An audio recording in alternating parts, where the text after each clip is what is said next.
the horrific assassination of the president that recently took place. The people of Haiti deserve peace and security, and Haiti's political leaders need to come together for the good of their country. Over the weekend, I dispatched a high-level expert delegation to assess the situation and to determine where the United States can offer our support.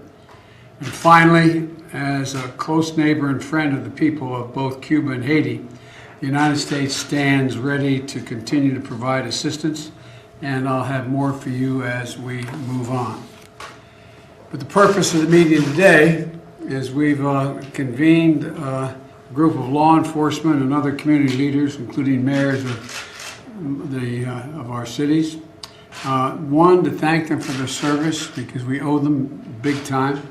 Second, hear directly from each of them about reducing violent crime and particularly gun violence in our communities. Last month, I met with a similar group to unveil my comprehensive strategy to do just that. And it's been I guess I look at the Attorney General. We've been at this a long time. Seems like most of my career I've been dealing with this issue. Well, there's no one-size-fits-all approach. We know there are some things that work, and the first of those that works is stemming the flow of firearms used to commit violent crimes. And you and I have talked about this, Mayor, before.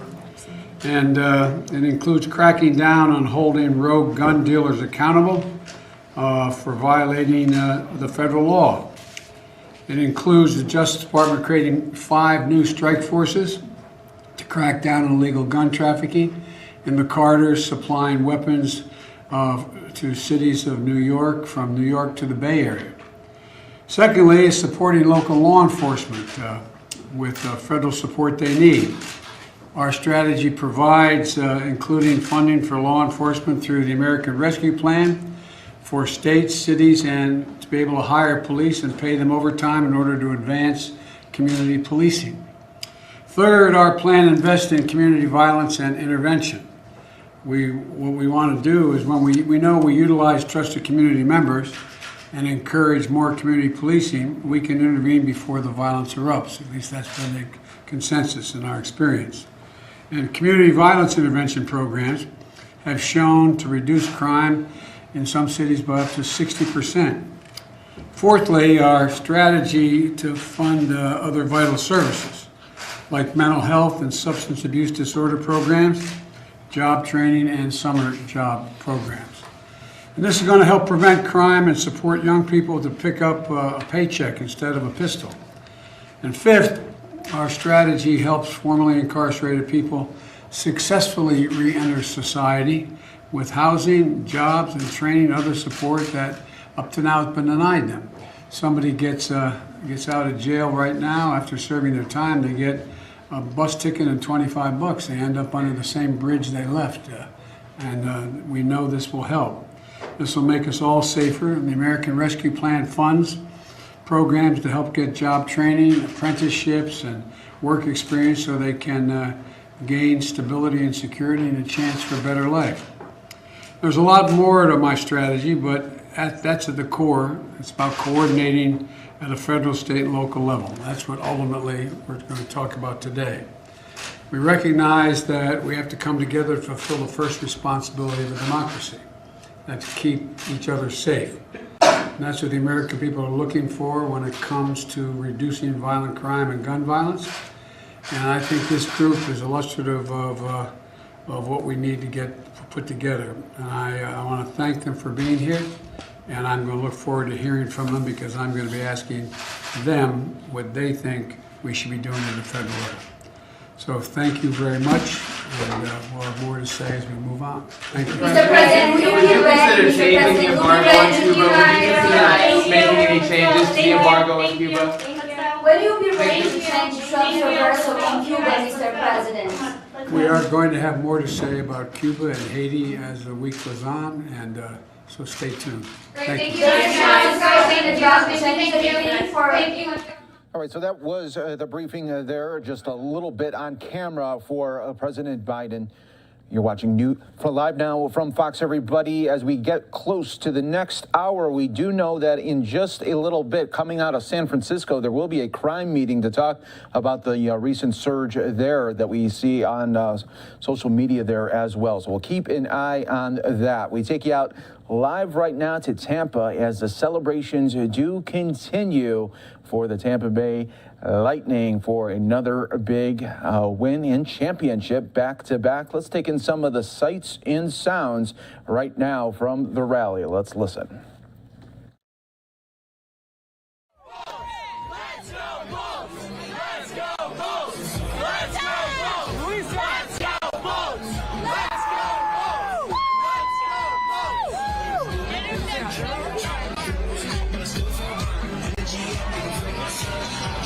Looking like a fun time, no doubt right there. And then in just a little bit, we will have a State Department briefing also. And so that'll be interesting to really take in and hear a little bit about the Cuba protests that are going on. And so we'll feature a little bit of that as well from the Pentagon in just a little bit. Here on the Live Now from Fox, taking in live feeds and breaking news events as they come in. Right here on Live Now from Fox. Thank you so much again for joining us as we get ready for a new hour. We will be waiting for these events to get going, and we will feature that for you when it does happen here. So many events for the next hour. Also in the mix here is the Vice President in Detroit. She'll have several events, and we'll be taking that as it comes in live as well for everyone. So the next hour is starting up in just a couple of moments. Thanks again for joining us here today on Live Now from Fox, everybody. In the meantime, while we do wait for some events to pop up, it looks like looks like the event in San Francisco. We do have a shot now of that. This is coming up in just a little bit. Like I said, the crime meeting is going to happen here with the San Francisco mayor, chief of police, all in the mix here. So as soon as that gets going, we'll bring that to you as they talk about just how they are trying to combat right now the problems that they are seeing in San Francisco with crime, as we just heard from President Biden addressing those issues as well. So we got all of that coming up for you in the next moments here on Live Now from Fox. In the meantime, I just want to go out to just a little bit more from the Washington, D.C. mayor, talking a little bit more about a big celebration for city workers coming back to the offices after a long pandemic. Oh, you know what, everyone? I do want to go. We do have that live event right here in Detroit. Live Now from Fox, Vice President Kamala Harris. About voting rights in America, and I'm very pleased to be with Secretary of State, who has been not only a leader in Michigan, but a national leader on this issue, as well as the Congresswoman and so many others. So we will talk about many issues, but I do want to first start by making a statement about the legislators in Texas who are showing extraordinary courage and commitment. I met with them when many of them traveled to Washington, D.C. We sat down and had an extensive conversation in the Roosevelt Room in the White House, and I applaud them standing for the rights of all Americans and all Texans to express their voice through their vote, unencumbered. I will say that they are leaders who are marching in the path that so many others before did when they fought and many died for our right to vote. And I'll say this later in my comments, but I do believe that fighting for the right to vote is as American as apple pie. It is so fundamental to fighting for the principles of our democracy. So I applaud them, and it is with that spirit as well that we meet today. Over the past many weeks, I've been meeting with advocates and activists on the ground in places like South Carolina and in Georgia. Here, of course, in Michigan. Again, I applaud the work that is happening in 2020. You had folks mask up and get to the streets to do what was necessary, to stand in line, to mail in ballots, to vote. And you turned out extraordinary numbers. And when people ask, well, why is my vote important? Well, we know the people here in Michigan voted because they said they wanted, on the issue of the pandemic, a national plan for vaccinations. They voted and they got that. The people of Michigan said, we're going to vote because we want more jobs. Well, they voted, and we have 3 million more jobs.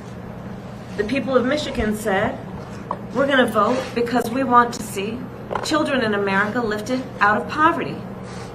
They voted, and we got the child tax credit expanded so that we will lift half of America's children out of poverty. The people of Michigan have a strong and important voice. And I'm here to meet with these leaders to ensure, and for President Joe Biden and I and our administration to ensure, partnering with the Secretary of State, the Congress member, and so many others, that we fight every day to make sure that all Americans, unencumbered, are able to express their voice through the ballot and through their vote. And so with that, I want to thank everyone. I'm looking forward to our conversation. Again, it's so important that we meet with folks on the ground. You are the leaders on the ground who are making these rights real every day. And with that, let's begin our conversation. And thank you all. I'll talk to you all later. Thank you. Okay. Thank you. Go on. Well, thank you, Madam Vice President, and thank all of you for joining us here today. It's an honor to be here with each and every one of you who have worked in the trenches years to ensure that every voice was heard and every vote was counted in our state. And the threats facing our democracy today, as I know you all know, is the most important issue of our time. We can overcome them, but we've got to work together. All right, so once again, we were listening in live here in Detroit. Again, Vice President is going to have a few events taking place that we're, of course, going to be bringing to you here on Live Now from Fox. And as mentioned before, we do also have a couple other live events that we are waiting on. So not only do we have our State Department briefing, so this obviously is going to touch on a few issues, including Cuba, but we do also have our Pentagon briefing that is going to be taking place also. So we do have quite a few things that we are going to be getting to here on Live Now from Fox. I did just see also out in San Francisco, we did just have someone come up. They white balanced their cameras. They did a quick little microphone check. So hopefully this event is going to be getting started here as very shortly. So I'm going to send some of you off into a quick 2-minute break here. I know it's in the beginning of the hour, but we have a couple live things we're waiting on. And when you return, we'll have more of these news stories coming your way here on Live Now from Fox.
Welcome back.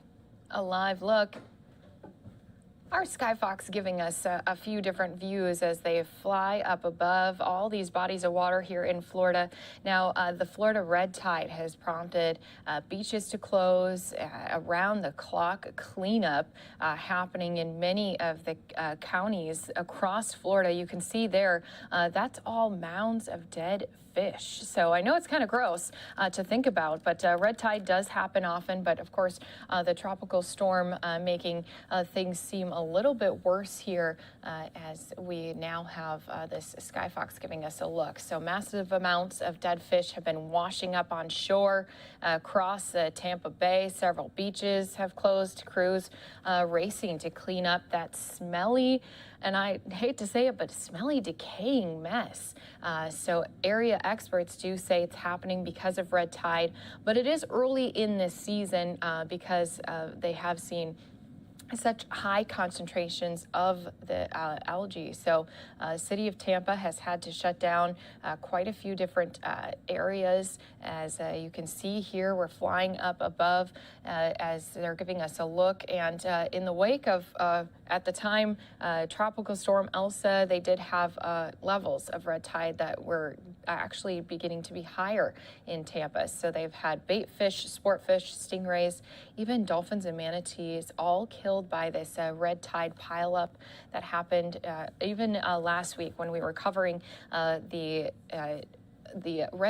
tropical storm. We even heard from some officials who said that they have been working hard around the clock to try to keep their beaches clean, but it just keeps washing up on shore. But just wanted to give you that look. I do see we have our other event out in San Francisco talking about public safety statistics, talking about combating that crime. It is kicking off. So let's jump into that live here for you on Live Now from Fox. Police Department with our the state of our city, and we appreciate having the opportunity to speak to you this morning.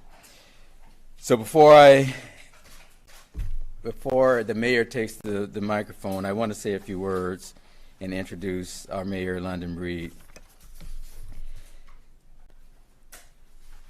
You know, it's been an incredible year.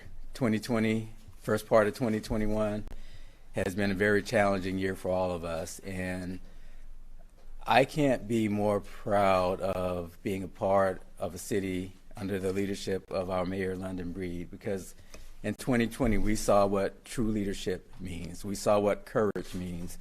And in the midst of a global pandemic, San Francisco was the first to take action to really get in front of what was facing us, and we saw the results. We led across the board in terms of big cities, the amount of preventing death. The shelter-in-place order, which our mayor's leadership started really a national movement on shelter-in-place. And then we got into June with the George Floyd murder and the civil unrest that followed that.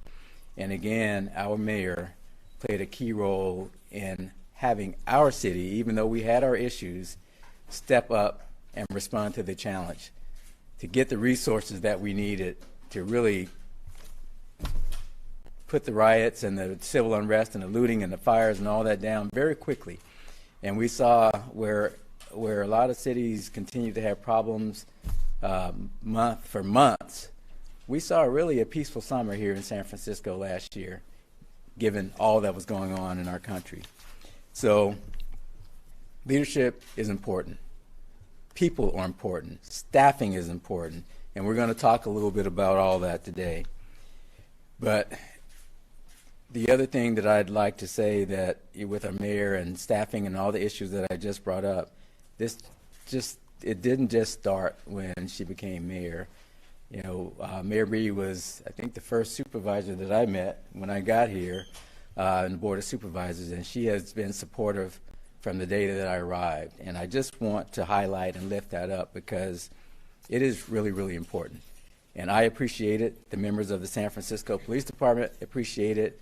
And I know the people of San Francisco appreciate her leadership. So without further ado, I'd like to introduce our mayor, London Breed. Thank you, Chief. And it definitely is great to be here with all of you in person today. It has been a very, very challenging 15 months. And to be here in person is so significant. We appreciate it a lot more, I'm sure, as a result of what we had to do in terms of our actions during COVID. But here we are, San Francisco, with over 82% of our residents who have been vaccinated. We're doing great in comparison to other major cities, and I'm really proud and grateful to the people of this city who really stepped up and made that difference. But now what we're seeing is a whole nother spotlight being placed on San Francisco. On the one hand, with COVID, what we've seen is, just a lot of praise and a lot of support, and San Francisco has gotten a lot of great attention as it relates to COVID, but sadly, as it relates to crime, we've gotten a lot of negative attention. And when you think about where we were last year, the holiday, during July 4th, we saw an unprecedented number of shootings and other things that have occurred here in our city. Sadly, we saw the death of a young 6-year-old boy in the Bayview Hunters Point community, young Jace Young, and it was heartbreaking. And when I think about what happened last year with violent crime and where we were even this past 4th of July weekend, we saw not one homicide over that weekend time period. So just this recently, Lori Lightfoot was here from Chicago, and I'm sure many of you have been hearing about the unprecedented amount of gun violence in Chicago, almost 100 shootings over the holiday weekend. And here in San Francisco, even with our challenges, we're nowhere near that. So we should be really proud that we've gotten to a better place. Not perfect, but we are at a better place. And what's being highlighted now? We're seeing a lot of the attacks on many of our elderly, in particular our Asian seniors. We're seeing a number of thefts in our retail, and those videos are not just going viral in San Francisco, they're going viral all over the world. But what's not going viral, what's not being brought to the forefront, is the fact that in almost every single instance, our police department have arrested many of the people in these particular crimes. There have been arrests, sadly, in the death of Jace Young. There have been arrests of the guy who we saw the viral video of him riding a bicycle into the Walgreens and stealing. He has been arrested and is currently in custody awaiting trial. In the case of the man who was walking home from the post office, who was stabbed and robbed, his perpetrator has been arrested. In the case of the man in the Franklin Street Market, a beloved member of the community who sadly lost an eye, his perpetrator has been arrested. The elderly woman waiting at the bus stop, 2 people stabbed, that perpetrator has been arrested. So what is not getting the attention is the fact that when you come to San Francisco and commit a crime, you will be arrested by the police department. Our investigators and the work that they do to bring people to justice has been extraordinary. And in fact, when we talk about the burglaries and the car break-ins, at least 1,000 car break-ins every single month perpetrated by 10 groups of people. So when those folks are arrested, we see those car break-ins go down significantly. At the end of the day, we have to make sure that accountability is a part of this.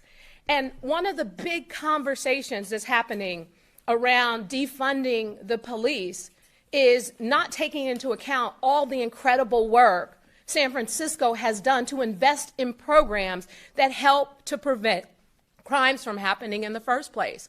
An unprecedented investment of $65 million in my budget to help with street violence prevention, to help with victim services, to help with all the incredible work. I see Lynn Wesley here. Thank you for joining us, and thank you for the work that you do to reach out to the families who sadly are victims of violent crimes. There's a lot of investment going into preventing these crimes from happening. Our wellness teams of folks who are out in the communities checking on those who are suffering from mental illness and drug addiction. Our meth sobering center, our street crisis response team that are responding now to a lot of those calls where people don't know what to do when they see someone screaming and kind of unresponsive in the streets. Mental health beds, an unprecedented investment, 351 new mental health beds. All of these things are a part of our network of trying to address public safety. It's not just about funding the police or defunding the police. It's not just about funding one program over another. It's about a comprehensive strategy to make sure that the right investments are being made to deal with the challenges that exist. So going back to COVID, we used the data, we used the science when it came to talking about how we should make investments, what we should do as a city. And that's what we did in this year's budget. And so the chief today is going to talk a lot about the statistics because there's a lot of misinformation out there about what's happening in San Francisco. We know that numbers don't matter when you're the victim of a crime in any capacity, but at the end of the day, we have to use this data to make a decision about our policies and our investments. So in the coming months, we are going to be making some significant changes. We are not prepared to reveal all of our plans to help address some of these issues around these retail thefts and really holding companies accountable like Amazon and other places to not do their due diligence to vet these stolen goods, or the issues around prosecution of misdemeanors and other things. We have to definitely make sure there are tools to hold people accountable. But more importantly, we have to look at the data and allow that to help guide us. And finally, as we move forward, we need police officers. We have a number of officers retiring. This work just doesn't happen. We have a number of officers retiring. We have others leaving the force for different reasons. We at least need to backfill those officers. And I am hopeful that our academy classes and the work that we're doing with our chief to make those investments and to bring more officers into the department and out on the streets to help prevent crimes as well will be significant. In addition to working with our department, our ambassadors, our mid-market plans, all of these great things that we're trying to do has everything to do with prevention and also accountability. We have to react when a crime is committed, but the best thing, the best case scenario is to make sure that crime never happens in the first place. Here in San Francisco, yes, like any major city, we have our challenges. But at the end of the day, we are going to continue to work hard to step up and to do everything we can to make the right investments, to make the arrests, to hold people accountable, and to do what we can to look at the data and make the appropriate changes to our system for the safety of our city. So I want to thank all of you for being here today. I, again, want to thank the men and women of the police department. And I hope that if you take nothing from this event, this press conference today, that you go down the laundry list of all of those crimes that have been committed here in San Francisco over the past year. And you look, especially the violent crimes in particular, and you look at the arrests that have been made of the perpetrators in those cases. And you start to highlight those in a way that they've been highlighted in terms of when the crimes were committed and the videos went viral. Because if you look at that and you see the incredible work that goes into the investigation part of it, the arrest, and all of the things that this San Francisco Police Department is doing to bring justice to those families who are victims, you would be proud of the work that they've done. I truly am. So thank you all.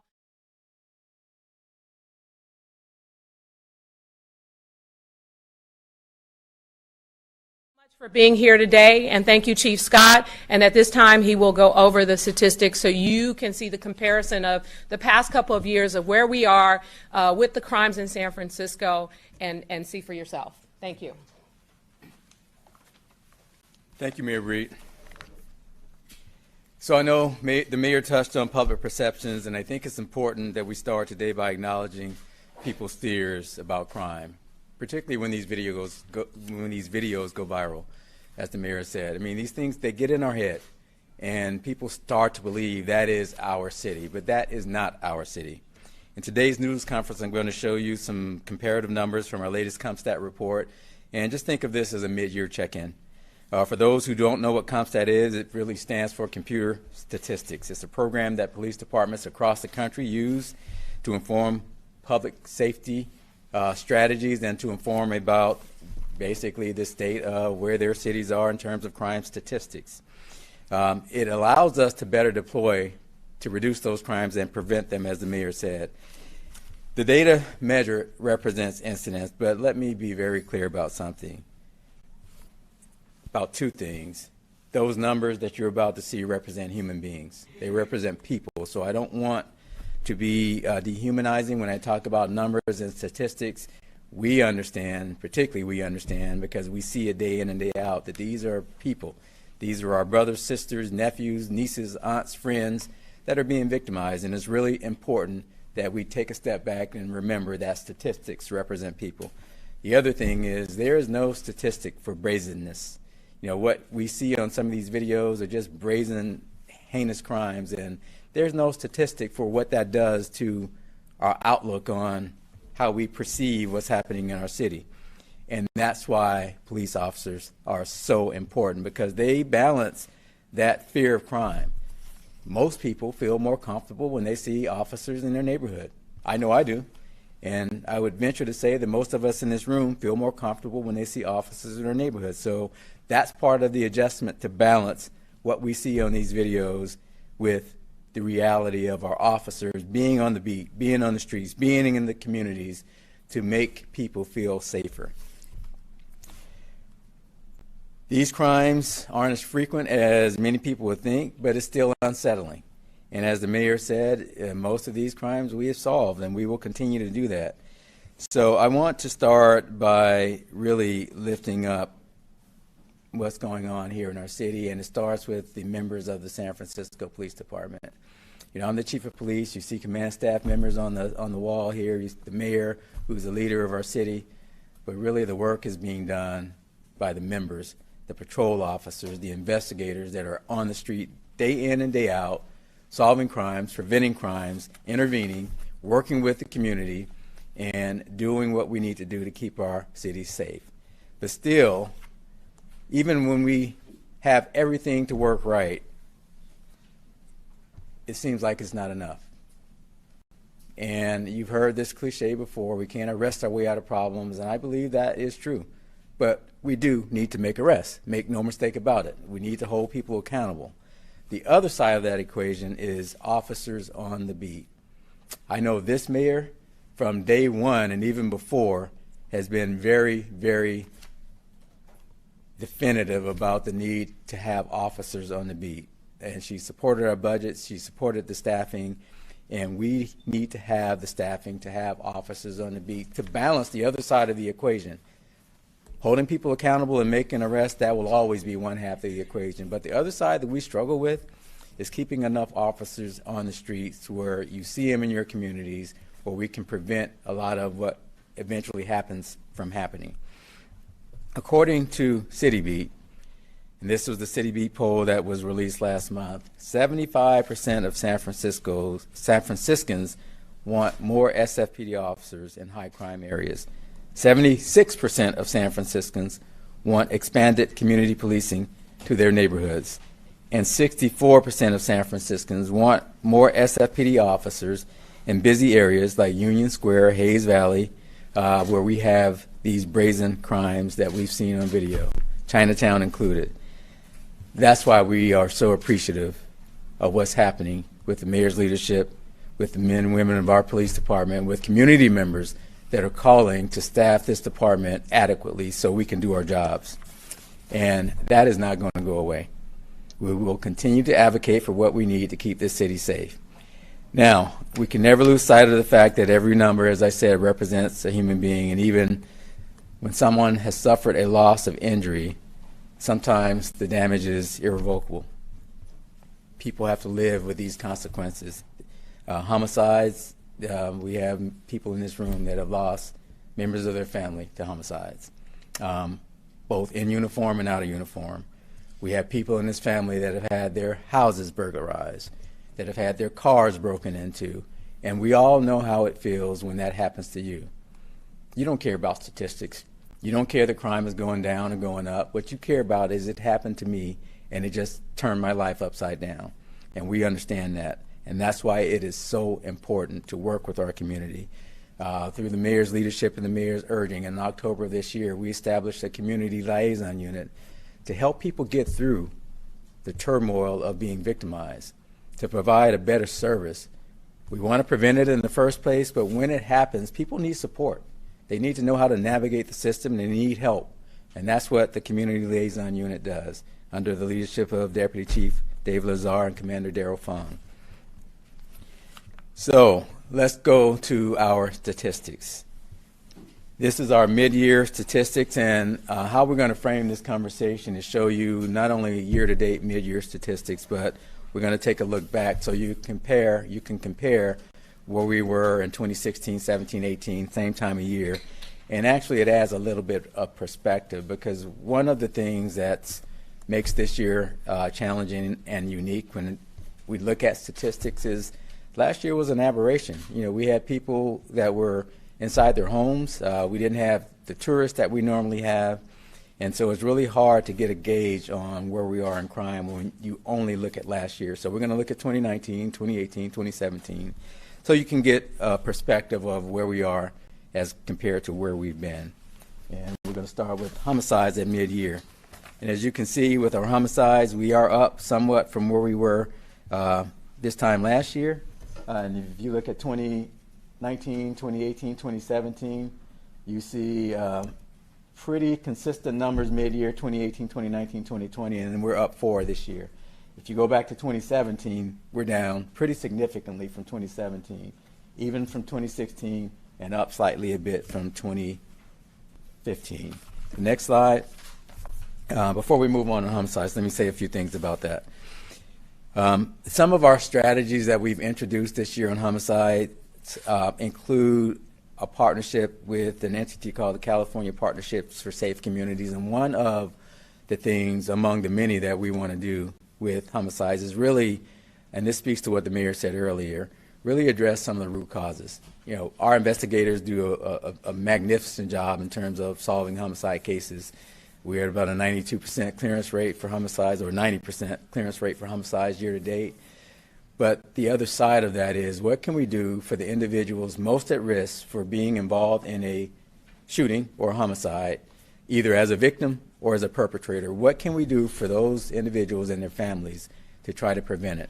Our strategy moving forward is to really get to that issue, and that speaks to the funding that the mayor talked about, this partnership with the California Partnerships for Safe Communities. We've hired life coaches to identify people who are the most at risk, which coincidentally are people of color, black and brown men, and we really want to address it from that angle. Now, that's not necessarily policing.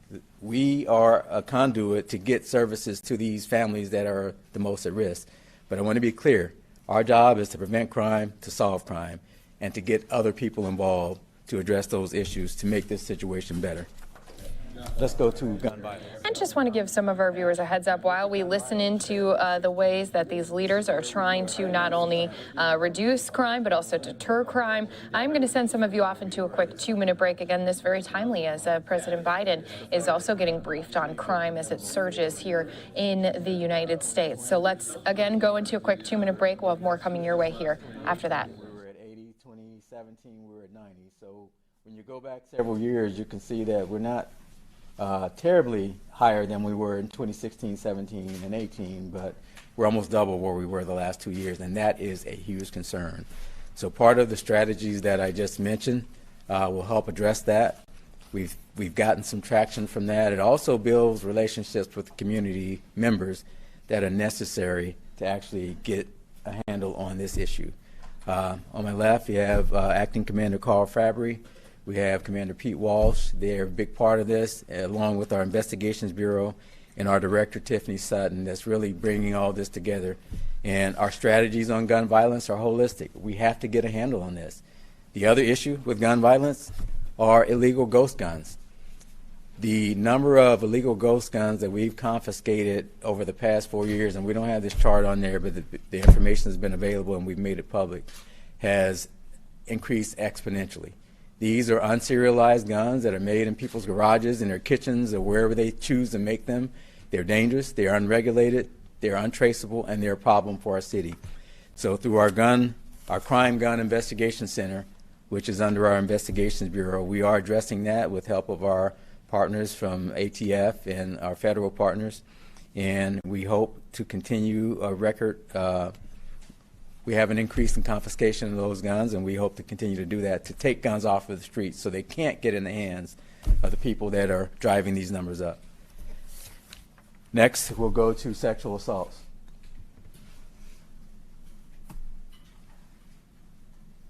So as you can see, here's an area that I'm pleased to say is far below where it was the last few years.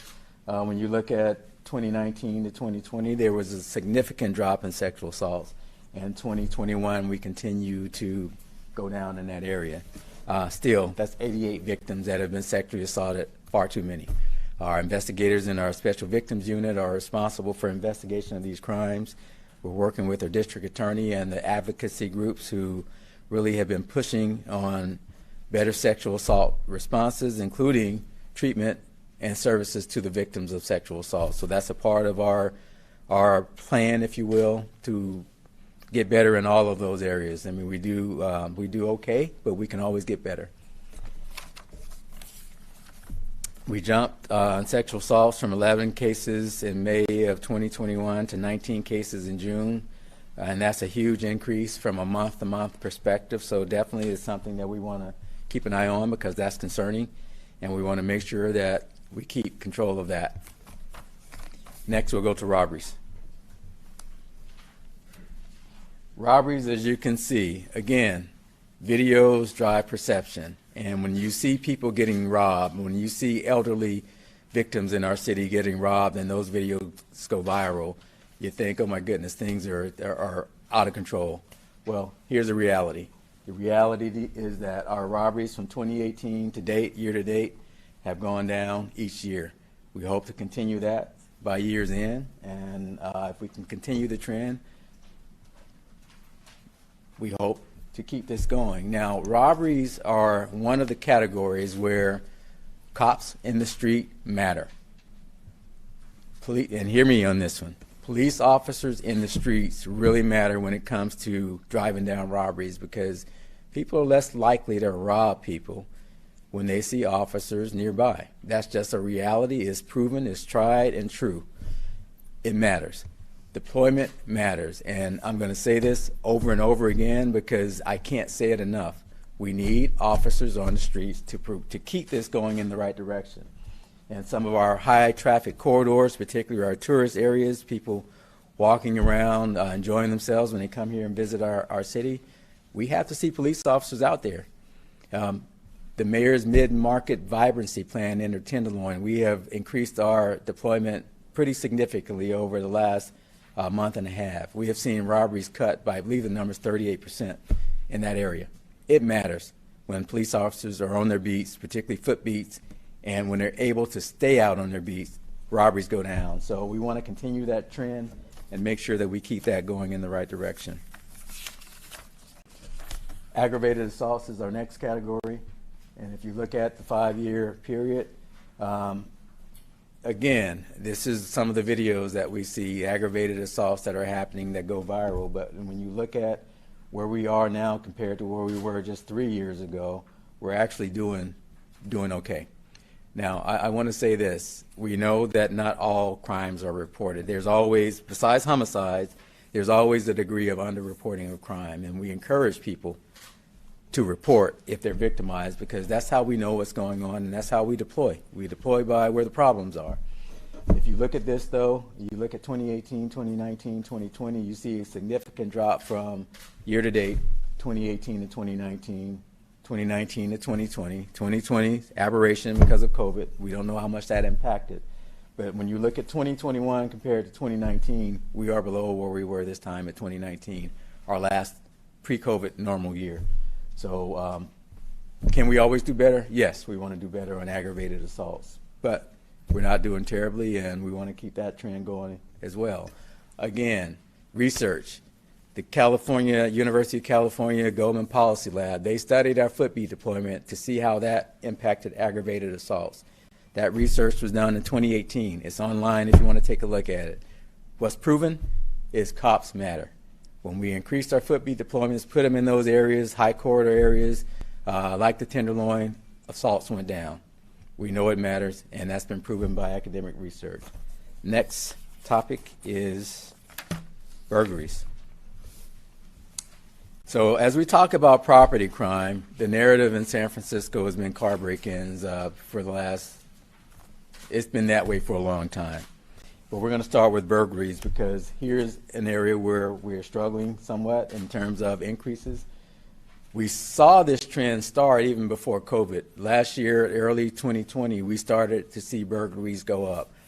I can't really tell you with any scientific approach of why that was. We have our theories because we start seeing burglaries go up. We started to see other types of crimes go down. Could there have been some displacement? Maybe. But the sad reality is burglaries went up. Now, the majority of those were garage type of burglaries where bicycles, tools, small things where people can run out quickly. That's where we're really getting hit in burglaries. The good news is this. We started the year off really in a hole in burglaries, and over the last 3.5, 4 months, we've seen burglaries decrease. We're at about a 4% increase year to date. However, it's still an increase. So some of the things that we've done, as the mayor said, we've made some drastic changes in deployment. The increased deployment, we believe, will drive this number down. A lot of these crimes happen overnight, where we're deployed. That's our lightest deployment. We had to make that adjustment, and we will continue to make that adjustment to keep the people that are doing this off balance, to let them know that you will see officers in these communities at night, overnight. And that makes a big difference. But burglaries are up. Hopefully we can continue to drive them down so we end the year in a negative. But we are going in the right direction mid-year compared to the way we started the year off. 2020, particularly last summer, we had a spike because of the civil unrest. We had a lot of looting for about 2 or 3 days, and we were able to get that under control and make many, many arrests from that. So 2020 is really not a great comparison year, but we have to compare it, and so you see what it looks like. Next, we'll go to larceny theft. So this has been the discussion about San Francisco larceny theft, which retail theft is in that category. As you can see, from 2017, and these are, again, mid-year numbers, to now, it's been a steady decrease in this category. Now, I will give you, not every crime is reported, but we can only go by what we know. It's been a steady decrease. It's counter to the narrative when you see a video and you think, oh my goodness, San Francisco is just out of control. The statistics are counter to the narrative. Not to say that these things that are happening, they're brazen, they're heinous, they need to be stopped, people need to be held accountable, but the reality of the statistics are in front of you. With that said, there is much work to be done in retail theft. We have to work with the retailers and community members, and a lot of the things that the mayor said are coming into play, and it's challenging. It's very challenging. But what we can control is what we can control. That's our deployment, that's our strategies, our tactics to drive this down, to give the DAs the best cases that we can give them, and make sure that we are relentless, that when these crimes do happen, particularly when they're crews that have been mentioned earlier, that we identify who they are, the people that are perpetrating these crimes, and that we bring them to account for these crimes. And we actually do a pretty good job at that.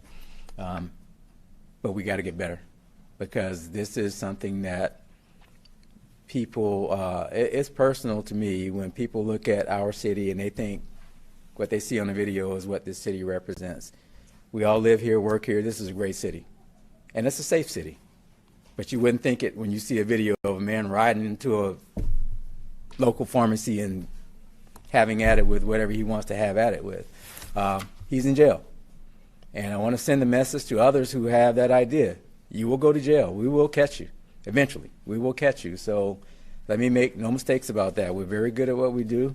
We're committed to what we do. And we're going to keep going until we catch the people that are responsible for these crimes. So this is the reality of what we look like, theft mid-year, and we hope to keep that going in the right direction and lessen the frequency of these viral videos that we keep seeing on the news and on social media. Next category is car break-ins. Here's the other thing that tends to go viral in the videos, car break-ins. Now, when you look at where we were in 2017 mid-year, it was the worst year we had ever had, 2017. car break-ins. We ended that year. All right, guys, going to interrupt the police chief of police there as he continues to update us on the crime that they are seeing in San Francisco, comparing it to years previously. Obviously, last year's a special case since we did have that COVID-19 pandemic, but as you heard, some of their issues are crime increasing at nighttime. They're going to have to kind of switch gears for their officers being on duty, put more on duty at night. Also, ghost guns. They have been seeing a lot more guns without those ways that they can trace them. So what we're going to do is send some of our viewers off into a quick 2-minute break. And when we return, we're going to head out to the Pentagon. They're also doing a briefing. You can expect some of the topics he's going to touch on is going to include, obviously, the protests that have been going on in Cuba, also continuing to follow the assassination of the Haiti president. So we're going to be jumping into that live here for you on LiveNOW from Fox. And some of you are going to be joining in after a quick 2-minute break. House of Fine Arts, Lombard Street, the beach areas, Fisherman's Wharf.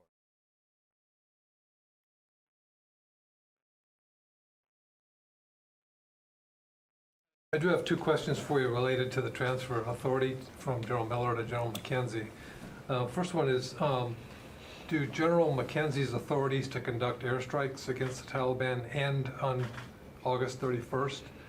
And the second question is,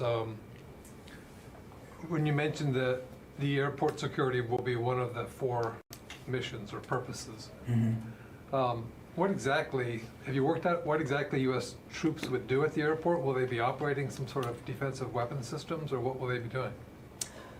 On your first question about authorities, what I can tell you is, as I said in my opening statement, that General McKenzie has all those authorities now, as did General Miller. So he possesses them now. I'm not going to speculate about timing on that, but what I can tell you is that certainly throughout the remainder of the summer, through the end of August, General McKenzie has those authorities. I won't go beyond that in terms of schedule or speculating about what it would look like going forward. On the airport, I think you know, Bob, we already have some and have had for quite some time some troops dedicated to security at the airport. There's an aviation support element there. There are some defensive capabilities.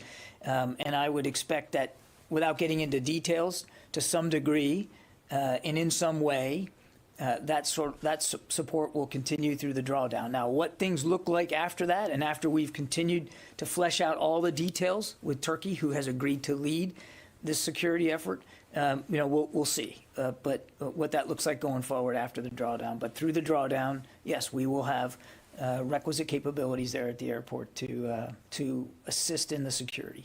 It's not clear that they would continue after August 3rd. I don't want to get ahead of a decision-making process that's not complete. We are still in discussions with the Turks about what security at the airport is going to look like. We're grateful for their willingness to lead this effort. You heard President Erdogan talk about that last week. We're still hammering out, as President Erdogan said, we're still hammering out the scope of what that is. And when we get that all solidified, we'll be able to talk in more detail. But I don't want to speculate about a specific future presence at the airport for American forces just yet.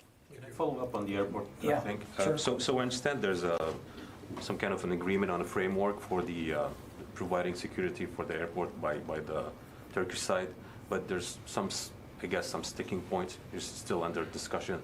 Are you able to highlight which issues are still being discussed with the Turkish side? I don't. First of all, I would take issue with the description of sticking points. We've had some productive discussions with the Turks. We've been reading some of those calls out to you that the Secretary has had himself with his counterpart. I don't believe I'd describe them as sticking points, but there are some modalities and some requirements that we're still working out with the Turks. And again, I don't think it would be useful for me to, publicly conduct a negotiation here at the podium. We're still talking with them, and when we have it more solidified, we'll be able to talk about it. But is the U.S. open to the idea that it might have to provide some troops for the purpose of securing the airport in the future in Kabul? We are working out what the future security requirements are going to be at the airport. I'm not going to speculate right now what that's going to look like. As I mentioned to Bob, of course, we have some responsibilities there, have had for a long time. They're still in place. What it's going to look like when the drawdown is over, I think we'll have to get to later. The only thing I'd add is that the president has made it very clear we're going to maintain a diplomatic presence in Kabul. We know that in order to do that, you have to have adequate security at the airport. So we are very aware of the need for adequate security at the airport so as to protect our diplomats and the work that they need to do in Afghanistan. I think I'll leave it at that. JJ Green, I think you're on the phone. Yes, John, can you hear me? Yes, I can. We spoke some time ago about the over-the-horizon capability or capacity that the U.S. was working on, and you've spoken about it a couple times since then at the podium. Thanks for taking this question, but I wanted to ask you again, are there any more details about what that over-the-horizon capability would look like if it were necessary to utilize? There is already an over-the-horizon capability, and we can talk about what that looks like. We have bases and facilities that we can use in the Middle East region and we have a carrier strike group in the region, and that is being utilized. We already have existing over-the-horizon counterterrorism capabilities. Now, would we like to be able to close down time and space and to make it faster and more efficient? Absolutely. And so we are talking about and discussing with countries in the region about the possibilities of being able to use facilities and infrastructure that is closer to Afghanistan. I don't have any progress specifically to report out today on that, but it's something that we're actively discussing in concert with our State Department colleagues. But again, we have now a robust over-the-horizon counterterrorism capability, and we're using it. Just to follow up on that. Yeah, sure, go ahead. Robust counterterrorism capability, if you have the ability to launch airstrikes, why aren't you using them as the Taliban continues to take more territory in Afghanistan? Lucas, I thought we talked about this one last week. I'll try again. The mission right now in Afghanistan, and I went through the 4 missions, is to continue the drawdown. General McKenzie now has the authorities to assist the Afghan National Security Forces where and when he finds it feasible to do so. But he has those authorities. And as I also have said, the Afghans themselves have strike capability. Lucas, they have a good Air Force, a solid Air Force. An Air Force, by the way, that we're adding to and trying to improve the capability of. We're going to be giving them another 37 Black Hawk helicopters. That's more than they have right now. So in effect, doubling their attack helicopter capability. We're purchasing for them 3 more Super Tucano strike aircraft, fixed wing strike aircraft. And we've agreed to help refurbish a good part of their fleet of Mi-17 helicopters. They have a robust Air Force. The Taliban does not. And they can use that Air Force in a strike capacity in support of their troops on the ground. As we have said for quite some time now, I think whatever the outcomes are 6 to 8 months from now, whatever it is, we're going to be able to look back and we're going to be able to see that leadership, Afghan leadership, is really what made the difference, or really what caused the outcomes to occur. Afghan civilian leadership, political leadership, and Afghan military leadership. This is their country. This is their fight. These are their people. And the president has been very clear that it is now time for them to meet those responsibilities. Barbara. I didn't actually hear an answer to Lucas's question either time, and I want to ask that and follow up. Before you follow up, I'm not going to repeat the whole thing again, but as I said, General McKenzie has the authorities to assist the Afghans where he deems feasible. The question, I believe, Lucas could correct me if I'm wrong, is the Taliban have continued with a very aggressive campaign of violence and intimidation. To the best of our knowledge, we have not seen coalition air forces in action. And just want to give our Live Now from Fox viewers a heads up. Some of you are going to be seeing another quick 2-minute commercial break as we continue to listen in to the latest happening here at the Pentagon. Don't forget, we will be right back here listening in after a quick 2 minutes. Brought into the action. What is it that you're waiting for? And then I have an airport question. I never said that we haven't been brought into the action. I've never said that we haven't supported. Any airstrikes? There have been moments during the drawdown where we have supported the Afghans. Absolutely. Can we get details on what the most recent airstrikes have been? I think you can understand, Barbara, that given the situation that we're in, that we're not going to be detailing everything we're doing to support. But it would be wrong to report that there's been no support to Afghan forces in the field during this drawdown. And as I said to Bob's question, the general still has those authorities to use when he deems fit, when it is most feasible to do so. Can you at least give us some context? The drawdown's gone on for several months. Was it in the early days? Can you roughly tell us the last time there was a coalition airstrike? I will not. I will not do that because the drawdown is ongoing.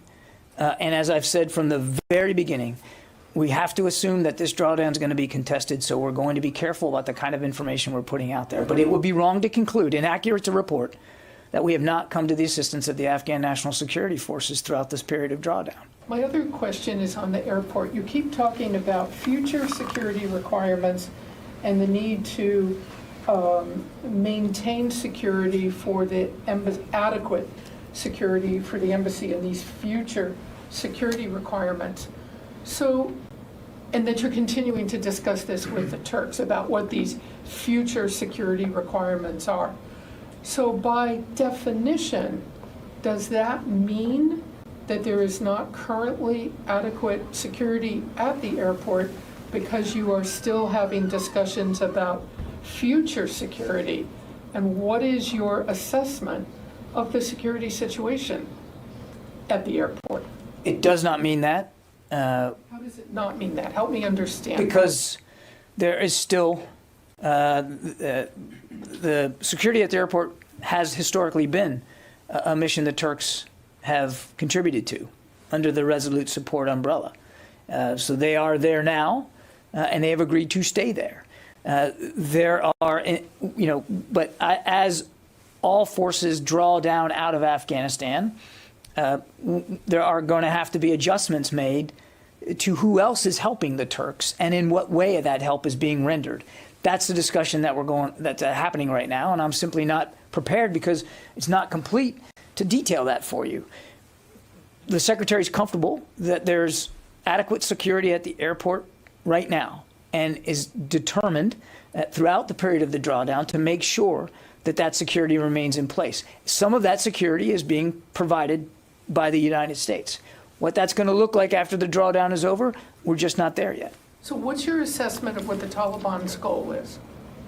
What's my assessment of? What is the U.S. assessment, what is the Defense Department's assessment of the goal of the Taliban? I'm going to make it a habit not to get inside the Taliban's headspace here, and I'm certainly not going to talk about intelligence assessments. It is clear from what they are doing that they have governance designs, certainly of a national scale. It is clear from what they are doing that they believe there is a military solution to the end of this conflict. We continue to believe that the most sustainable, the most responsible end and solution to this war is a political one through negotiated diplomacy, a negotiated settlement that is Afghan-led. Nothing has changed about our desire to see that be the outcome. So you think they want to take over the country? I said they clearly have governance designs of a national character because you can see it in the districts that they are trying to challenge and or have occupied. Tom. Thanks, John. I have two questions. One is, a few briefings ago, you mentioned that there would possibly or most likely be some kind of ceremony recognizing the end of the mission in Afghanistan. Paraphrasing you slightly, but that was the response you gave to a question. I am presuming, but please correct me, that today's ceremony is not what you're referring to, and if not, is that still part of the plan? You're right. Today is not the end of the mission, and I don't believe that General McKenzie or Secretary Austin could have made that more clear. Not the end, just a milestone. Yeah. And obviously, the Secretary wants to be able to recognize the service and sacrifice of the more than 800,000 U.S. troops who have fought and served in Afghanistan. And there'll be an appropriate time for that. There'll be an appropriate place for that. And when we have something to announce, we certainly will. I wanted to follow up on the Lucas Barbara questions, if I may, please. Of course. I think it was a response to Barbara that you didn't want to say from the podium the detail any kind of support, specific incidents of support that the U.S. and coalition troops have given. That's right. In part, and please correct me if I misstate what you said, in part because there's a concern of being attacked or on the way out by the Taliban and others. You don't want to... As I said, from the very beginning, we have to assume that at any time this drawdown can be contested by the Taliban. So far, we have had no casualties. Everybody has gotten out safely and efficiently, and we want to keep that as the case. So your theory is that by telling us, like, say, this happened 3 weeks ago, we gave them support. I'm making that up, just to be clear. That would possibly jeopardize this delicate balance we have now, that there's been no casualties, no attacks. I don't think I'd put it in your words. I would simply say that operational security is a prime concern, and we want to be very careful about the information we release right now. But the information that Barbara asked, and Lucas and others, about support, if indeed the coalition forces have supported the Afghan troops at some point in the past against the Taliban, wouldn't the Taliban already know that? I mean, why can't you tell us about something that has happened, if indeed it happened, in support of the Afghan forces against the Taliban, who I would think knew what hit them already? You're making a presumption that for some reason we're trying to keep information from the Taliban. No. What we're trying to do, no, Tom, wait, just let me finish, please. Okay. What we're trying to do is protect our options going forward, to make sure that the rest of this drawdown can be safe and orderly. And so we are being, I'll just say it, we're being fairly miserly about the kind of operational information we're putting out there. I know that's an adjustment from how, over the last 20 years, we've talked about this war and our involvement in it. But this is a delicate time, Tom, a very delicate time. As you saw last week. All right, just a heads up to our viewers. We are getting close to getting remarks from Vice President Kamala Harris. You can see that in your right-hand box there, but we're still listening in as we continue to have this Pentagon briefing. We're in it live. They're very focused on the drawdown of our troops in Afghanistan, so they've been asking a lot of questions about that. But Vice President Kamala Harris today in Michigan, she traveled to Detroit. She's not only been listening in to a voting rights session, but she's also going to be attending a vaccine mobilization event. So we're going to be getting some remarks from her very shortly. As soon as she does, we'll be taking that live. But just want to say thanks again for being here with us. We continue to listen in live to the Pentagon briefing. This war has not been militarily won. Does the U.S. military agree with that assessment? I think we've said all along, and I've said it just a few minutes ago, we don't believe there's going to be a military solution here. It's got to be done politically. That is not a new talking point. It's not a new fact. It's not a new conclusion. We want to see a political settlement to this conflict, to this war in Afghanistan. But as for the United States, the president has made it clear that our participation is going to transition now. We're going to bring our troops home, and we're going to transition to a new relationship with Afghan forces going forward. So yeah, basically you are saying a different thing. Like, she says the war has not been militarily won. It means that because we don't believe that it can be solved militarily. And the other one, so Taliban is taking over the country, and then thousands of people are already running away from the country into Tajikistan, into Iran. Even some of them have arrived into Turkey. And then you guys just leave the whole base, the large background base, without even saying goodbye to Afghans. Can you convince the world that this is something other than defeat, other than failure? This is a conflict that is going to be solved politically, and it's a responsibility that the Afghan people, the Afghan government, and Afghan forces now have to be responsible for. They'll have us helping and supporting them, but it's their responsibility. This isn't about a defeat. It's about a transition to a new relationship with Afghan forces. And the fighting doesn't have to continue. I mean, you talk about it with this sense of inevitability that, frankly, I don't think we share. That there has to be more fighting, that the Taliban will take over the country, None of that is inevitable. And as I said earlier to Lucas, I think when we look back 6-8 months from now, what we're going to see is the influence of leadership and how much political, military leadership out of Afghan leaders there was to not make that inevitable. And let me just one more time, because you brought up Bagram, to go back on this again. There was full coordination in the turnover of Bagram Air Base, contrary to what I've seen in some press reporting. Full coordination. Days before, a walkthrough of the whole base, an aerial flyover of the whole base. A couple of days before, we hosted a couple of dozen Afghan engineers on the base to show them how to operate the electrical system and the water system. And I take issue with your characterization that we just walked out of Bagram without saying goodbye. First of all, it's not a goodbye. It was a turnover to them and their custodial responsibilities, and it was done in full coordination. Now, I can't stand up and say with certainty and assert to you that every soldier, every Afghan soldier at or near Bagram got the word that what was happening. But I can assert to you, because I've seen the documents, that, in fact, the turnover was done in a coordinated way with senior Afghan military and civilian leaders. There was no secret about it. Bagram was always going to be the last base turned over, and the process of getting it ready for turnover was weeks long and months planned. Can you call it a victory then? 20 years war. Can you call the 20 years U.S. operation inside Afghanistan as a victory to United States military? What I can tell you is that the United States military accomplished the mission for which it was sent to Afghanistan. That was to prevent Afghanistan from becoming a safe haven for another attack on the homeland. And there hasn't been one since 9/11. And Al-Qaeda, while present, is nowhere near the organization that it once was. I'm not saying that there aren't terrorist groups operating out of Afghanistan. There are. We've been fairly honest and open about that. But the threats that they pose to the homeland are radically reduced. As a matter of fact, what we said is the threats have actually moved elsewhere in the region and into Africa. And we need to be able to focus resources and strategy against that threat as it continues to metastasize. So I can't speak for every veteran, and I wouldn't begin to do that, because they're all entitled to their own opinions about their service and sacrifice over the last 20 years. But the mission for which the United States military was sent to Afghanistan was accomplished. Thank you. Yeah, let me get back to the phone. I've neglected that. Carla Babb.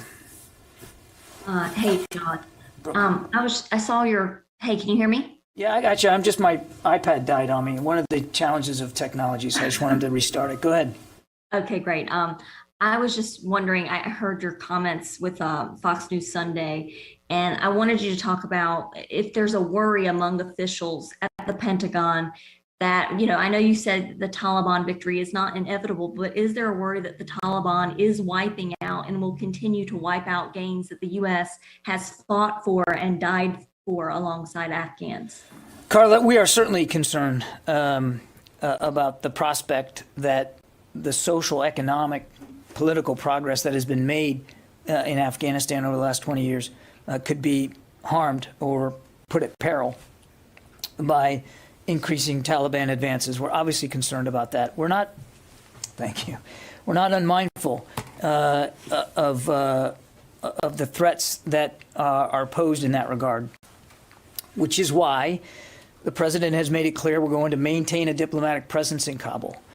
So that our diplomats can continue to support those kinds of programs and initiatives. It's also why we're going to continue to have a bilateral relationship with Afghan forces going forward. It won't be the same. We're not going to be on the ground with them, but we will still be with them. We will still be helping them financially, logistically, and in other ways. And that's why this is just a transition to a new relationship. It's not the end of the relationship. And then one other follow-up, if I may, because I need to understand kind of where the buck stops. What you had mentioned earlier about the airstrikes, it seems to me, based on what you had said, that the U.S. is either not helping with the airstrikes, it's not feasible, according to General McKenzie, for the U.S. to get in and do some of these airstrikes, or the U.S. is helping with these airstrikes, but not making a significant difference as the Taliban continues to make these gains. So who is making these decisions on the airstrike? Who does the buck stop with? Is it General Miller, or was it General Miller until today? And now will it be General McKenzie? How involved is the Pentagon involved in these decisions, or how involved is the Pentagon with these decisions, I should say? So first, on your list of 3 things that aren't happening, I take issue with all of them, Carla. I don't believe anybody has said any of those things.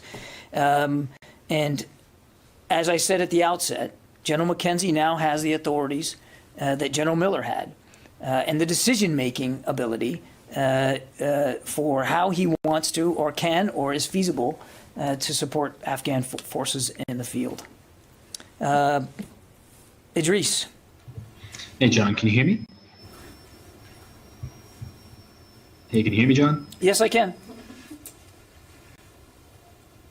I just wanted to pivot to Haiti really quick. The review that you guys are undertaking on the request from the Haitian government, do you know when it'll be complete? Are we talking days or weeks? And I just wanted to make sure I understand the NSC statement. It sort of had a list of folks who went to Haiti. It didn't have any DOD officials, so I just want to make sure no one from DOD was part of that delegation that went to Haiti and returned today, right? Nobody from DOD was in that party that went down to Haiti. It was largely Department of Homeland Security and FBI, and it was to help the Haitians as they continue to investigate this terrible crime. And as for the requests, we are aware of it here at the Pentagon. We are reviewing it. We're going to do so carefully and make sure that we completely understand it. And we'll be discussing it inside the interagency, but I have no decisions and certainly no timeline to provide you today. We're aware of it. We're reviewing it, just like we would review any request for U.S. Military assistance. And if and when there is a decision to be able to speak to you about that, we'll certainly do it. In the room anymore? Yeah. Okay. Thank you, John. I want to ask you about China's nuclear capabilities. Earlier this month, several U.S. outlets reported the U.S. has begun the construction of silos for ICBM in the northwest part of China. How much are you concerned about this new report? I think we've already talked about this. I'm not going to get into intelligence assessments of Chinese nuclear capabilities. Writ large, we remain concerned about China's modernization and the development of capabilities that in many ways seem to serve no other purpose than to try to prevent U.S. and allied access to areas of the Indo-Pacific. In our most recent China report, we made no secret of the fact that we are aware that they continue to build out nuclear capabilities, including the construction of silos. So we're mindful of this. We're certainly aware of it, and that is one of the reasons why the Secretary has talked about this thing called integrated deterrence and revitalizing our alliances and partnerships in the region. Just a quick follow-up. The U.S. and China do not have a strategic dialogue to discuss the nuclear issue as the U.S. and Russia have. So I'm wondering how you are going to convey the DOD's concern and position directly to China and discuss the nuclear issues comprehensively. I just did. Paul Hanley, AFP. Okay. Stephen Losey, military.com. Hi, sorry, I was trying to find the mute button.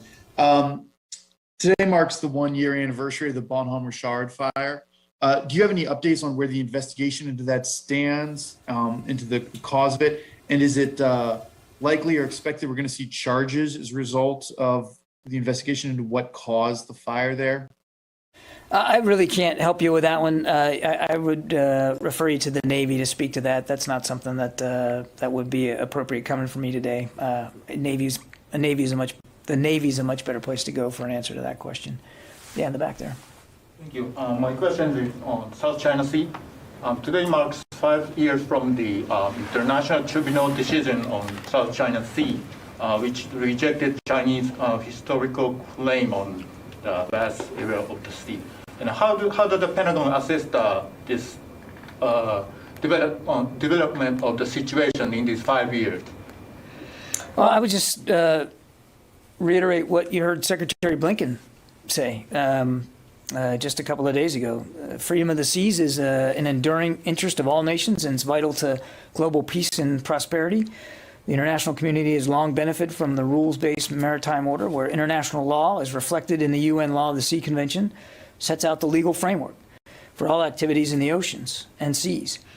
This body of international law forms the basis for national, regional, and global action and cooperation in the maritime sector, and it's vital to ensuring the free flow of global commerce.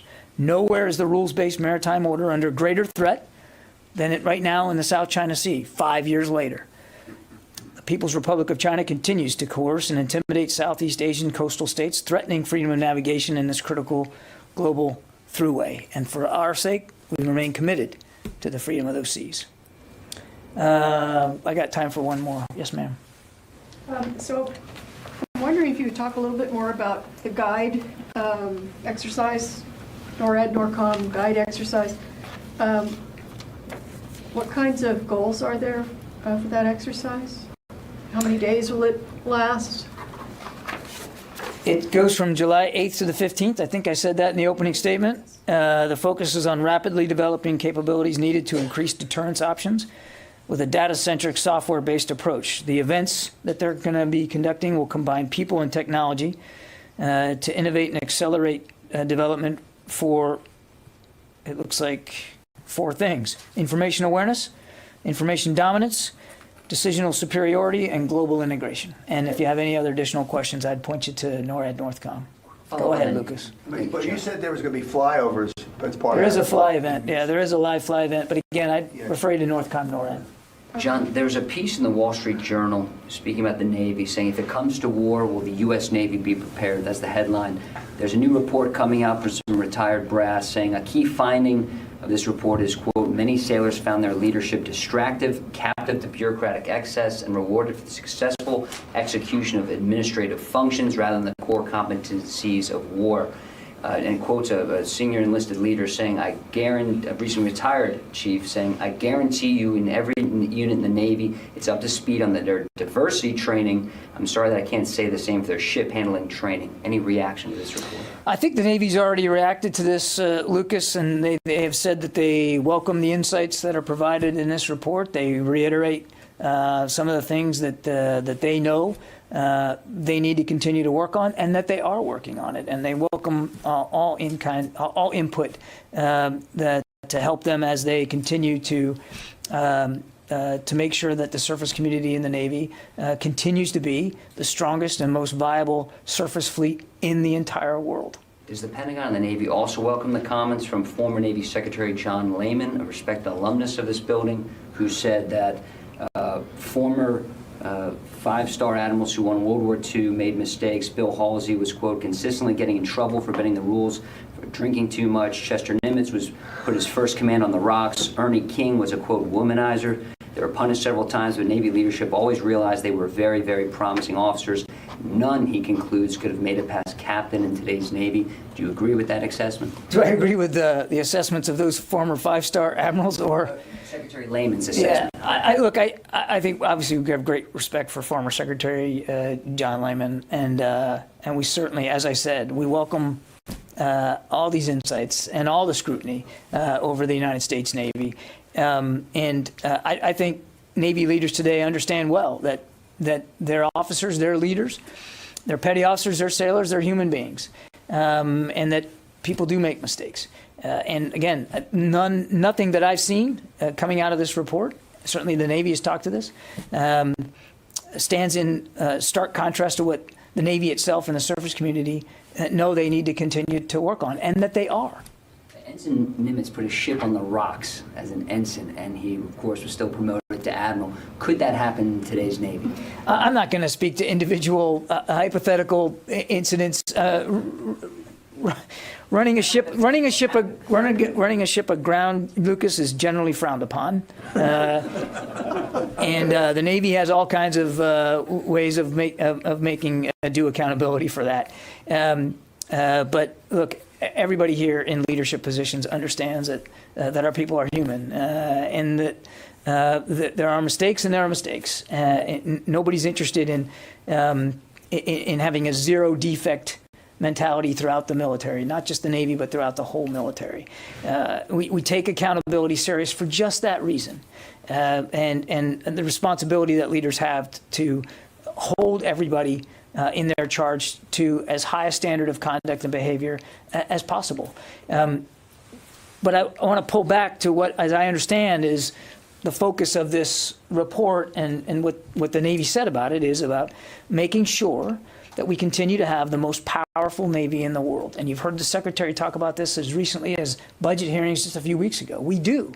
It's the greatest maritime force ever in human history, and it's going to stay that way. And the fact that it makes mistakes as an institution, the fact that there are things that need improvement, all of that is proof that one of the things that makes us so great is that we're willing to do, no pun intended, a little navel gazing, and we're self-aware of issues that need to be improved upon. And there aren't too many other maritime forces, navies, or even military forces around the world that can say the same thing, that they welcome scrutiny, they welcome criticism, and it's okay to hear from formers as well as members of Congress that there are things that need to be looked at or need to be improved upon. And as I said, as the Navy said, they're well aware of the issues that were raised, and they track very closely and align with things they themselves have been working on to try to improve going forward. So is the U.S. Navy ready for war? Yes. Okay, thank you.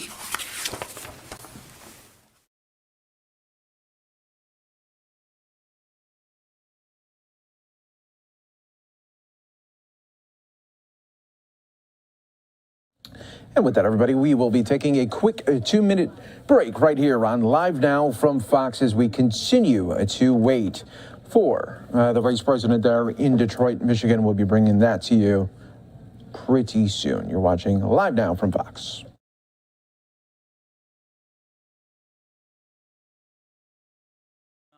Raisuni to 5 years in prison. We note Mr. Raisuni has alleged there were violations of fair trial guarantees. We believe the judicial process that led to his verdict contradicts the Moroccan system's fundamental promise of fair trials for individuals accused of crimes, and it is inconsistent with the promise of the 2011 Constitution and His Majesty King Mohammed VI's reform agenda. We also have concerns about the case's negative impact on freedom of expression and freedom of association in Morocco. Press freedom is foundational to prosperous and secure societies, and governments must ensure that journalists can safely perform their essential roles without fear of unjust detention, violence, or threats. We are following this case closely, as well as those of other detained journalists in Morocco, including Omar Radi, and we have raised these concerns with the Moroccan government, and we will continue to do so. With that, I'm happy to move to your questions. Thanks, Ned. In addition, on Afghanistan, in addition to the change in command that happened earlier today, the embassy announced overnight that it's going to resume immigrant visa processing. And I'm just wondering, is this resumption going to make a dent in the backlog, or how much of a dent will it make in the backlog? Does it affect the relocation plans or the option for relocation? And is anything has anything been decided on that front? Well, you are correct that the embassy has announced over Twitter that it will resume immigrant visa interviews this week, and that does include the SIV process. As you know, the SIV process is written into law. It was designed by Congress. It involves more than a dozen steps, and that includes both a role for the Department of State as well as for the Department of Homeland Security. As we said before, there are approximately 18,000 Afghan principal applicants at some stage of this process. As of May of 2021, approximately half of those applicants are at some stage of the process pending applicant action. So in other words, approximately 9,000 or half of these applicants need to take action before the U.S. government can begin processing their case. About 30% of these applicants are awaiting a decision at the chief of mission stage, and the final 20% were approved by the chief of mission stage, and they're moving through the application process either in the petition or the visa processing stages. You were also right in your question that we have mobilized significant resources to do all we can to make a dent in the applicants. As you know, we have been very clear. We now head out to this event pretty soon. Vice President Kamala Harris. This is the place that shaped my passion to fight for what is right and push against those that say we don't belong or be treated less than. Y'all still remember my mother with her heavy accent. It was the black women in this beautiful black city that told her, raise your voice, even if your voice was shaking. I know I didn't run to become the first of anything, but I ran because of my own lived experiences. Because I am done waiting, just like you all are. I'm done waiting for the bold change that we need. And I think, and I believe that our Madam Vice President feels the same way. It's our own lived experiences being a child of immigrants, being women of color in positions where we can bring those voices in a room that never ever experienced it before. Y'all, we're in the building. We're in the building where folks were banging on the doors and windows to stop our votes from being counted. We stood up and we said, not now, not ever will you ever take away our right to vote. And this is the same building that we put shots in arms of people that never thought they can get free health care. We did it with free vaccinations for everyone. We are all connected here because of our own love for justice and equality. I tell people when they come here, they leave stronger. They leave with this love for community and for justice that no one else could ever truly understand unless you were here with me as we continue to fight against these injustices. I cannot express to you how much I am pleased to have our Madam Vice President here, and I cannot wait for you all to experience what we've been experiencing in the last few hours of somebody that won't stand down and fighting against not only for us having access to health care, but also against the voter suppression laws that continue to be pushed forward in the state of Michigan. Not now, not ever. Thank you so much.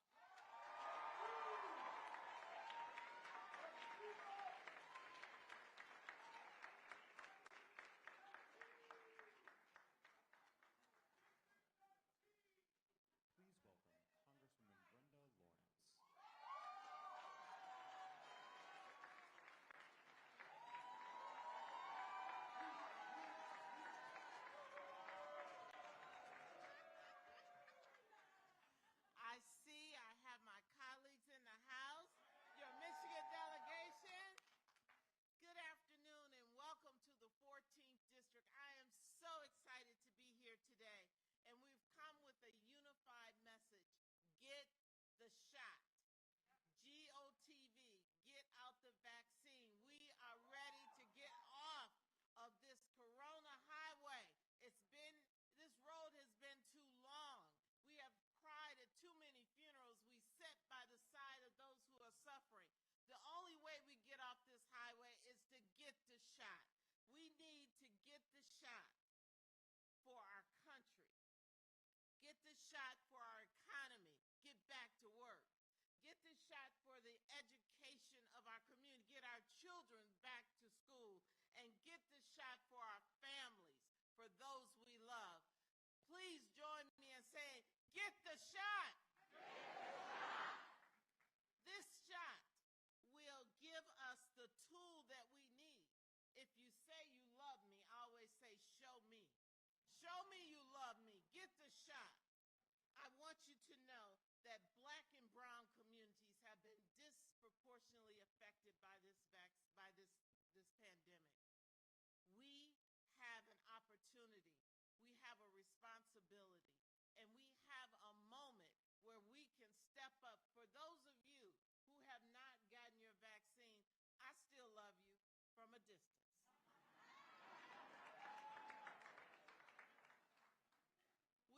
prevent loss and heartbreak right here in Southeast Michigan.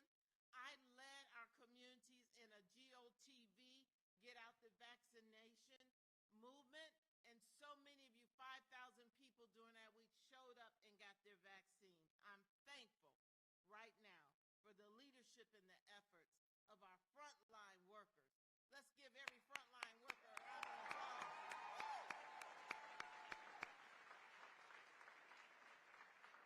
Our community leaders that stood up, my congressional delegation here, our pastors, our churches. We had so many people, including under the leadership of one amazing person that we now call the President of the United States. This is Joe Biden, who led the charge, and we want to say thank you, Joe Biden. We need all hands on deck because whether you admit it or not, we're all connected. When I walk into a public space, I'm connected to everyone that's in that room. We cannot do this alone. Get the shot. Get off the Corona highway. We can do this, Michigan. I want to say thank you, and let's get vaccinated. Thank you so much.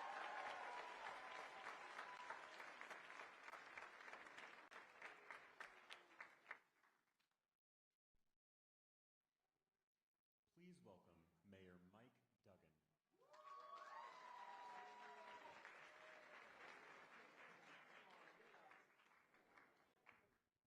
All right, who here?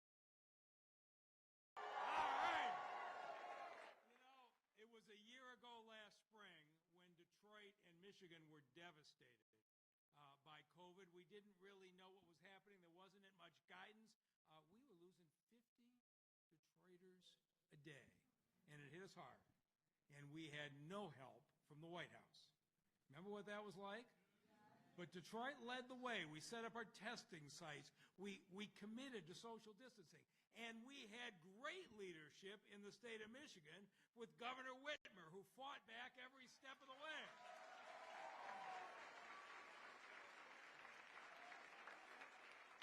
And then in January, a really good thing happened.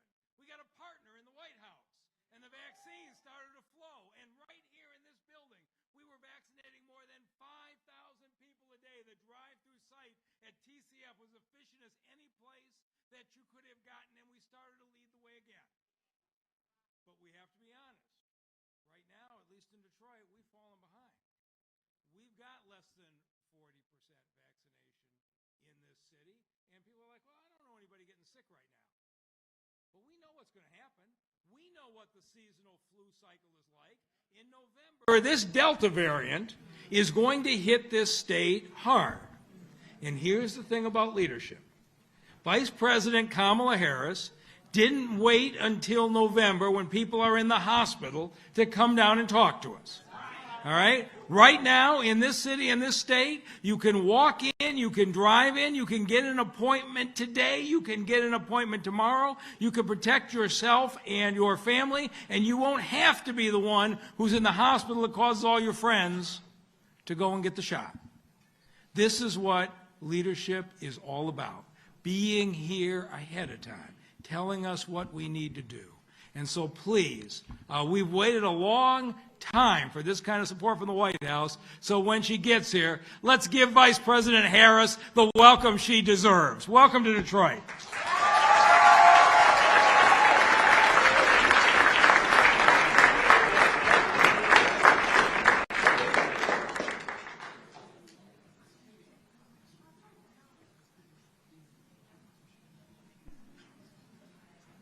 Please welcome Lieutenant Governor Garland Gilchrist.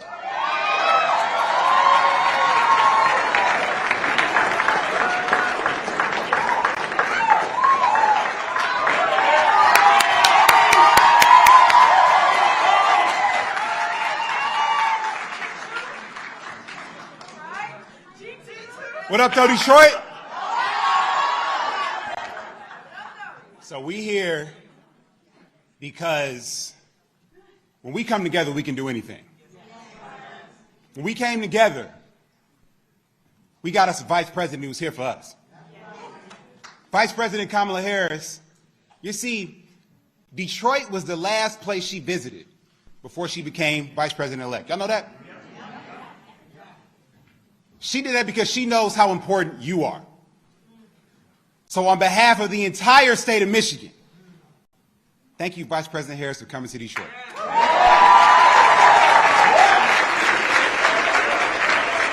We have so many friends and family and leaders here today. I see our congressional delegation here represented. We got Governor Gretchen Whitmer, who's here in the back, ready to represent for the city of Detroit and the state of Michigan.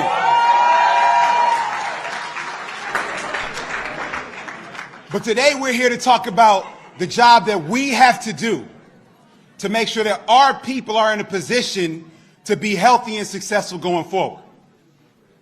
Everybody who made the choice to get vaccinated made the choice to have a future.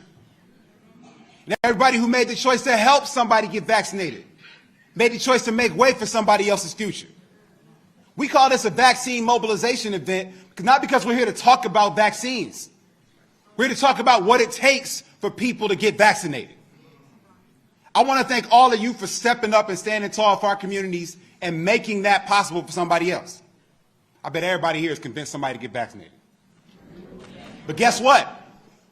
All the people who have not yet been vaccinated, they just one conversation away. So my challenge to you is, who are you going to have a conversation with?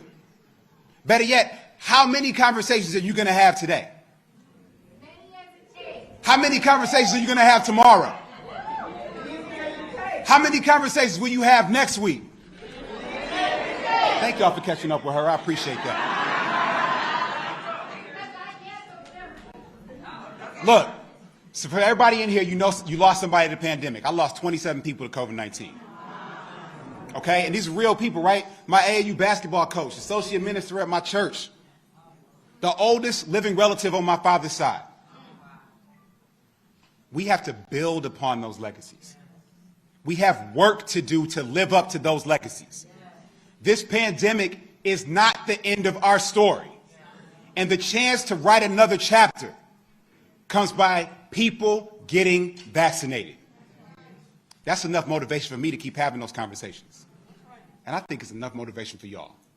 So thank you so much for what you're going to do, who you're going to talk to, who you're going to convince, who we are going to mobilize to move the state of Michigan forward, to move our nation forward. Because as y'all know, as goes Michigan, so goes America. Thank you and God bless you. Let's go get vaccinated.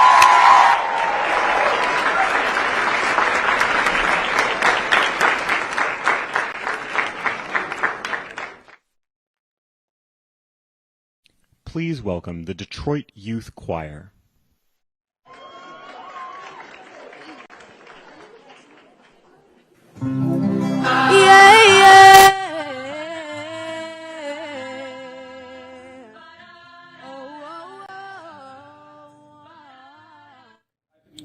We'll take another quick 2-minute break right here on Live Now from Fox.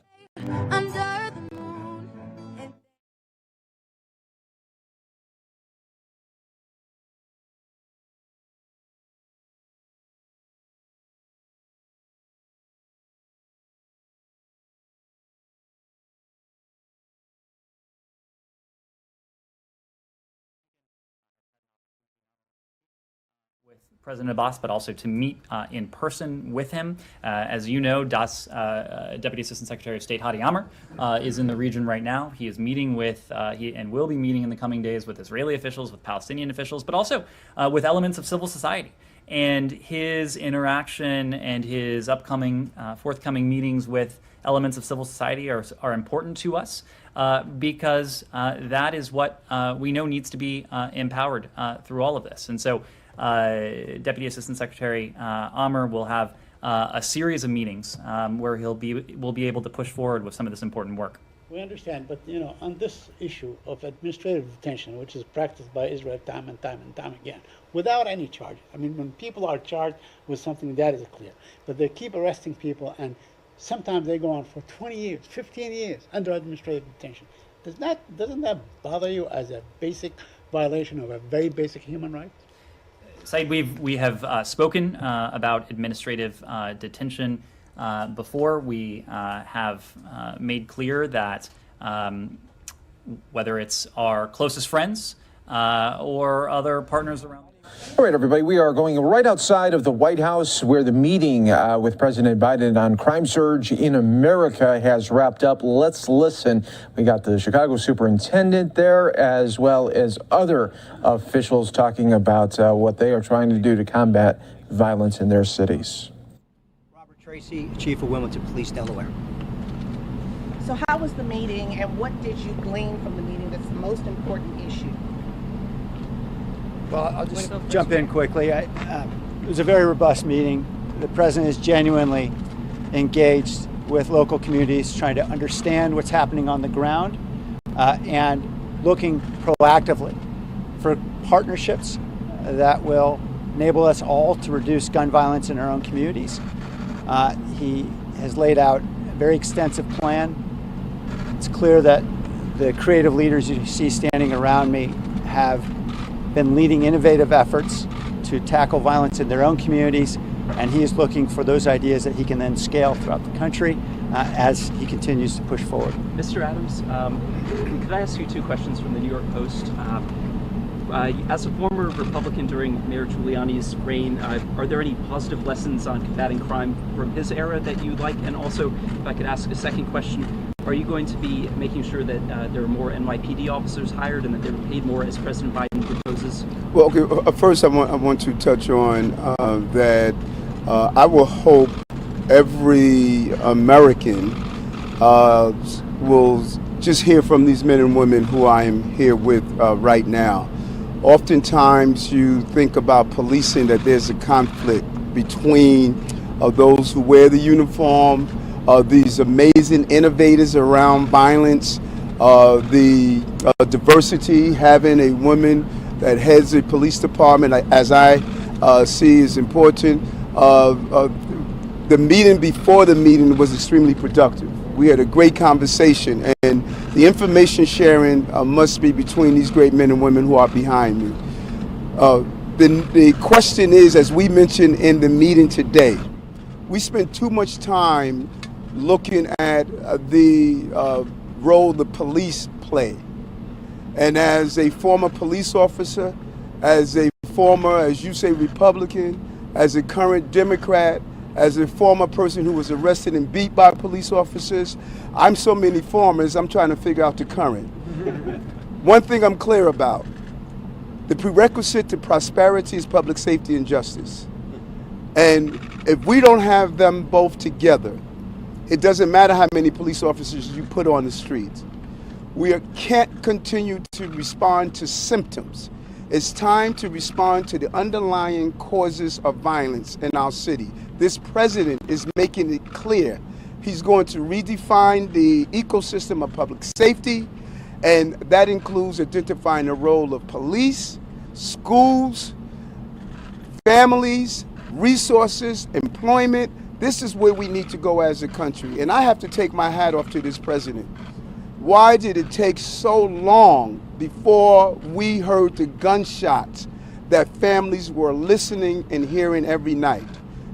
Other communities were waking up to alarm clocks. Communities of black, brown, and poor people are waking up to gunshots. And this president said, this is not the America we're going to live in. And that is why I'm here. And I'm so proud to have been part of this meeting. And I'm proud of these men and women who are here today. Because this is representative of what makes us great as a country. Tomorrow, the president, I have a question for you for tomorrow. The president will be speaking in Philadelphia on voting rights. And he says that he'll be coming from the perspective of morals. Do you believe on policing that it is a moral or more so a legislative issue? Combination.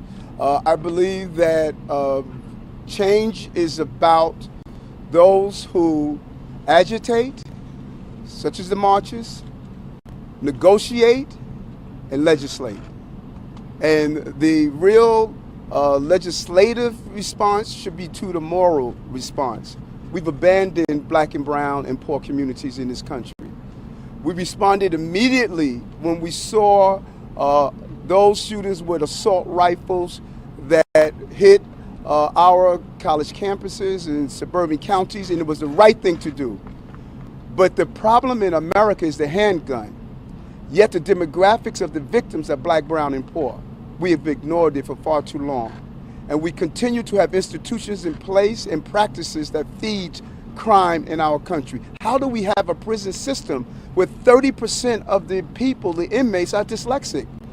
That means the real crime didn't take place only on the streets. It took place in the Department of Education across America that refuses to identify how we feed crime. And so I think it's a moral and a legislative response to this, and we have a president that understands the moral responsibility. Are you going to hire more cops, though, as You stay in New York, and I'm wondering if you have any thoughts on what you told President Biden about New York specifically. What did you make any requests or demands or? Yes, yes. I'm here representing the great city of New York, and I'm clear on that. I'm not representing the country. I came here as the Brooklyn Borough president, which can be considered the third largest city in America. I think that my request of the president was, number one, to make sure that we use the money that is being allocated to deal with underlying causes, because we must have a plan that's prevention and intervention. Prevention consists of some of the long-term things I'm talking about: dyslexia screening, doulas, making sure we have job employment, which he's doing in his plan, and then intervention. We need to put in place real plans in New York City to go after the gun violence. We had a 13-year-old child that was assassinated in the Bronx, a 10-year-old child that was shot in Rockaway. These parents and families are looking for real relief right now, and I think there's some things we can do with the dollars that the president has allocated to make sure we get to those long-term plans. And does it mean, do we need to hire more police officers that are being asked over and over again? No, it means using the dollars correctly. And if that means putting more police in our subway system, let's do that. If that means putting more police officers out of their vehicles and walk the streets and have greater community engagement, let's do that. That means do whatever needs to be done to make the people of New York City safe. Police chiefs, any of the police chiefs, how do you guys marry the crime prevention initiative by the president as well as the George Floyd Justice and Policing Act? Well, I'm Chief Davis from the city of Memphis, and I come from a city that is experiencing gun violence disproportionately in black and brown communities. There has to be a correlation between the George Floyd Justice and Policing Act and also the work and the plan and the strategic plan that this president is pushing forward. We have to find balance. We can't continue to arrest crime away. We need to get guns off the street, hold people accountable, and ensure that our communities get the kind of protection that they need. Right now, black and brown communities are being terrorized from gun violence. We need to ensure that we give people an opportunity to stay out of the criminal justice system, but those individuals who continue to commit violent crime, they need to be dealt with by the criminal justice system. So we have to have balance. Superintendent Brown, Lynn Sweet from the Chicago Sun-Times. Yes. Did you get any sense in the meeting about when the strike force will arrive in Chicago and what exactly is the makeup of it, what it's going to do? Will it arrive sooner than a month? So one of the things we talked about, and I'm David Brown, Superintendent of Police, Chicago Police Department. One of the things we discussed was this sense of urgency around violence. The things we can do in the near term now. The strike force being one of the things we can start doing now. We haven't waited for that collaboration with the ATF, the Alcohol, Tobacco, and Firearms, inside Chicago and other parts of the country. We've started putting together these plans. Likely we'll be rolling out something in the coming days so that we can start the investigative process both on tracing guns, but focused on gun trafficking. That's the impact. Making consequences happen in the federal courts. We did talk about the whole of government approach, the ecosystem of public safety that also includes street outreach, violence interruption, but we really focused on near-term, making serious consequences a thing that happens in our cities with gun trafficking. Those who create violence in our cities that's happening right now now, there was a sense of urgency both from the president and his administration. Both the Attorney General Garland was talking about a sense of urgency. What can we do now, adding resources now to have an impact on violence in our cities? Because Garland is from the area, grew up in Lincolnwood, did he say anything to you that showed he knew the very areas that are troublesome in Chicago? And yes, Attorney General Garland and I had a conversation before the meeting started. We had some commitments from him to help out with Chicago, and he offered whatever we needed from DOJ, we would get those resources. So include task force officers. It includes additional prosecutions.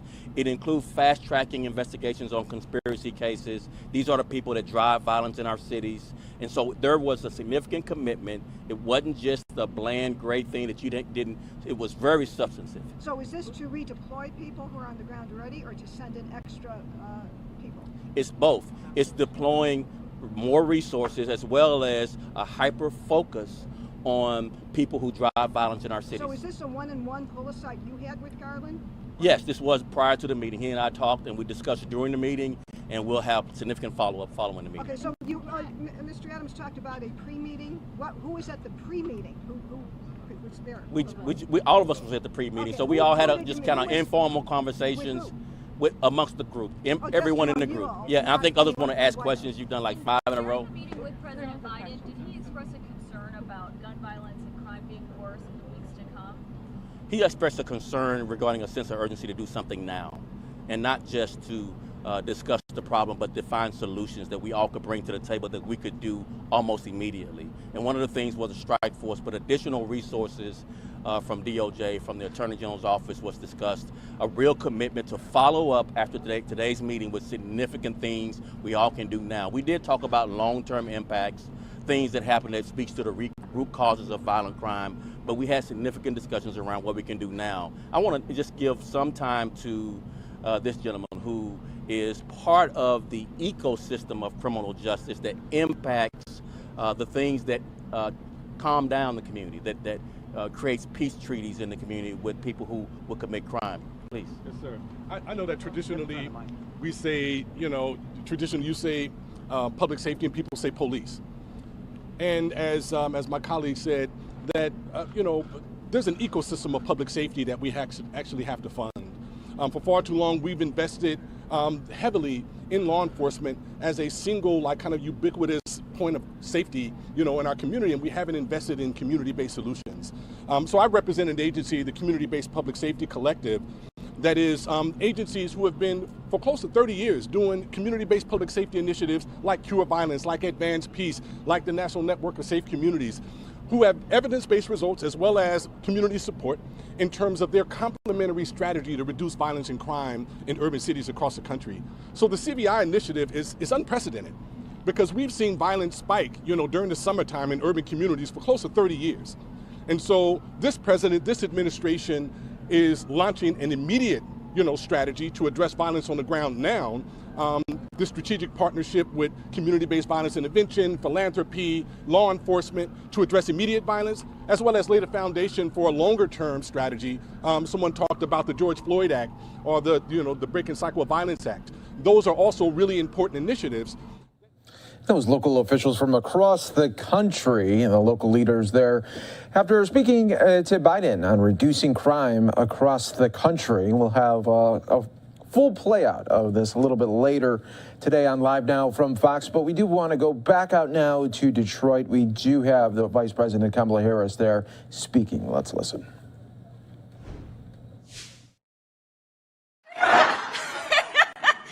But my goodness, her story, and I hope you know about it, is a story of courage. It's the story of so many people. Tomorrow, I'm so honored that you introduced me, given all that you have been through and all you continue to do to hold up so many people. Just a story of courage mixed with conviction, mixed with grace. That's who she is. Can we hear it again for tomorrow, please?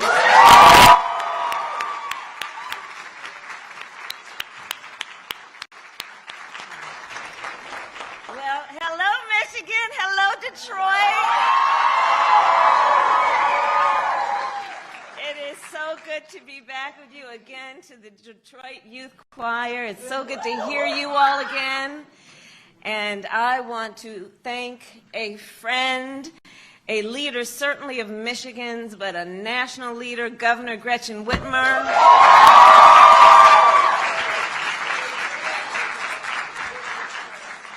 She really is an extraordinary leader on every level, and I'm so honored to share the stage with her today as we have before. Lieutenant Governor Garland Gilchrist, Congresswoman Brenda Lawrence, Congresswoman Rashida Tlaib, Mayor Mike Duggan, and all the other elected leaders. Thank you, thank you, thank you for all that you do. It truly is good to be back. So I bring you all greetings from myself, of course, but also from your President, Joe Biden.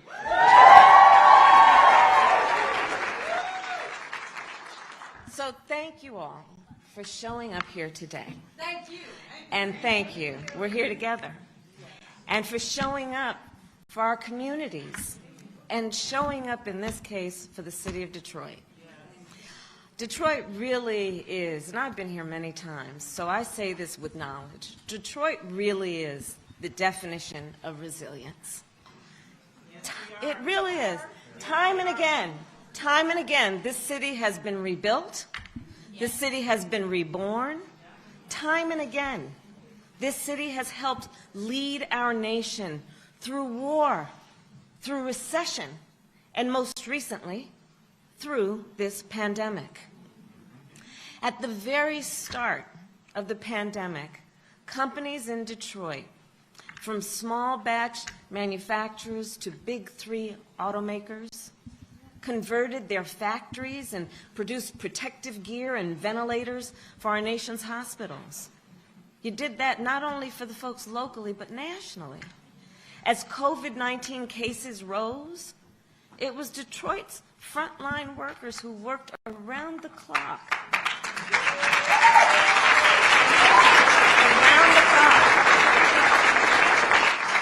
To help care for those who were sick. We heard Tamara talk about the personal prayer, in addition to the prayer for the community and for the world. Those frontline workers, like her and so many others, risked their own lives, and they knew they were, for the sake of taking care of, in many cases, perfect strangers. You know, I do believe in moments of crisis, there are revelations and an unveiling of the heroes walking among us. And I would say among the heroes walking among us as we live on earth right now, the frontline workers are front and center.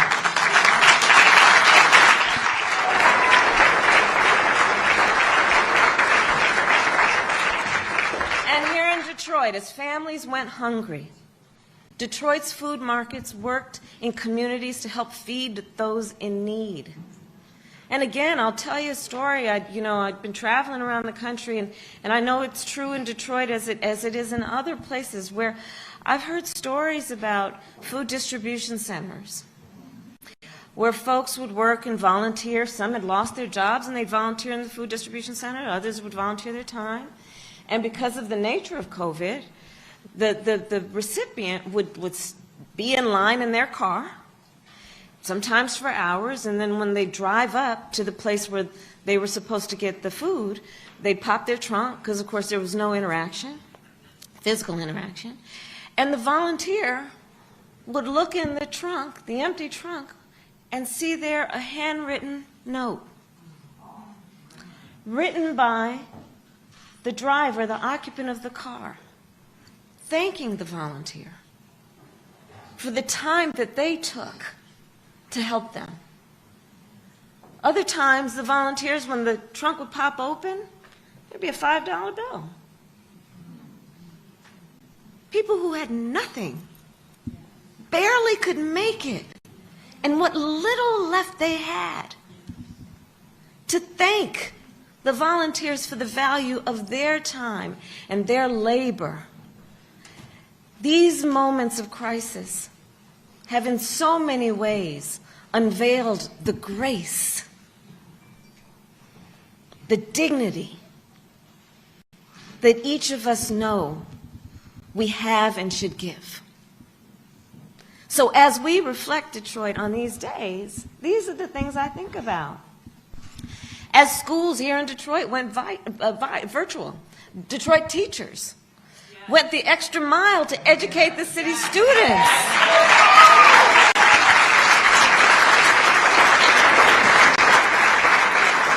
Went the extra mile. And of course, we are gathered here at TCF. And during the pandemic, this center served many purposes. It was converted into a temporary care facility. Before, it was converted into a vaccination site. We are joined today by healthcare workers who administered vaccines here and across the city.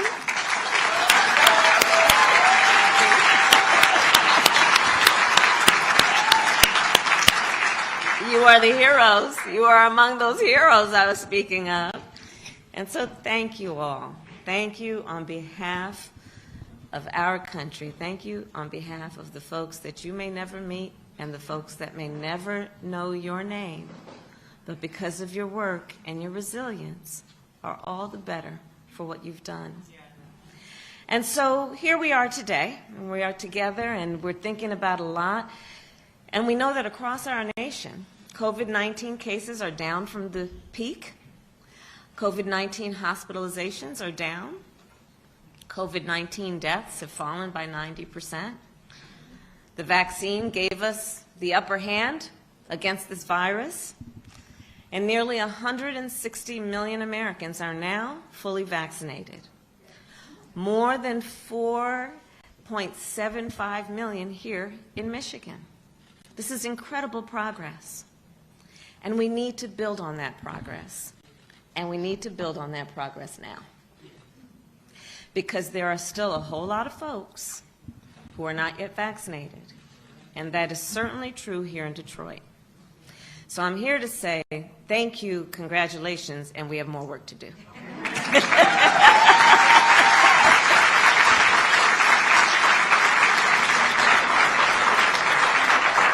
So the President and I, together with state and local officials like those here today, and I see the Secretary of State who's here, and thank you for your leadership,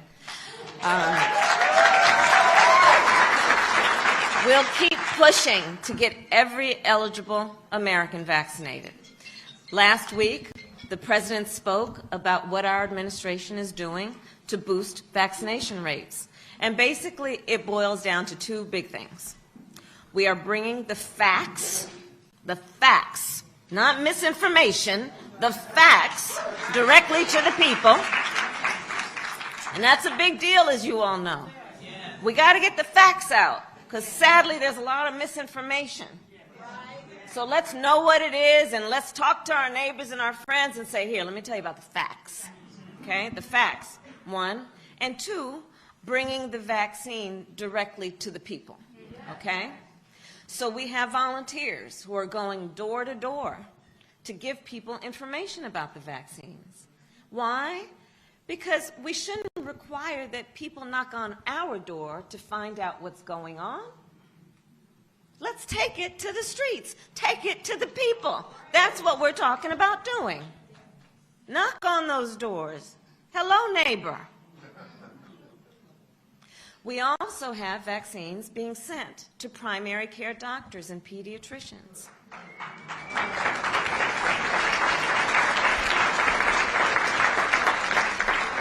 Pediatricians who so often will treat the child, and then as they're treating the child, look over at the mother or the father and say, well, how are you doing? Right?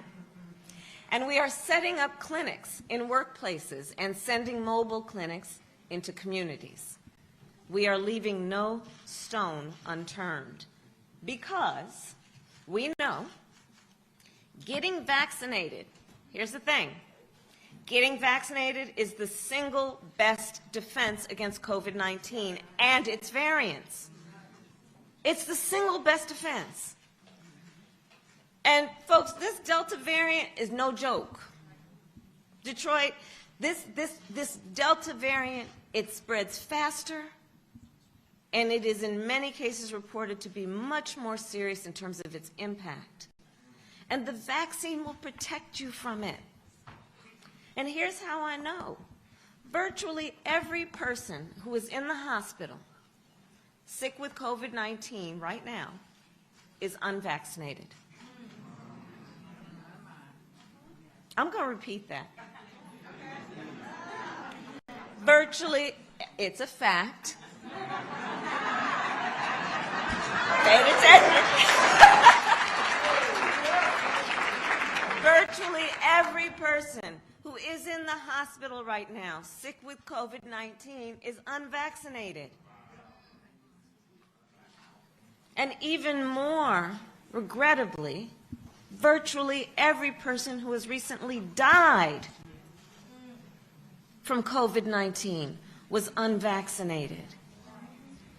The loss, the tragedy of that loss, literally every person who has died from COVID-19 that we have recently been seeing was unvaccinated.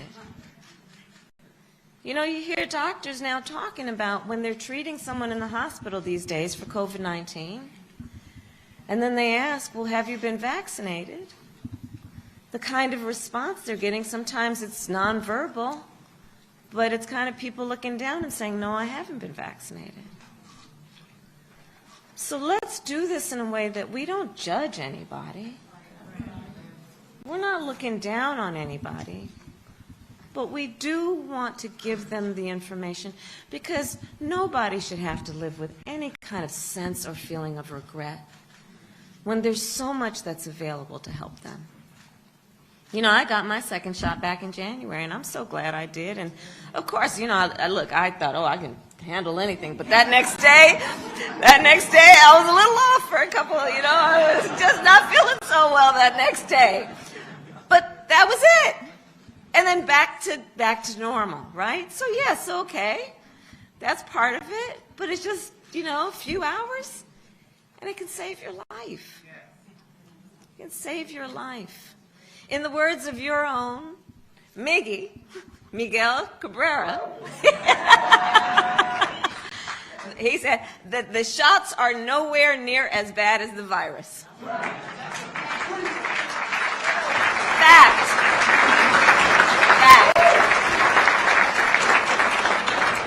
So if you have not yet been vaccinated, you know, some people said, I'm going to wait. I want to wait and see how this all turns out, how everybody else is doing with it, right? So I'm going to give it 6 months. It's July.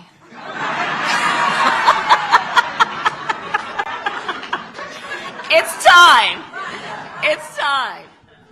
So it is time, and it is time to roll up your sleeves and get the shot. And if you already have, find someone who hasn't and help them. And talk to them as we are having this conversation now. Born out of love, born out of concern, and born out of knowledge, again, that it will save lives. You know, a couple of weeks ago, I was down in Atlanta at Ebenezer Baptist Church. And it was good to be back there. And the church, of course, you all know this is the church where Dr. King preached. Until the day he died. And today, it is a place of worship, but as most places of worship, also a place of healing. It is a vaccination site. Then and now, a place of healing. And when I was there, I talked with a bunch of folks, and in particular, I met with a bunch of folks who had just been vaccinated, and the healthcare workers who administered the vaccines. And I said then, what I will repeat today, I do believe that the act of getting vaccinated is the very essence of what the Bible tells us when it says, love thy neighbor. Right? Because what we know is, one can ask, well, who is one's neighbor? Is it the person who lives to my left, lives to my right? I know them, may borrow a cup of sugar, right? But what we know it means when we talk about love thy neighbor is that, yes, it may be the person next door, and it may be the man on the side of the road. and it may be a perfect stranger. And in the face of that stranger, you see a friend. That's what this is about. And so by getting vaccinated, you are loving your neighbor. And so I will end, Reverend Anthony, where I began, with the point about Detroit's resilience. Detroit, you know better than most. Resilience is not automatic. Not everybody has it. Resilience is made. Resilience takes determination, and it takes work, and resilience requires love. So in that spirit, and in the spirit of resilience, let us rise up Detroit, let us rise up Michigan, let us rise up America, and let us end this pandemic once and for all. We can do this together. I know we can. Thank you. And Vice President Kamala Harris wrapping up the sales pitch there for those that are not vaccinated right now, as she is trying to make that push to get them vaccinated, as we are seeing that Delta variant. For those that are, you got about 99.5% of the people that are in the hospital right now, it's because they are unvaccinated. That was from the CDC putting out that one. So they are trying to get those numbers down for people that are still getting COVID-19. You're watching Live Now from Fox, bringing you the live events, live feeds, and always breaking news as it is happening right here. Let's take a quick 2-minute break for some of you.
And welcome back, everyone, here to Live Now from Fox. We've been seeing a lot today where city officials and police coming together in major cities to talk about crime reduction hopes, as this really all coming on the heels of President Biden really getting a briefing from some of the top police superintendents from across the country today. That one just wrapped up, but we wanted to play this one out to you from Austin, Texas, talking about public safety. Understaffed and suffering from major morale degradation. This comes at a time of dramatically rising violent crime and an environment in our own city where many, especially women, are feeling unsafe. I met with a Spanish-speaking woman who does not want to be identified, but I could provide you the incident reports numbers for her, who in the course of one day had two very scary incidents First was an armed home invasion, and then on her way to make an impact statement at the police department, a homeless person threw a rock through her car window while she was walking to the police department. This lady works at a fast food establishment in an area overrun by homeless encampments on Riverside. She lives in fear of going to work. Fortunately, she nor her family was injured in either incident, and good citizens covered her auto repair. The far left in our city is fundamentally leaving citizens with the impression that they have moved on from caring about the common man, woman, and child. For some on the far left, any mention of crime or people feeling unsafe is characterized as fear-mongering. Once again, we see through our city council and our current district attorney's actions, they no longer care about working class folks, victims of violent crimes, or society function with some level of decency. I am a proud Democrat who can both advocate for much needed change in our justice system and advocate for responsible staffing, training, and support of our police. America needed to have a conversation about policing, but what we have allowed is irresponsible and inexperienced activists to lead the conversation, and it's time for ordinary citizens to speak up. Save Austin Now is doing just that, advocating for people who know Austin is heading in the wrong direction and leaving so many ordinary citizens feeling like they can't count on the police to show up and feeling like criminals are well aware of that fact. The public does not support mass defunding of police departments. Our proposal addresses staff levels to ensure that there are adequate officers to maintain acceptable response times.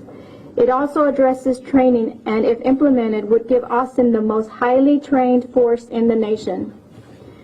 Do not listen to the loud voices that support chaos and anarchy. We, the citizens, have a choice and do not have to live in fear of walking down our streets. Safety should not be limited to those who can afford to live in places with private security guards and gates. Safety is the right of every single citizen in this city and is the most fundamentally And live now from Fox, bringing you this live breaking news alert here in California. Right now, firefighters are battling a fire right near a home, Hacienda Heights here. Sky Fox is giving us these aerials right now. So let's just see as they're going to pan there into that.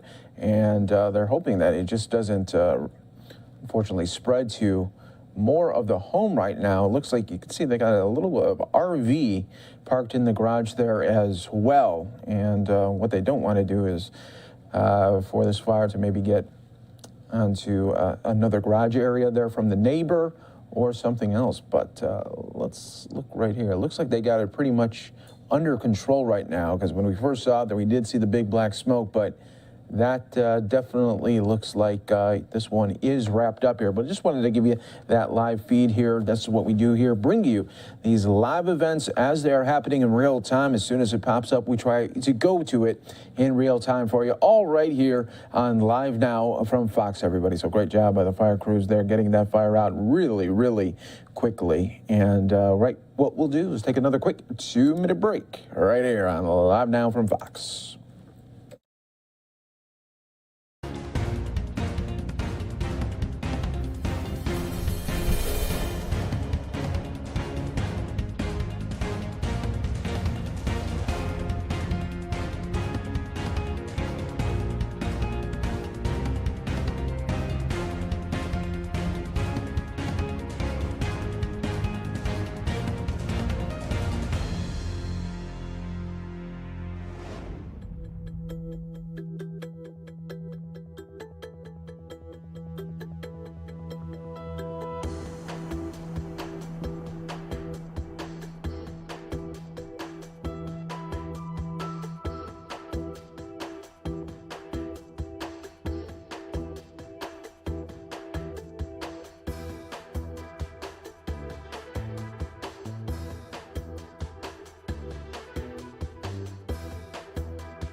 The mental responsibility of our city leaders. Fully staffing APD should not be controversial. It's too bad that it has taken so much chaos for the city to finally agree that they made a mistake in treating APD like the enemy. We ask you to support our efforts to transform APD from an understaffed and overworked force into the most highly trained force anywhere in America. A force that recruits diversity to allow effective community policing. A model force that will make every Austinite proud. Thank you. Great job, Cleo. Can't really improve upon that. I want to invite up now a few law enforcement experts from different groups in both our city and in our state. They're going to talk to you specifically about the proposed budget, what it would mean for our police department, and what it would mean for public safety. I want to start with Ken Cassidy, who is the president of the Austin Police Association and is an active duty police officer in our community. Thank you, Matt. Hello, everyone. I'm Ken Cassidy. I'm the president of the Austin Police Association. Just want to start off with some numbers from 2021. The community needs to know that 96% of our patrol shifts that show up on a daily basis do not come fully staffed. An example would be if you have 10 officers on a shift, 96% of the time, we don't have a fully staffed shift. 37% of the time, we fall below minimum staffing levels. What does that mean? In most of our shifts, we have 10 people. You're allowed to be down to 80%, but we're not even meeting the 80% threshold 37% of the time. APD has authorized 1,809 officers. We presently sit at 1,650. At an attrition rate of 15 people per month, which right now we're looking more at 20, but I'm using the lower end, we'll lose 135 more officers by the time the 144th class graduates. That's the academy class that's going on right now. You do the math. Probably by then we'll have maybe 80 people graduate, but between today and the time they graduate, we'll have lost 135 more officers. The math just doesn't add up for our department and for public safety and the citizens of Austin. Due to these facts, we call on the department to look at offering retention bonuses for all officers in the police department who presently work at APD and look at having a third cadet class in 2022.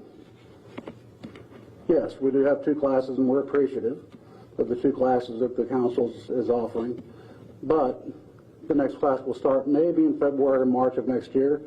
They won't graduate until the year after, and then you have to go through training with an FTO. So yes, we are having 2 more classes, which again, we're appreciative, but we're going in the wrong direction. We're not going to be adding more officers. We're going to be losing more officers between today and 2 years from now. After the Matrix report was released in 2017, this report recommended staffing levels for the Austin Police Department. In 2019, the Austin City Council approved the staffing model, which would have authorized APD to have 1,959 officers. Many of the council members who approved this number realized at the time that the officers were needed because the city was growing so rapidly. Now they say we must reimagine public safety. Well, our officers are still answering all the mental health calls by the hundreds every day with no help.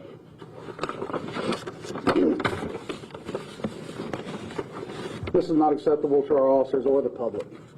In the past 12 months, Chief Manley and Chief Chacon made the decision to cut the DWI unit, the Lakes unit, the Parks unit, the Motors unit, CVE, which is license and weights, are the ones that inspect the big rigs out on the interstate, and part of the gang unit, and most of our district representative programs and metro tactical units. Violent crime is running rampant. Homicide is up 79% for the year, and our vehicular fatalities are through the roof. Just look at this past 2-day weekend. We had multiple people die in traffic fatalities. Traffic enforcement is almost non-existent because of the lack of support from city government. Even Mayor Adler, our mayor, has openly spoken about not wanting police officers to enforce traffic laws because it's too intimidating. How do you think the families feel that have had people die this year in traffic fatalities for either going too fast or reckless driving or DWI? Ladies and gentlemen, we must do better. Please sign the Austin petition now. Petition to require the city to hire 2 officers per 1,000. That's the only way we're going to get out of this, and we do need City Council to step up with a 3rd academy class this year. It could be modified to where we could recruit officers from around the state to come here. So it's only a 2 to 3 month course, and that could get staffing back up. But right now, what we've been authorized in this budget is simply not enough. Thank you. Thank you, Ken, and thank you for your service to our city. I want to welcome up from the Combined Law Enforcement Association of Texas, the Public Affairs Coordinator, Jennifer Szymanski. Hi, I'm Jennifer Szymanski. I'm with CLEAT, the Combined Law Enforcement Associations of Texas. We represent the Austin Police Association along with over 100 other associations across the state, in total representing over 26,000 police officers in the state of Texas. We are here today to support Save Austin Now and the Austin Police Association and the department. We are in full support of these ballot items that we are proposing today, and we believe these petitions are very important. The issues that we're trying to address here, as a former Austin police officer myself, I firmly believe that the staffing crisis does have a direct impact on public safety. And morale is extremely low, crime is rising. These are all related to the staffing crisis. But we also have to remember that the staffing crisis also has a direct impact on training. And the fact that officers, as the president pointed out, are going to shifts that are not fully staffed, it also has an impact on their ability to attend training. And we've been pointing that out at the state legislature as well. We need the officers to be able to attend training regularly, and if they're not able to attend training regularly, it's unfair to them and it's unfair to the public, because we're holding them to this extremely high standard to perform at that highest standard every single day and take calls and perform to the standards they performed a month ago at the mass shooting. And that's very difficult to do without proper training. So the department must be fully staffed, they must be appropriately staffed, and we're here to support that cause today. Thank you. Thank you, Jennifer. Since you brought up the mass shooting from, I think it was 3 Fridays ago, it might have been 4 Fridays ago, I want to read a statement from the Cantor family. This is the family of the New York resident who came here as a tourist and died in the mass shooting. After knowing all the facts of what was done by the mayor and the city council, it's very clear that they've created this perfect storm. So the city council and the mayor cut up to $150 million off the budget, knowing that this money was the funding for the gang unit and crime prevention units. Had these teams not been disassembled, this shooting would have been prevented, because these two gangs were having shootouts before and commonly known to law enforcement. The intricacies were discussed on social media by the shooters themselves. However, there was nobody available to take preventative measures because they were disassembled directly as a result of the mayor's political ambitions to appease the other left-wing higher-ups in the Defund the Police movement. We all strongly feel that had it not been for the Defund the Police movement and the political aspirations of the mayor to fit this narrative, our brother, son, nephew, and fiance would still be alive today. Let me bring up now Owen Bayarta, who is Executive Director of the Texas Police Association. Thank you, man. Thank you. My name is Erwin Ballarda, and I'm the Executive Director for the Texas Police Association. Our association has been around since 1895. Our objective was to promote professionalism in law enforcement. Through our agency, we actually wrote the statute that created DPS and also TCLOS, which governs the standards for law enforcement statewide.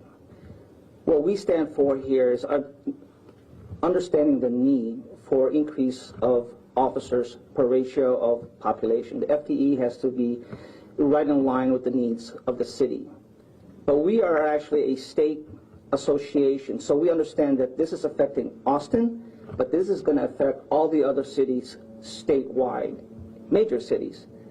But in understanding that, it's not just the funding for law enforcement, but we believe too what it affects is the working condition that each officer actually has to be affected by. In fact, what we just found out is that law enforcement statewide has the highest demographic, the highest suicide rate than any demographics in the United States. So imagine that. The work condition, the environment that they're working in, they want to save the community, they want to live here. But again, we have to find a way as a community to keep them here and to make sure that our community is safe. Thank you. Thank you, Erwin. I'll wrap up. We'll all take questions as you have them. We're here today because We believe that the proposed budget, again, this is the proposed budget, you can imagine that a mayor and a city council that voted 11-0 to cut up to $150 million from the police budget last August, with 10 of those people still there, there's a pretty decent chance they're going to take a cut at this proposed budget. But even the proposed budget is wholly inadequate for what we need to make our city safe again. And that's why we're all here today. If you just look at the top line numbers, it can be easy to get confused. We do not wholly, entirely have a police funding crisis. Primarily, we have a police staffing crisis in our city. And that is a man-made disaster. It was caused by a $20 million immediate cut to the police department last August. And of that $150 million, 50 or 60 or maybe $70 million of it now has been cut. The consequence of that is our city is 390 officers below where it should be for a city of our size. I don't think there's one Austinite who believes we are safer because we have 390 fewer police than we should. The vacancy situation is at a crisis level. The attrition problem that we have gets worse every single day. We are not able to recruit, we're not able to retain, we're not able to pay overtime. Just a few months ago, the council dithered for 4 months and refused to graduate the single most diverse cadet class in the history of our city. While they dithered, we lost 26 graduated cadets who should have been police officers working in our city today. We are grateful, to Ken's point, that they will be authorizing, it appears, 2 new cadet classes. The problem is that's insufficient for the reason Ken identified. Number one, it will be at least a year from the time the cadet class begins in March of next year before even one of those officers will be on the streets making our city safer. So we have an attrition crisis and we have a recruiting crisis, and as one of our folks mentioned, we have a morale crisis. Look, it is simply unconscionable that the city council would ask our police officers to go out every day, put their lives on the line. Their spouses are wondering whether they will come home safe, and to do that without giving them the necessary support. Does anyone feel safer knowing that our anti-gang unit has been cut in half? Does anyone feel safer knowing the sex crimes unit has been disbanded? These are specialized units that get results with professionals and detectives learning and gaining experience and building sources and knowing how to identify criminals and collect evidence so that we can get actual convictions. The problem with the far left in our city is they believe that fewer police means less crime. That's a ridiculous concept. Fewer police does not mean less crime. Fewer police means fewer crimes investigated. It means fewer crimes charged. It means fewer criminals convicted. And in the end, it means more crime. And so that is why these organizations and many others came together 35 days ago and proposed this proposition, which we are calling Make Austin Safe. That proposition, many of you are aware of it, but I'll detail it quickly. Number one, we do ensure a minimum staffing standard of 2.0 police officers per 1,000 population. That is the nationally recognized standard for safe cities. I believe 12 or 13 of the 15 largest cities in America meet that standard today. We do not. We are around 1.2 police officers per 1,000 today. But it's not simply that. We combine that with minimum of 35% community engagement time. This is the percentage of the hours worked that a police officer is in the community, not doing paperwork, not sitting behind a desk, and not engaged in training, but is actually in the field, in their community. A very respected former police chief of the Austin Police Department specifically suggested that that provision be put in there. So that's number one. Number two, as Cleo mentioned, we will have the single best trained police force of any major city in America if this is put on the ballot and if it passes. Currently, police officers get 40 hours a year of training post-graduation. We will take that to 80 hours. Ultimately, the Academy will determine how that time is spent, but we can imagine that might include things like sensitivity training, de-escalation training, close quarters combat training, the kinds of things these officers want and need, but they simply do not have the time to get right now. Third, to Cleo's point as well, we do have significant police reform in our proposal. We do take on minority hiring through foreign language proficiency. We do take on retention through retention bonus for good officers who are current on their good conduct medal status every 5 years. We do believe in making sure that the demographics of any unit that's working in a given neighborhood try to match the demographics of that community as best as possible. Finally, we believe that there's a fundamental lack of curiosity and even basic interest on behalf of the mayor, the city council, their staff, and our public safety commissioners in what it takes to be a police officer in our city. And so we do require, depending on the category of person I just named, that they go through the Citizens Police Academy, and we require they go through a ride-along over a given period of time. Their lack of curiosity is literally costing people their life in our city. The stats need to be reiterated because they are striking. As of today, we have had 45 homicides in our city. We had 36 in the entirety of 2019. Last year, Steve Adler set an all-time record. This will be part of his legacy. 48 homicides in 1 year. We are almost surely going to double that this year because the staffing crisis continues to get worse. And there's a direct correlation between police staffing and violent crime. And if you don't believe that, you can ask any police officer or any victim of violent crime, and they will tell you that is absolutely correct. It's not just homicides. That's bad enough. It's worse than that. Every violent crime stat in our city is going up at the fastest rate in 5 years. Aggravated assault, battery, stabbings, rapes, you name it. All up anywhere between 20 and 80%. Many of your news organizations have reported on these numbers, and we appreciate it. The response time situation is reaching a crisis level as well. At the beginning of this year, the average response rate for a priority 191 call was 7 minutes and 30 seconds. It is now around 9 minutes. That is a 20% increase in 6 months.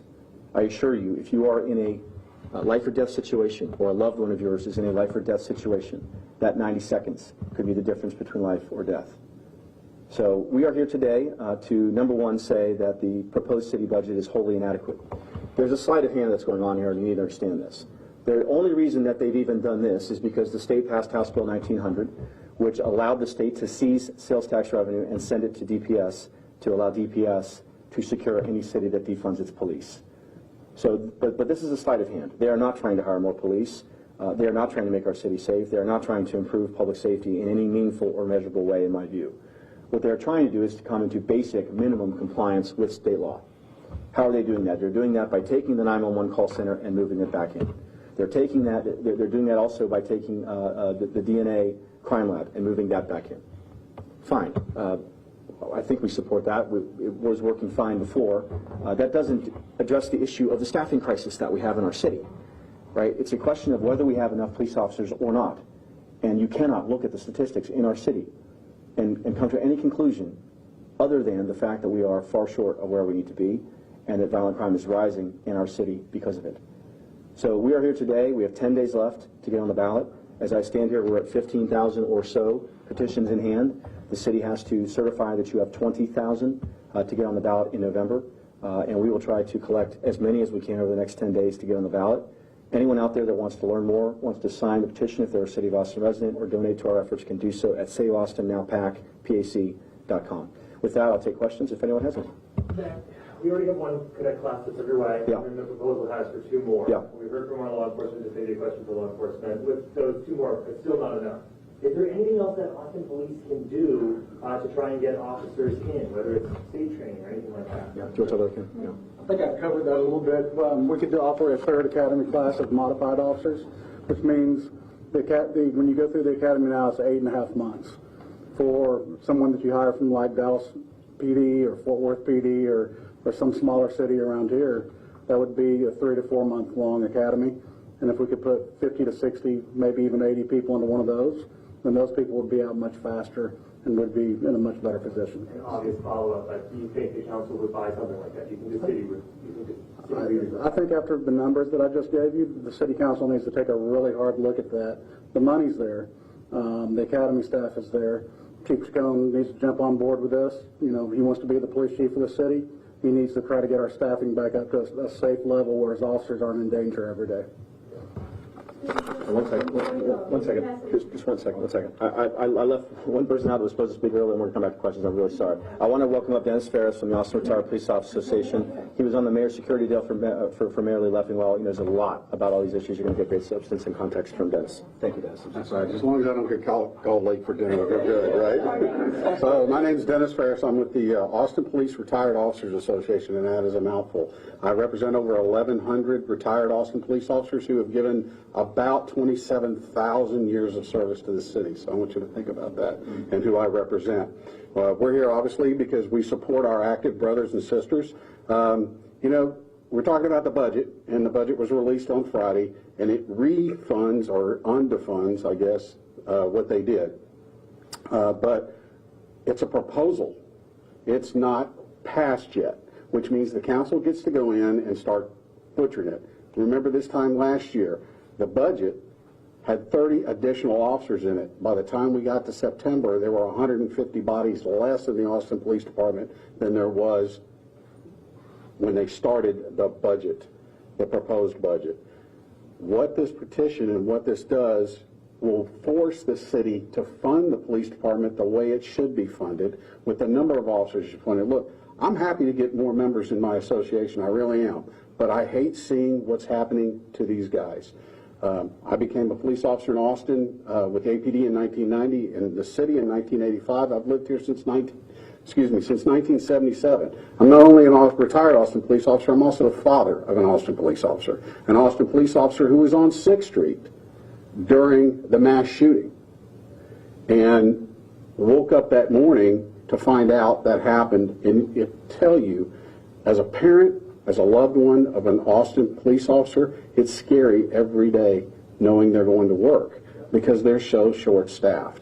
The only way we're going to force the city to do this, and Matt did it with the camping ordinance. The camping ordinance thing was exactly what needed to be done. They forced the city to do what they weren't capable of doing.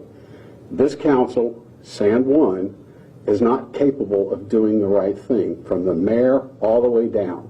This ordinance, this proposal, will force the city to do the right thing and listen to what the voters say, because they're not listening to the voters. They're listening to 5 or 6 activists who are anti-police abolitionists. And trust me, their goal is to abolish the Austin Police Department. Well, we can't let that happen. So anyway, thank you. I'm sorry, a couple more questions, yes, ma'am? Yes, just real quick. Yeah, okay. Mr. Cassidy, that I wanted you to expand. Yes. You mentioned that from here to perhaps 2 years, when the other cadet class is graduated, Yes. by then we're going to lose officers. Can you Yes. explain as to why? Is it due to stress? Sure, Is it due to sure. early retirement? I guess the simple way to put it, I'll just use the class now as an example. This class graduates in around February, and they've got to go through 2 or 3 months of training with a field training officer. Then they're allowed to be out on their own in a police car. The attrition rate right now in our department is about 20 people per month. But I'm going to use the conservative end, 15 people a month. So just do the math. Every month, all the way until the time they're ready to be on their own, we're going to lose 135 officers. And that's the conservative approach. This class will only graduate between 80 and 85 people. So we're going in the wrong direction. We're not going in the right direction. Y'all understand what I'm saying? But is it due because they're retiring? Yes. Like, why are Attrition is several things. Attrition is retirements, people that get fired, and people that resign to go to other departments or other jobs. That's. Can you run a class concurrently? You can. You can run classes concurrently, and we will. This class will, well, at least I hope. This is for the budget coming up, so we could actually start them in this year, in this calendar year, if the chief chooses to do so. Question for Dennis. Yes, ma'am. Chief Chacon, Chief Chacon a few weeks ago mentioned that he has been offering for officers who are in good standing and retired within the past couple of years to come in, get a couple weeks of training, and come back on the job because they're so low. Can you tell me, are there retired officers doing that? Do you know?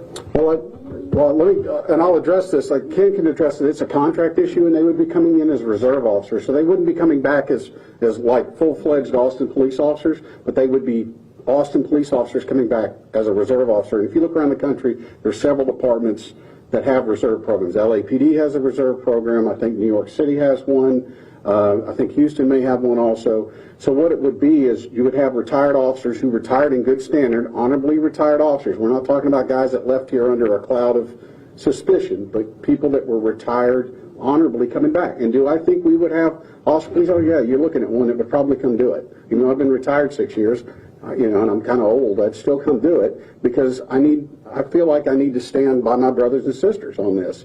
And there's only been a couple of times that since I've been retired, that I wish I was back at work, and last summer was one of them. So yeah, I think it's a good proposal. I think it would help with special events. You would be able to staff. There's certain things you'd be able to staff with retired officers who are reserve officers to free up officers to do other things. So yeah. No, not yet, because it's not something that, even if we said today we wanted to do it, it would probably take 6 to 8 months to implement, because we've got to figure out how to do it, then you've got to get the money for it, and then you've got to train them, and it's got to be more than 2 weeks worth of training. Are there willing officers? Oh yeah, I tell you, out of our organization, I think we could. There's 1,100 of us. I bet you I could find 100 that'll do it easily. Chief Chacon also mentioned for retired officers at the point where they could retire, specifically, bonus or some kind of retention bonus for them. I know. Let Ken address that. Because I think, Ken, you mentioned that you want retention bonuses for everyone. He's mentioned those at the point where they can retire. Has he gotten anywhere with that? The reason I say everyone is that we're losing a lot of our younger officers to other departments, and to places like Dell and Tesla. People think we're a bunch of knuckle draggers out there. And let me tell you, we have very, very highly educated people. Bachelor's degree, master's degree, doctors, lawyers. We've got those people working in our department, and the way they're being treated, they're moving to other places.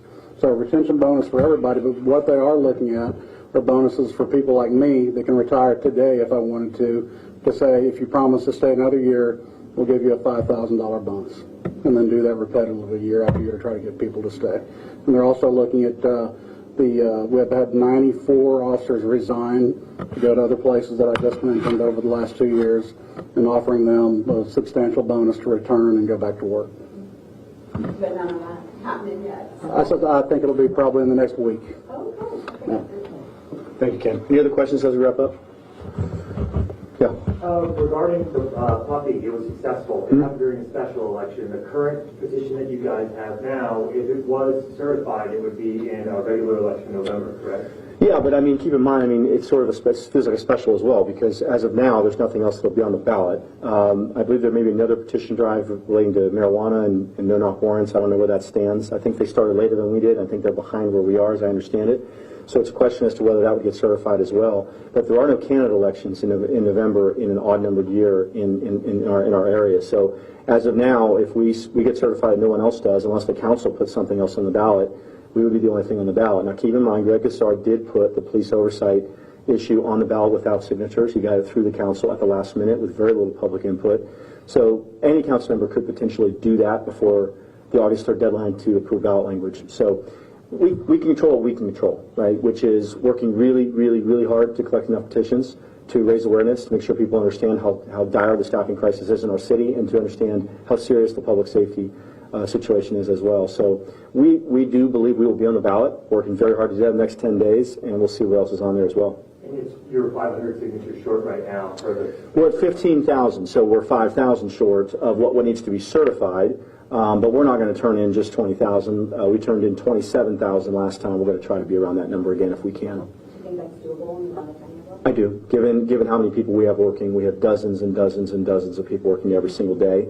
We've now mailed 400,000 households a copy of the petition, including 100,000 just on Saturday. So yeah, we feel good. But these things always come together at the end, and so there's an intense rush at the end. Yeah. You're a political guy. What are the challenges between an election being in November than the one that was in May? Right? I don't know that I see much difference between the two election environments. They're both, off-year elections. They don't have political and partisan races on the ballot, so people can think about, how they want to vote really through the lens of the substance of the issue, and not really behave as much in a partisan type of way with sort of partisan behavior. So, to me, the biggest challenge is turnout, because you don't have high-profile races driving people to the polls. Now, I do think this will be a big issue. Unfortunately, I think public safety in our city is going to keep getting far worse. And I think August is going to be possibly the most unsafe month in the history of our city, certainly the last 20 years. I think I saw something recently. We had a horrific year for homicides in either 1982 or 1984. That just from a population standpoint was similar to where we are today. But the bottom line is, unfortunately, because of the staffing crisis, our city is becoming less and less and less safe.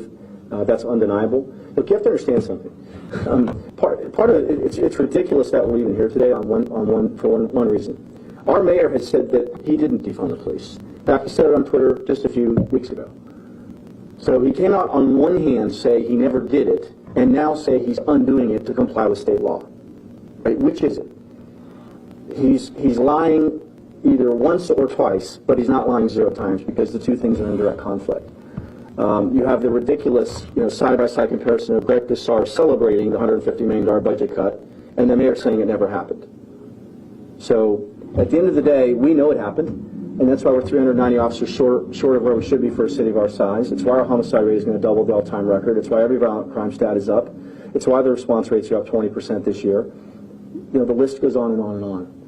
We can do better. Our city can do better. Everyone deserves, as Cleo said, everyone deserves to live in a safe city. Public safety is the highest responsibility of public officials.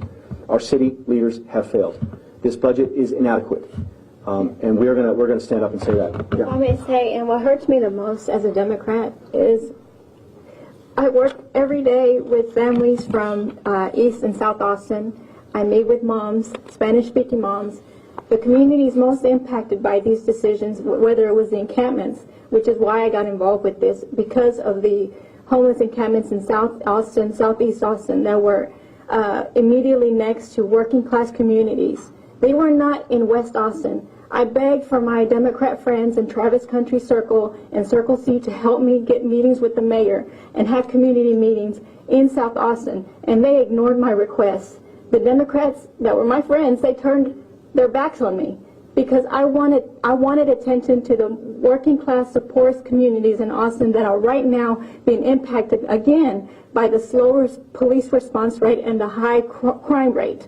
Any of you guys want to meet with any of the moms? I have loads of moms that have been victims of crime because of the homeless encampments. Their kids are constantly harassed, and also people who work, working class jobs like McDonald's, places like that where they're constantly being victimized, at their jobs. This is a constant thing that I am protected from living in my community, but we cannot say that for every community. It is wrong that this shouldn't be a partisan issue, but it's wrong for anyone to deflect and think what the city did 2 years ago was helping the disparities, whether it's economic, racial, or the police, any police reform. That did not do that, because the communities most impacted in the front lines are working class poor communities, and that's what breaks my heart. And I hope that everyone in the city, this will get on the ballot, because we need to have a come to Jesus meeting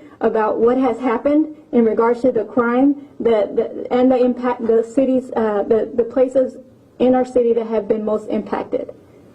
Thank you. I just have a quick question. Natasha Marker Madison, when she told us that more police does not equal more safety, and she says that they need to address the underlying conditions that start crime. What do you think about that? Look, we're not against anything that addresses the root causes of crime. Unfortunately, these are big issues, right? All right, so some community leaders there in Austin coming together to try to get the Austin city officials to really try to maybe get more police there on the force. They say because of not as many police officers, they are having some high crime surges that they are seeing in Austin. What we are going to do for some of you right now is take a quick 2-minute break right here on Live Now from Fox. For those of you not in a break right now, we do have another live event here that just popped up. Senator John Cornyn out of Texas on the Senate floor. So in the next few weeks, we're told our Democratic colleagues will put their dual-track legislative approach to the test. One of those tracks will include a heavy dose of bipartisanship, and it's something I applaud. Contrary to public opinion, Republicans and Democrats in the Senate spend a lot of time working together. So far this year, we've worked together to counter threats from China, support small businesses impacted by the pandemic, and combat the increase in hate crimes against Asian Americans. We've done all of that together in a bipartisan way. Bipartisan solutions are also being crafted to address other major issues, from the border crisis to drug pricing to police reform. In the coming weeks, the Senate is expected to vote on one of those bipartisan agreements, that is to rebuild and maintain our nation's infrastructure. The process that brought us to this point certainly has been a roller coaster. After weeks of back and forth negotiation, the group of more than 20 senators reached an agreement with the White House just last month. But here's when things got very strange. Within minutes of the announcement, the president himself put the fate of that agreement into question. He said he wouldn't sign the bill unless Democrats paired it with a multi-trillion-dollar reconciliation bill that will include a smorgasbord of leftist spending priorities and trillions in higher taxes and more debt for Americans. Talk about whiplash. Both Republicans and Democrats were caught off guard. That hadn't been part of the discussions or negotiation. That isn't what they said they agreed to. Well, the reversal and unexpected announcement from the president that even though they were announcing a deal, they didn't have a deal, it prompted a weekend press cleanup. And the president issued a lengthy statement clarifying that it was not a veto threat. But we have no reason to suspect that the larger sentiment has changed. In a letter to his Democratic colleagues last Friday, the majority leader, Senator Schumer, said the Senate will consider both the bipartisan deal on infrastructure and the partisan budget resolution with reconciliation instructions. The bipartisan deal is very much tied to the fate of a completely partisan reconciliation bill, notwithstanding President Biden's cleanup after his unexpected announcement at the White House. Madam President, our Democratic colleagues don't have to listen to me, but I do believe they would be wise to avoid this path. They already went on a nearly $2 trillion spending binge earlier this year and sidelined every single Republican in the Congress during the process. They tried to bill this ultra-partisan legislation as COVID-19 relief, but we all know that only about 10% of the bill was directly related to the pandemic, and only 1% was tied to vaccinating the American people. The rest, 90%, was exactly the type of thing you'd expect to see in a bill that has only the support of our Democratic colleagues: funding for climate justice, backdoor money for Planned Parenthood, and more funding for state and local governments than they know what to do with. Blue states are using that money to pay down old debts with the funding. Our Democratic colleagues claim that that money was necessary for pandemic relief, but that's not what it's being used for. So how are we faring after Democrats passed this bill? Did the American Rescue Plan truly rescue America? Well, when it comes to the virus, the answer is clearly no. As I said, only a small portion of this massive spending supported our fight against COVID-19. When this bill was signed into law, the majority of frontline workers had already been vaccinated, and vaccine makers were working as quickly as possible to supply the rest of the American people who wanted them with shots. Today, 2/3 of adults in America have received at least one dose of the vaccine, 2/3. That progress came because of the bipartisan work that happened last year, not this year. And this legislation certainly didn't rescue our already sluggish economy. In fact, it's created more hurdles for our economy. Democrats created an incentive for workers to remain on the sidelines of the labor market through the end of September by offering enhanced federal bonuses to state unemployment.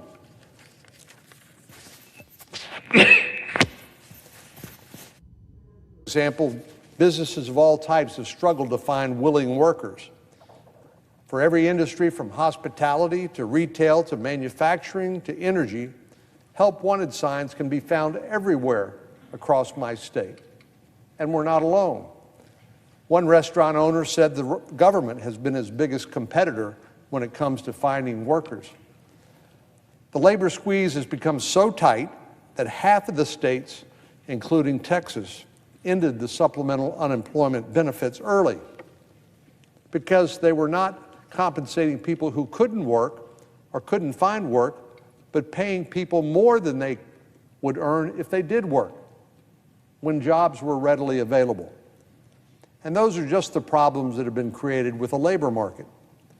Families across the country have felt the sting of inflation as they've paid higher prices on everything from gasoline to groceries. This is exactly the scenario outlined by economists across the country, including those who call themselves Democrats. People like Larry Summers, who served as Treasury Secretary under President Clinton and Director of National Economic Council under President Obama. He was among the first to warn about inflation or rising costs for consumers. And boy, you must have thought he was a skunk at the garden party. You think this might serve as a lesson to our Democratic colleagues about shoveling money out the door as fast as they can, even when it creates massive debt and the threat of more inflation? But here we are once again. Our Democratic colleagues are preparing to spend trillions more dollars on top of the trillions of dollars we've already spent on a bipartisan basis to combat the virus, but then afterwards to spend more money on their chosen political priorities and not on the pandemic. So they want to now add additional trillions of dollars to that debt and to that spending, risking even more dangerous and volatile inflation. The details of what this round of spending might look like are still coming together, but we know if Chairman of the Budget Committee, Bernie Sanders, has his wish, that the price tag could come out as high as $6 trillion more. $6 trillion is a quarter of our gross domestic product. If you convert our country's World War II spending to today's dollar, it only comes out to $4.4 trillion. So the Democratic chairman of the Budget Committee wants to spend more money than we spent to defeat Nazi Germany and Imperial Japan during World War II. But I want to be clear about another thing. This so-called human infrastructure plan, which is just made-up words indicating that they're trying to mask the reality of what they want to spend money on. It's not about bridges and roads. It's not about broadband, things that we all understand are truly infrastructure. It's about a long list of political spending preferences. And it certainly can't be compared to spending the money we needed in order to win World War II. That, for example, they want to spend trillions and trillions of dollars more on Medicare expansion, electric vehicle chargers, home-based care, free college, and a long list of liberal priorities. We're happy to debate those, but not to jam them in a $6 trillion spending package. And all of this spending would be in addition to the more than $1 trillion bipartisan infrastructure bill that apparently is currently being drafted. I know we've been talking for weeks about a bipartisan infrastructure bill, but I've learned as recently as today that there is no bill text. And the Congressional Budget Office that scores these bills has not done so yet. So we can determine whether the so-called pay-fors are indeed legitimate and stand up to scrutiny. Our national debt is at the highest level since World War II. This is not the time to spend and spend and spend until our grandkids are left sitting at a pile of debt so deep that they will have no hope of climbing out of it.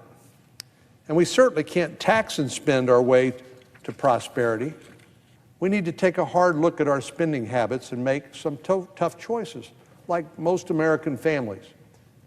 They have to decide what are my priorities and what are the resources I have to spend to fund those priorities. And that's exactly what we need to do here in Congress. Folks on both sides of the aisle want to rebuild our nation's infrastructure. Rebuilding resilient roads, bridges, and broadband are top of mind for Republicans and Democrats. I know our colleagues are still working on text, as I said, for the bipartisan infrastructure deal, and I'm eager to see the details on how this massive investment is paid for. But again, this is only one half of the so-called dual-track process announced by Senator Schumer. The exorbitant price tags being floated for the second track have raised serious concerns, not just among folks on this side of the aisle, but on both sides of the aisle. I sincerely hope that some of our colleagues on the other side will stand up against irresponsible spending. As we know, it takes just one Democratic senator to stand in the way of this abuse of the reconciliation process, and I hope one or more of them will have the courage to do so. Madam President, I yield the floor.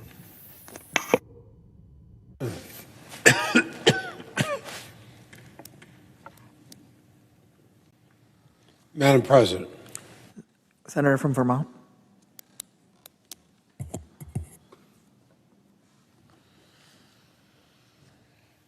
Madam President, over the weeks I've been rising on the Senate floor to urge that the Senate take up and pass an emergency supplemental. So I'm rising again and tell you what that emergency supplemental is, even though I've stated over and over again. It's to deal with the fallout from the violent insurrection that took place at the seat of our democracy on January 6th.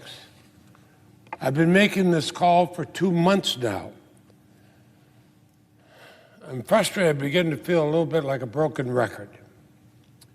Just days before this chamber left for the July 4th recess, I sounded the alarm that time was running out.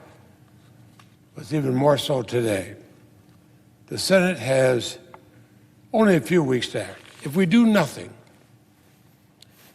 the Capitol Police will deplete salaries funding sometime in August. And anybody who hasn't looked at the calendar, that's next month.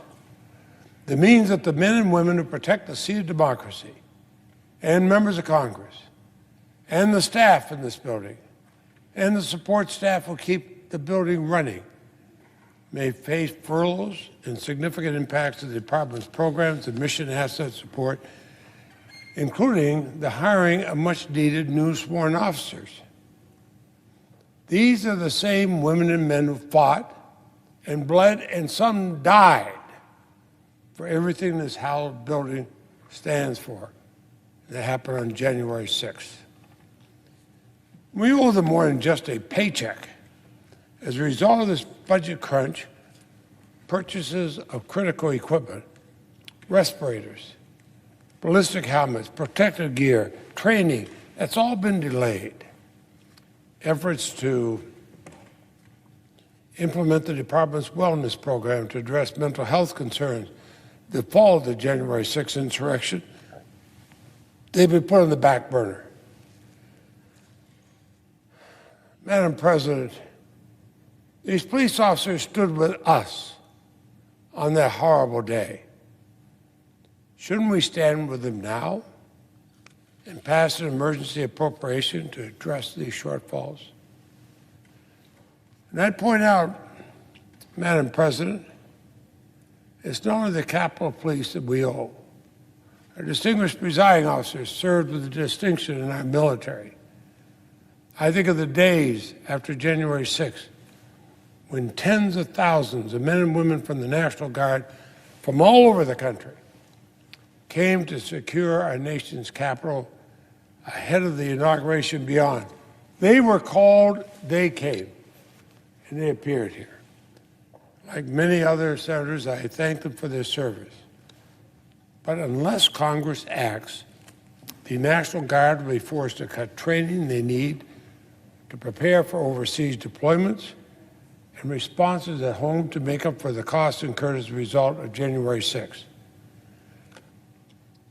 If we have, as we often do, forest fires, hurricanes, floods, and hit our individual states, we're going to want to call on the National Guard. But we're saying now, if we don't start passing this bill, gee, come when we call you, and the check may be in the mail a year or 2 or 3 years later, or never at all. Now, we don't budget for an insurrection. But it's been 187 days since a violent mob stormed the very chamber we're standing in now. Staying at the same presiding officer's chair, where our distinguished presiding officer now sits. In my memory of the growing roar of that mob echoing down the hallway as the Capitol Police whisked us to safety has not faded, but hasn't faded from the consciousness of the American people or the rest of the world.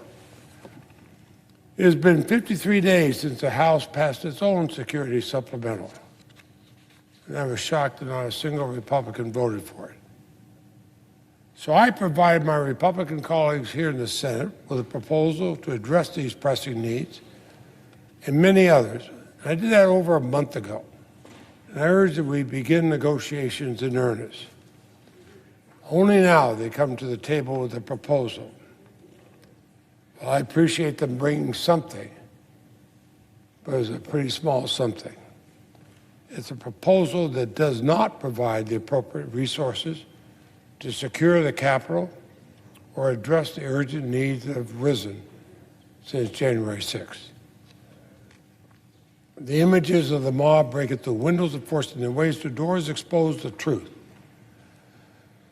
The Capitol and its office buildings are not impenetrable. It's not a fortress. The windows could be broken. The doors could be breached. This complex is no longer shrouded with the protection of belief that it's not possible to storm these halls. Much like the windows, that protection was shattered and it was broadcast to the whole world on January 6th. So the emperor has no clothes. Unfortunately, the Republican proposal would not adequately address our vulnerabilities. I've been very clear over and over again, I don't want to militarize our Capitol in the wake of January 6th. It's important that the Capitol campus that I first saw as a teenager with my mother and father remain open for citizens from all walks of life to come and enjoy. It's their democracy, after all. But we must invest in securing the Capitol in a way that will address our vulnerabilities, protect members and staff, and still keep us open to the public. I'm confident we can strike that balance. We also have a responsibility to pay for the unforeseen costs of investigating and prosecuting these violent insurgents. The FBI, the U.S. Marshals, D.C. Metropolitan Police Department, numerous other law enforcement agencies hurried to defend the Capitol at the urgent call. We're all thankful for that. Federal prosecutors have charged more than 500 people in more than 40 states with participating in the attack, and arrests continue almost daily. We have a responsibility to support these agencies in dealing with January 6th and its aftermath, but it's not addressed in the Republican proposal. I'm tired of hearing people say we're in favor of law and order and law enforcement, we just don't want to pay for it. It should not be lost on us that we were not the ones to sweep up the shattered glass and scrub the floors and walls of this building on that day and throughout the night. We cannot turn our backs on the dedicated public servants, the women and men who had to process the trauma that day as they boarded up shattered windows and broken doors. And it's a trauma that came at the end of a year-long pandemic. It should not be lost on us that during the darkest hours of the pandemic, these are the same public servants who came to work to clean our offices, ensuring our safety and the safety of our staff. We have a responsibility to pay for these and other costs that were incurred as a result of the pandemic on the Capitol complex and its staff.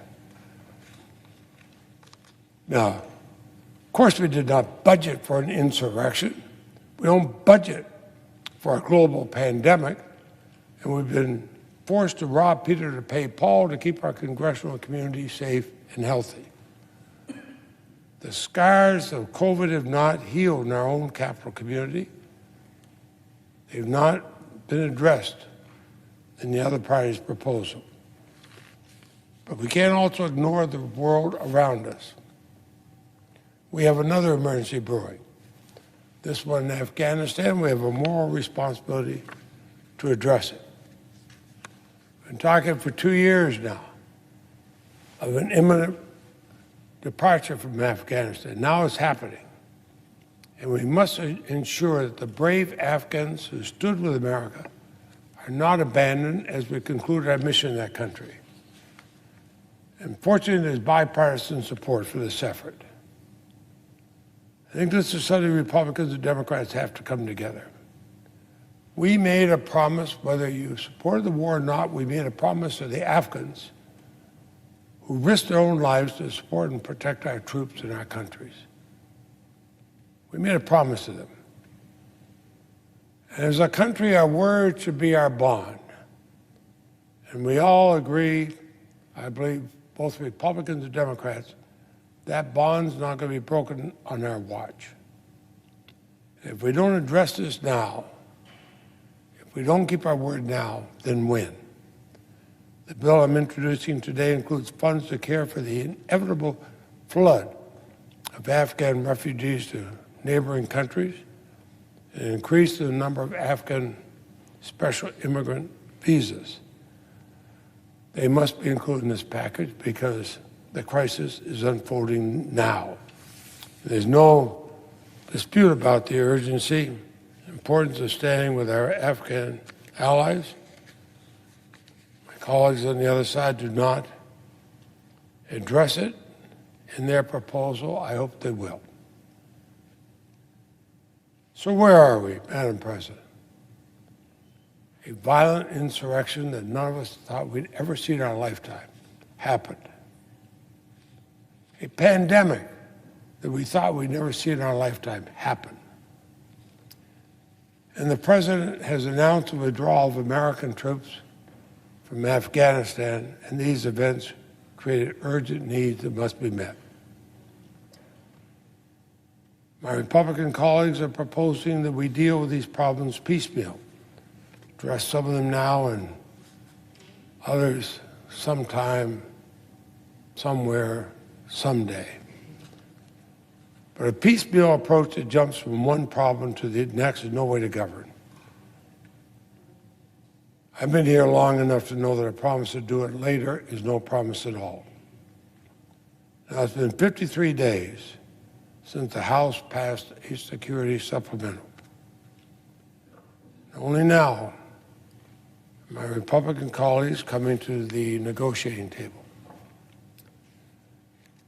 I don't want to wait another 53 days more before we address these pressing matters. We can't govern by crisis.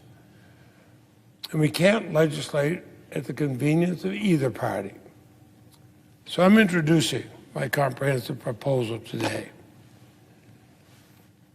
And to make sure it's not a surprise to anybody, I shared this proposal with my Republican colleagues more than a month ago. I'm sharing it with the full Senate today. It addresses all the needs arising from the tragic events of January 6th and the global pandemic. This is the best way forward. We owe it to our members, both parties. We owe it to our staff. We owe it to the Capitol Police. We owe it to the National Guard. And we owe it to numerous others. We must act. And we must act in a comprehensive way. We have only one shot at this. We have a responsibility to get it right. And with that, Madam President, at the end of my remarks, I introduced bill making emergency supplemental appropriations for the fiscal year ending September 30, 2021, for other purposes.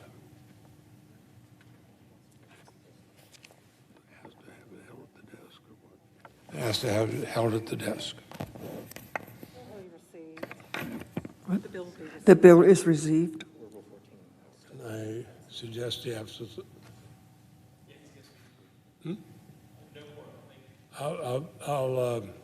I yield the floor. I see another senator waiting.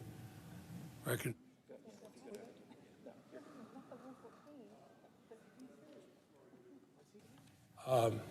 I ask unanimous consent that Senator Scott of Florida, Menendez, Tuberville, and Schumer be allowed to complete their remarks prior to the vote. Is there objection? Without objection. Yes.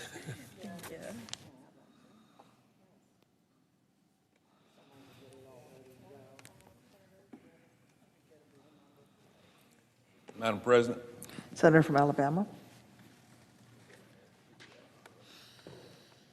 Madam President, last week, when we were all back home, we all got to celebrate the 4th of July. Cooking out, spending time with our family and friends, watching fireworks is always special.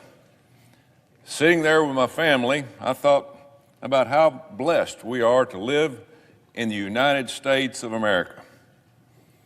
We get to live in the most free and prosperous country in the history of the world. We owe that freedom and prosperity to the people who declared their dependence on July the 4th, 245 years ago.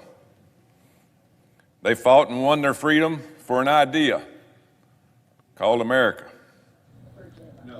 All right, That guys, American just want idea to lives switch on. gears here for a quick second as we want to continue to give you more news stories that have been happening here across our country. We can always go back out to those floor remarks here later today as we continue to keep us updated on all of the happenings over in Capitol Hill. But until that time, I do want to move things along here for us. And just speaking of some of the top stories today, of course, the protests in Cuba have definitely been some of the focus as thousands of Cubans took the streets in Havana over the weekend. They were lashing out against some of the worsening conditions in the country under the communist regime as they faced their worst economic crisis in decades. And the demonstrations didn't just stop there. There were many people in Florida who also took the issue to the streets. So we are going to be joined here with Fox 35's Dave Puglisi as he gives us a little more details on exactly what people have been doing in their demonstrations in Florida. Hi, Dave. Hi, we're in Baldwin Park here and just inside Orlando.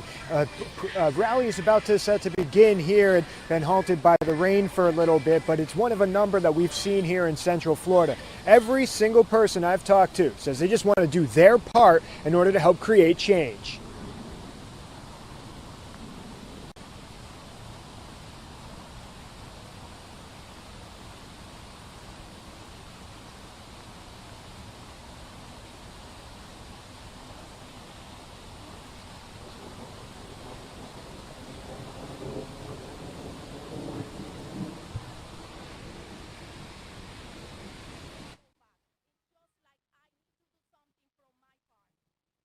And it does seem like I'm having a little bit of trouble with this playback of our package. So, Dave, why don't you just tell us a little bit more about what we do know is going on there in Florida? As you said, demonstrators are out here once again this evening.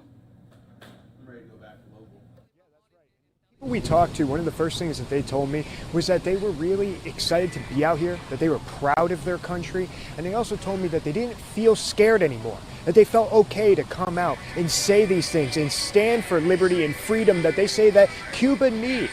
They've been also saying that people are, of course, upset with the handling of COVID-19 over there. They said there's been widespread blackouts as well as issues with getting food.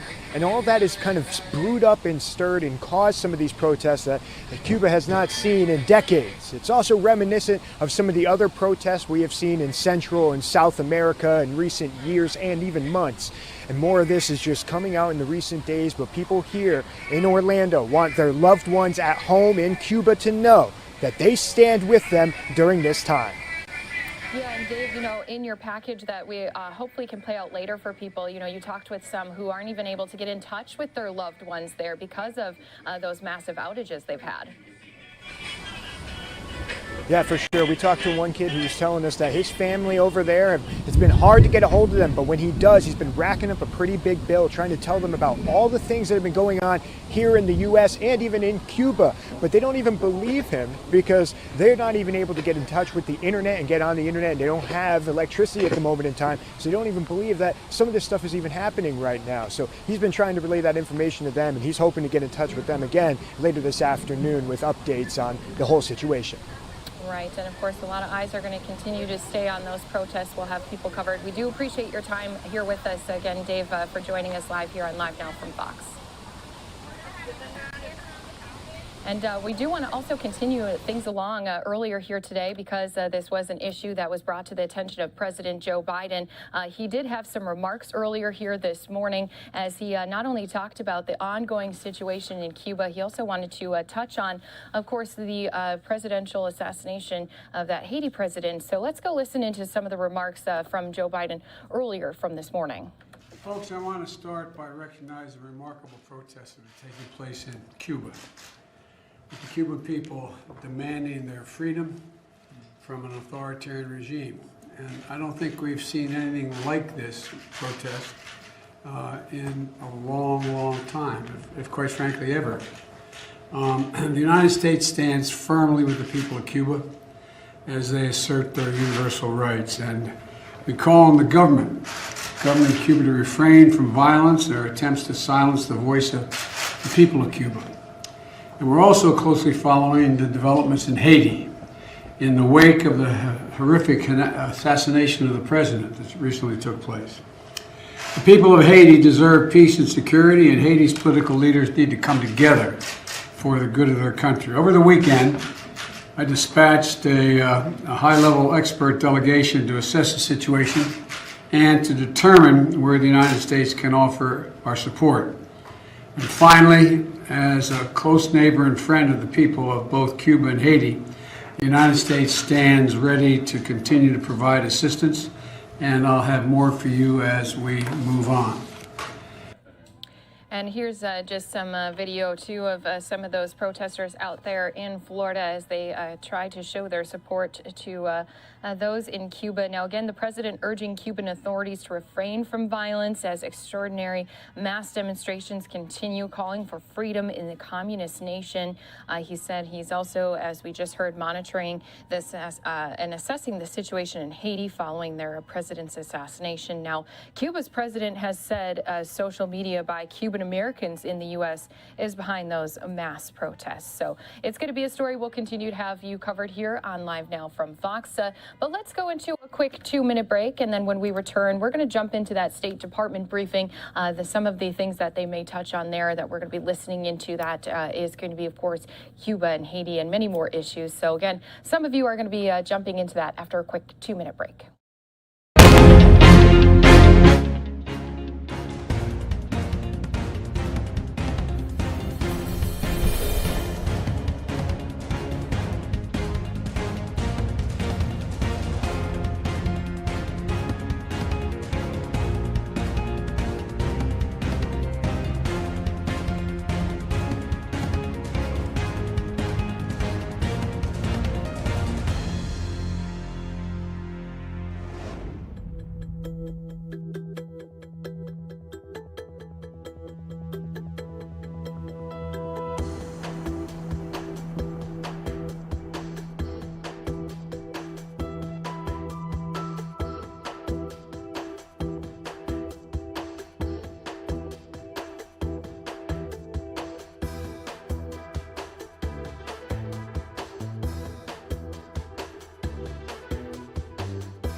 Pass to unveil the 2021 Withdrawal, Genocide and Atrocities Prevention Act report.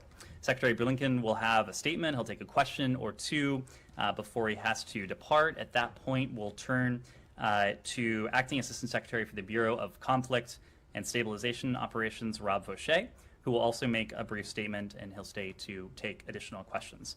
After that, we will proceed to our normally scheduled program. With that, over to you, Secretary Blinken. Yeah, thanks very much. Good afternoon, everyone. Good to see you all. Let me just say before turning to today's report, I want to speak briefly to the situation in two countries in the hemisphere. Over the weekend, tens of thousands of Cubans took to the streets on the island to exercise their rights to assemble peacefully and express their views. The protesters called for freedom and human rights. They criticized Cuba's authoritarian regime for failing to meet people's most basic needs, including food and medicine. In many instances, peaceful protesters were met with repression and violence. The Biden-Harris administration stands by the Cuban people and people around the world who demand their human rights and who expect governments to listen to and serve them rather than try to silence them. Peaceful protesters are not criminals, and we join partners across the hemisphere and around the world in urging the Cuban regime to respect the rights of the Cuban people to determine their own future, something they have been denied for far too long. Second, the United States is in close consultations with our Haitian and international partners to support the Haitian people in the aftermath of the assassination of President Moïse. We urge the country's political leaders to bring the country together around a more inclusive, peaceful, and secure vision and pave the road toward free and fair elections this year. Yesterday, we sent an interagency delegation to Port-au-Prince to assess the situation, which, together with our constant contact with Haitian officials and other stakeholders, will help determine how the United States can best support Haiti in a very difficult time. I want to reiterate our deepest condolences to the family of President Moïse and to the Haitian people, and wish First Lady Marine Moïse a swift recovery. Now, let me turn to the reason we're actually here today. Elie Wiesel said that the opposite of love isn't hate, it's indifference. The report that we released today represents a stand against indifference and a commitment to do more to prevent and respond to atrocities, including genocide, crimes against humanity, and war crimes. It's fitting that we're meeting today. Yesterday was the 26th anniversary of the genocide at Srebrenica, where more than 8,000 Bosniak Muslim boys and men were slaughtered. The American people joined the people of Bosnia and Herzegovina in solemn remembrance of those victims and in solidarity with their families. We're reminded of how important it is to do all we can to prevent atrocities like this from ever occurring. I want to thank Assistant Secretary Rob Fauché and the entire Conflict and Stabilization Operations team for leading the effort to produce this report, as well as the members of the Interagency Atrocity Early Warning Task Force led by the White House, and the hundreds of American diplomats around the world whose reporting, insights, and efforts are reflected here. Let me just take a moment to put this report in context. Over the past decade and a half, the United States has steadily and systematically increased our efforts to stop mass atrocities. In 2008, a bipartisan genocide prevention task force, chaired by former Secretary of State Madeleine Albright and former Secretary of Defense Bill Cohen, produced a blueprint for U.S. policymakers with 34 recommendations for how to identify and avert genocide.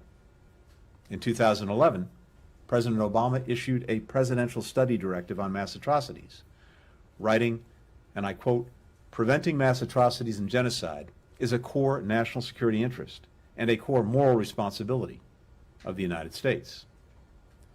To deliver on that core interest, we created the Atrocities Prevention Board at the NSC. It's now called the Atrocity Early Warning Task Force. and soon after, the Bureau of Conflict and Stabilization Operations here at the State Department. And in 2018, Congress passed the Elie Wiesel Genocide and Atrocities Prevention Act. It codified atrocity prevention as an American priority. It directed the United States government to enhance its capacity to prevent, mitigate, and respond to atrocities. It required the State Department to provide additional training to our teams in Washington and around the world on how to spot warning signs of potential atrocities and early prevention steps to take. And it mandated the annual report that we're releasing today. All this work, under both Democratic and Republican presidents, with bipartisan support from Congress, reflects our hope that with the right tools, resources, and commitment, we can ward off atrocities before they lead to mass human suffering. We want to change the story that we've seen play out too many times, that by the time senior policymakers are fully engaged, many people have died, the costs of taking action have risen, opportunities for early intervention have been missed. I say all this with humility, as someone who has served in senior levels of government before and has been in rooms when we grappled with what to do, when political unrest somewhere in the world gave way to mass violence toward civilians. This is an incredibly difficult challenge. My friend and colleague Samantha Power described it as a problem from hell. You'll recall her groundbreaking book on the subject. And we haven't cracked it yet. But we continue to believe that it's possible, and that training, preparation, resources, cooperation within governments and among governments are key. And so, of course, is determination. This year, for the first time, the report provides direct, detailed accounts of atrocities taking place in specific countries, including Burma, Ethiopia, China, and Syria. These places represent some of the toughest foreign policy challenges on our agenda, and we'll keep working toward resolutions that reflect our commitment to human rights and democratic values. We'll use all of the tools at our disposal, including diplomacy, foreign assistance, investigations, and fact-finding missions, financial tools and engagements, reports like this one, which raise awareness and allow us to generate coordinated international pressure and response in a whole-of-government approach to preventing and mitigating atrocities around the globe. At our best, the United States helps bring peace and stability to places where people are suffering. Our work on preventing atrocities represents our highest ideals in action, and the Biden-Harris administration will build upon the work of past administrations to bring us closer to a future in which atrocities are never allowed to happen again. Thanks very much. Sean? Thanks, Mr. Secretary. Could I follow up on your remarks on Cuba? I was wondering what implications this has for U.S. policy. There's a policy review underway. Does this affect the timeline? When do you expect that to be finished? Ideas like remittances, travel, things that took place under Obama, are those still on the cards now after this? And on that note, the president of Cuba today said that the U.S. was provoking social unrest. Do you have any response to that? The policy review that you point to focuses on the political and economic well-being of the Cuban people. And obviously we're looking carefully and closely at what has just happened, what indeed is happening. And as we've stated many times, at the heart of the review and at the heart of the policy that will result are democracy and human rights. That's core to our efforts. That will be reflected in the policy. I think it would be a grievous mistake for the Cuban regime to interpret what is happening in dozens of towns and cities across the island as the result or product of anything the United States has done. It would be a grievous mistake because it would show that they simply are not hearing the voices and will of the Cuban people. People deeply, deeply, deeply tired of the repression that has gone on for far too long, tired of the mismanagement of the Cuban economy, tired of the lack of adequate food, and of course, an adequate response to the COVID pandemic. That is what we are hearing and seeing in Cuba, and that is a reflection of the Cuban people, not of the United States or any other outside actor. On Ethiopia, do you have an update on the assessment of whether to call events in Tigray crimes against humanity, genocide, or war crimes? And if I may, on Myanmar, can you update us on the review of whether genocide and crimes against humanity were committed against the Rohingya? I appreciate it. Look, both reviews are ongoing. We're bringing together the facts, the legal assessments, and both are being very actively considered. Thank you, Mr. Secretary. Thank you. Rob, appreciate it. Thanks.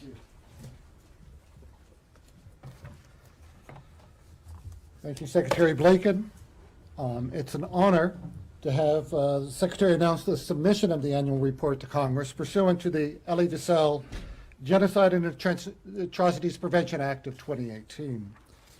Today, we honor the life and memory of Elie Wiesel, a Holocaust survivor who reminded us that our commitment to never again requires persistent determination. As the Secretary mentioned, yesterday marked the 26th anniversary of genocide in Srebrenica. Atrocities, unfortunately, continue to unfold on our watch. This report serves as a reminder that while we are making progress on preventing atrocity crimes such as genocide, crimes against humanity, and war crimes, we still have much more work to do. This year's report details a few specific country cases where the department has determined or acknowledged that atrocities have occurred in recent years and thus are at risk of further atrocities. For example, the report draws attention to Xinjiang, where the People's Republic of China has committed and continues to commit genocide and crimes against humanity against Uyghurs and members of other ethnic and religious minority groups. The report draws attention to the heinous acts of sexual violence and gross human rights violations that have been reported in Tigray, Ethiopia, including indiscriminate attacks on civilians, medical personnel, and humanitarian workers.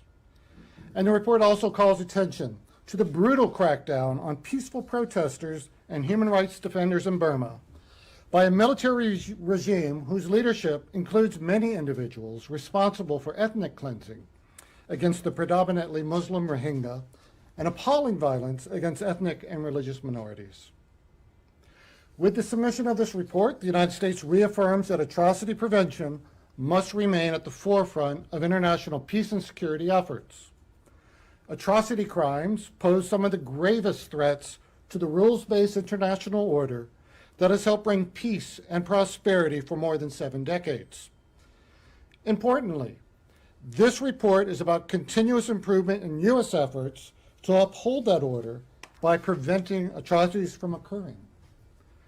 To carry out this important work, the White House-led Atrocity Early Warning Task Force continues to coordinate a whole-of-government approach to prevent, mitigate, and respond to atrocities.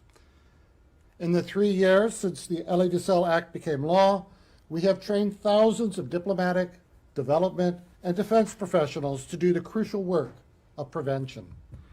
We are innovating by piloting new systems that use satellite imagery to give early warning of potential violent events to groups on the ground. And we have deployed life-saving aid to human rights defenders and civil society leaders threatened by and endangered from repressive regimes. This report makes clear that the United States will continue to redouble its efforts to prevent, mitigate, and respond to atrocities with more timely and effective actions in coordination with like-minded partners and multilateral fora, such as the International Atrocity Prevention Working Group. We will continue to actively solicit vital input from civil society on atrocity risk analysis, prevention strategies, and methods to address grievances and community recovery. These steps, taken together, move us one step closer to never again. The United States government is committed to reducing the risk of future atrocities and with persistent determination, create conditions for a more peaceful and prosperous world. Thank you, and I'm happy to take a few questions. Yeah, so a lot of this talk here has been about early warning and prevention, and yet the countries that you've identified, it's kind of, you know, it's too late for early warning. It's already happened and you didn't prevent anything. So can you give us an example or two of a country in which there was, you know, an early warning bell went off and you did something that prevented it? Yeah, that's... Let me try and answer that question. We are working in many countries where we have indicators that would basically lead us to believe that there's a possibility of an atrocity event. These can range from a variety of kind of different kinds of situations. When we take that up, we talk to those countries, we develop programs in response to those indicators, and we work with our international partners to address that. So, for example, in the Central African Republic, we've been training women there in 4 states on conflict mitigation, trying to help them understand how to better bring their society together rather than let it divide itself among the people in that society. Okay, but the situation in the CAR is pretty bad. It is pretty bad. As it is throughout West Africa. Yeah. So can you give us an example of, I mean, you know, I understand that this report is important, but again, I have to point out that every country that you named, with the exception of CAR just now, has already been through atrocities. So I don't see where is the early warning system working? Well, the early because warning it hasn't worked. You might be doing it in CAR, but it hasn't Sure. stopped the atrocities from happening. Well, at this point in the CIR, we haven't made any determination of atrocity occurring there. But in other countries, including those countries that we are listed here that had a history of atrocity, our efforts is to stop atrocity either from recurring or from occurring at all. And so our efforts, as the Secretary said, this is a tough challenge. These are not easy things to do. And we're trying to take all steps that we can using our entire toolbox of diplomatic, financial, and other resources to prevent these events from occurring in whatever country we're talking about. Thank you, sir. My question is really on the definition of atrocity. I think it covers war crimes, crimes against humanity, and so on. What is your definition? And are you like in tandem with the United Nations, other countries, and so on? And how do you go about enforcing this, since you're not, let's say, a member of the ICC? Thank you, sir. Sure. First of all, the definition of atrocity, the Elie Wiesel Atrocity and Genocide Prevention Act, or Genocide and Atrocity Prevention Act, defines atrocity very clearly as including genocide, crimes against humanity, and war crimes. And that's the definition that we are using for the work we're doing under that law. Now, when we are facing those situations, we are working with our international partners basically to develop a response to countries or regions of concern where we think these things might be developing. Other questions? Yes, please. You mentioned in the report that the administration is committing to combating ISIS in Iraq and Syria. Can you tell us if this constant attack by the pro-Iran militias, specifically in Iraq, is hindering your efforts to confront ISIS? And can you give us an assessment, if possible, I know it might not be your domain, on the strength of ISIS as we speak now? So for the latter point, yes, I'm afraid that is not my area of expertise. I wouldn't be able to give you an accurate response, but we can refer that to our experts and we'll get back to you on that, on the strength of ISIS right now. But I think it's fair to say the attacks that are occurring in Syria, at a minimum, complicate our ability to work towards atrocity prevention and atrocity response that has occurred in that area. So it's definitely a very unwelcome development. It's something that we urge the parties to desist from doing. Could I just ask you, with regard to prevention and also getting in the way of these atrocities, continuing to be carried out, how important is it to deny the perpetrators of access to the U.S. economy? Well, we think this is one of the key tools that we have This is more in response to atrocities that have occurred. Obviously, we want to hold the perpetrators accountable through transitional justice or international justice systems, as well as prevent them from having access to U.S. markets or to the United States in general. And I think you'll see in the report itself this year, the Department of Homeland Security mentions that they stopped at least 24 people from entering the United States who had been accused of atrocity crimes in the past. And can I just follow up on that? Then specifically looking at the genocide in Xinjiang in China, we all know that solar panels are key to the Biden administration's energy plan. And so I know that there have been some restrictions put on companies operating in that region who exploit the Uyghur population there. But is there a policy at large that the Biden administration is going to implement that will deny any of those companies from selling their goods to the United States? It's very difficult for me to speculate as to what our policy will be. If you're asking where is the policy going, but right now, yes, we have prevented certain products from Xinjiang from coming into the United States, and I know there's a consistent and constant review of those kind of policies and how they should be expanded or changed. And why can't you just make a broad determination if that, as you said, is a key tool that can be employed, and this has been defined as a genocide? I don't think I fully understand your question. I'm just wondering why that isn't just kind of a holistic policy not to import any of the goods from those companies using Uyghur population if we know that a genocide is occurring there. Again, I think we have our specific policies that we put into place that are under review and will be adjusted as appropriate. I think other departments in the government are involved in those decisions, as well as our partners, and it's as you know, a very fluid and complicated situation.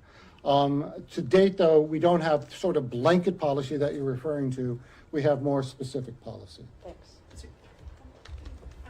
Washington Post. I just wanted to ask, if possible, about the early warning system in Afghanistan. As the United States withdraws or ends its military mission in Afghanistan, there's a lot of concern about civil war and particularly the Taliban taking over areas of the country where previously in the 1990s they were accused of war crimes and targeting certain ethnicities and religious minorities, specifically the Hazara. And I'm just wondering what you guys are doing in regards to Afghanistan right now, and how the State Department will do it, given the reduced visibility that it probably is going to have in Afghanistan without the eyes across the country in different places. It is the situation in Afghanistan is of grave concern for the United States in terms of the activities of the Taliban. We are working with our international partners. We'll keep our eyes on their activities. We will call them out if they engage in kind of atrocity events as they are working in the country or fighting in the country. And we will bring all the diplomatic tools and other tools we have at our disposal to protest and to try to stop or prevent those things from occurring. Please. Thank you.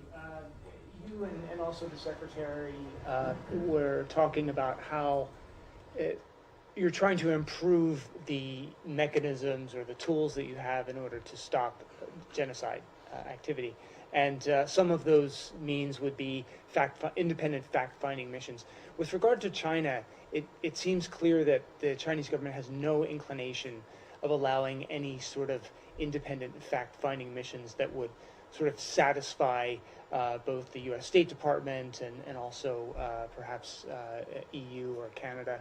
So what's the strategy then? If you're trying to improve the means by which the U.S. tries to stop what's going on in Xinjiang, and if the Chinese government is apparently completely stonewalling any attempt to get in there, what is it? Just a matter of trying to let that pressure, international pressure, push them to eventually relent? If not, how can you get on the ground in Xinjiang? Sure. I think we totally regret the refusal of the Chinese government, number one, to let people in to look at what's happening in that situation. We're maintaining, as you mentioned, an pressure with our international partners on China, both to let people in and to change its behavior so that we could stop what we consider to be the atrocities that are happening there from occurring or continuing to occur into the future. So the strategy is a diplomatic strategy that continues to build pressure on China using whatever tools we have at our disposal. And it cannot be just by the United States alone. It has to be with our partners around the world. Any other questions, John? Sure. Can I ask you further about the situation in Tigray? I was wondering what your assessment right now I mean, in the report, of course, it's talking about the grave concerns there, but in the recent weeks, of course, there's been a change on the ground there with some of the government troops leaving. What's your assessment about how things stand now? Do you see any hope of resolution for this? And the Ethiopian elections, how, if anything, does that affect the situation there? Sure. Well, let me try and, first of all, the Ethiopia elections, I'm not obviously the expert on Ethiopia, so I feel reluctant to talk about that. In terms of the situation in Tigray and what's represented in the report goes through May of this year, and there have been developments since May in Tigray and among, with the election and various other things that have occurred. We are still very concerned about the situation out there. We're calling for all parties to respect the ceasefire. We're calling for full humanitarian access into that region. It is very concerning to see what's going on for the people there. We are also asking for full cooperation with the Ethiopian Human Rights Commission and the UN Human Rights Council, their investigations into the allegations that are being made about what is going on there. And at the same time, we want the Eritrean forces to withdraw and the full scope of the situation to basically be brought down several notches. This is a slightly procedural question, and forgive my ignorance, but in your report you name, I think, 5 or 6 cases. Is that it? Is that all that you're studying in this particular report, or is there a broader review of other cases? Under the law, the Congress has asked us to do a global assessment of atrocity risk throughout the entire world. So we're looking at the entire world. We wanted to highlight those 6 countries or those 6 instances in this report, basically to show that we have had in the past the ability to make determinations that atrocities have occurred and that we have ways of responding to that. We believe it's important, as I think the Secretary has said it several times, to shine to put a spotlight on these activities. That's one of the best ways from preventing them from happening again in the future. And so this report is meant to put a spotlight on bad behaviors that we hope to stop. Nothing further. Thank you, Acting Assistant Secretary Fauché. Appreciate it. Congratulations on the report. Thank you. Thank you very much. Thank you all very much. Thank you.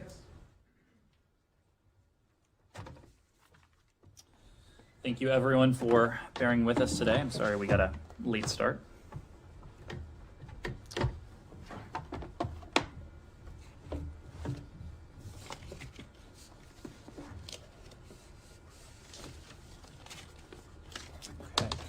Have a few things at the top before we take some questions. First, today is an important day for Moldova.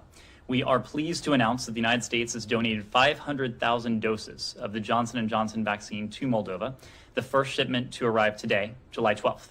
This donation, which was announced Friday, July 9th, will increase the number of vaccinated Moldovans by more than 100%, and it comes in addition to over $7 million in U.S. aid provided to Moldova since the beginning of the pandemic last year. Separately, the United States congratulates the people of Moldova on their July 11th early parliamentary elections.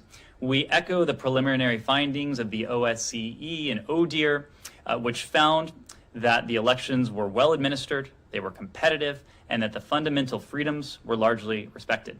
We urge Moldovan authorities to address concerns raised by ODIHR in its report, including enhancing full impartiality of the Central Election Commission and effective campaign finance oversight, and addressing the insufficient legal framework to regulate electoral dispute resolution. We're committed to strengthening our partnership with Moldova based on shared democratic values, and we look forward to working with the new government to grow our bilateral relationship and our cooperation. Today marks the 5th anniversary of the landmark decision in the arbitration between the Philippines and China on the South China Sea. 5 years ago, the arbitral tribunal constituted under the 1982 Law of the Seas Convention, delivered a unanimous and enduring decision firmly rejecting the PRC's expansive South China Sea maritime claims as having no basis in international law. Yesterday evening, as you probably saw, Secretary Blinken released an official statement supporting this important ruling. Many of our partners and allies, including Australia, Canada, Denmark, France, Germany, Japan, New Zealand, the Philippines, and the EU, issued statements or took to social media to demonstrate global support for the rules-based maritime order. As Secretary Blinken told senior PRC officials in Anchorage early this year, quote, "The alternative to a rules-based order is a world in which might makes right and winners take all, and that would be a far more violent and unstable world for all of us. We call on the PRC to abide by its obligations under international law, to cease its provocative behavior, and to demonstrate respect for the rights of all countries, those both big and small." Next, the United States is gravely concerned by reports of ongoing hostilities in western Tigray and evidence of escalating military conflict there. Escalating fighting will undermine critical ongoing efforts to deliver humanitarian relief to famine-affected populations in Tigray. We again call on the Tigrayan Defense Forces, the Amhara Regional Forces, and Ethiopian National Defense Forces to move towards a negotiated ceasefire in the interests of civilians in the region and to preserve the unity of the Ethiopian state. We strongly condemn any retaliatory attacks that have been or may be directed against civilians in the Tigray region, whether by organized military or security forces or by rogue elements. The United States further calls on all armed actors to comply with their international humanitarian legal obligations, including regarding the protection of civilians. All those who are responsible for violations of international humanitarian law and human rights abuses must be held accountable.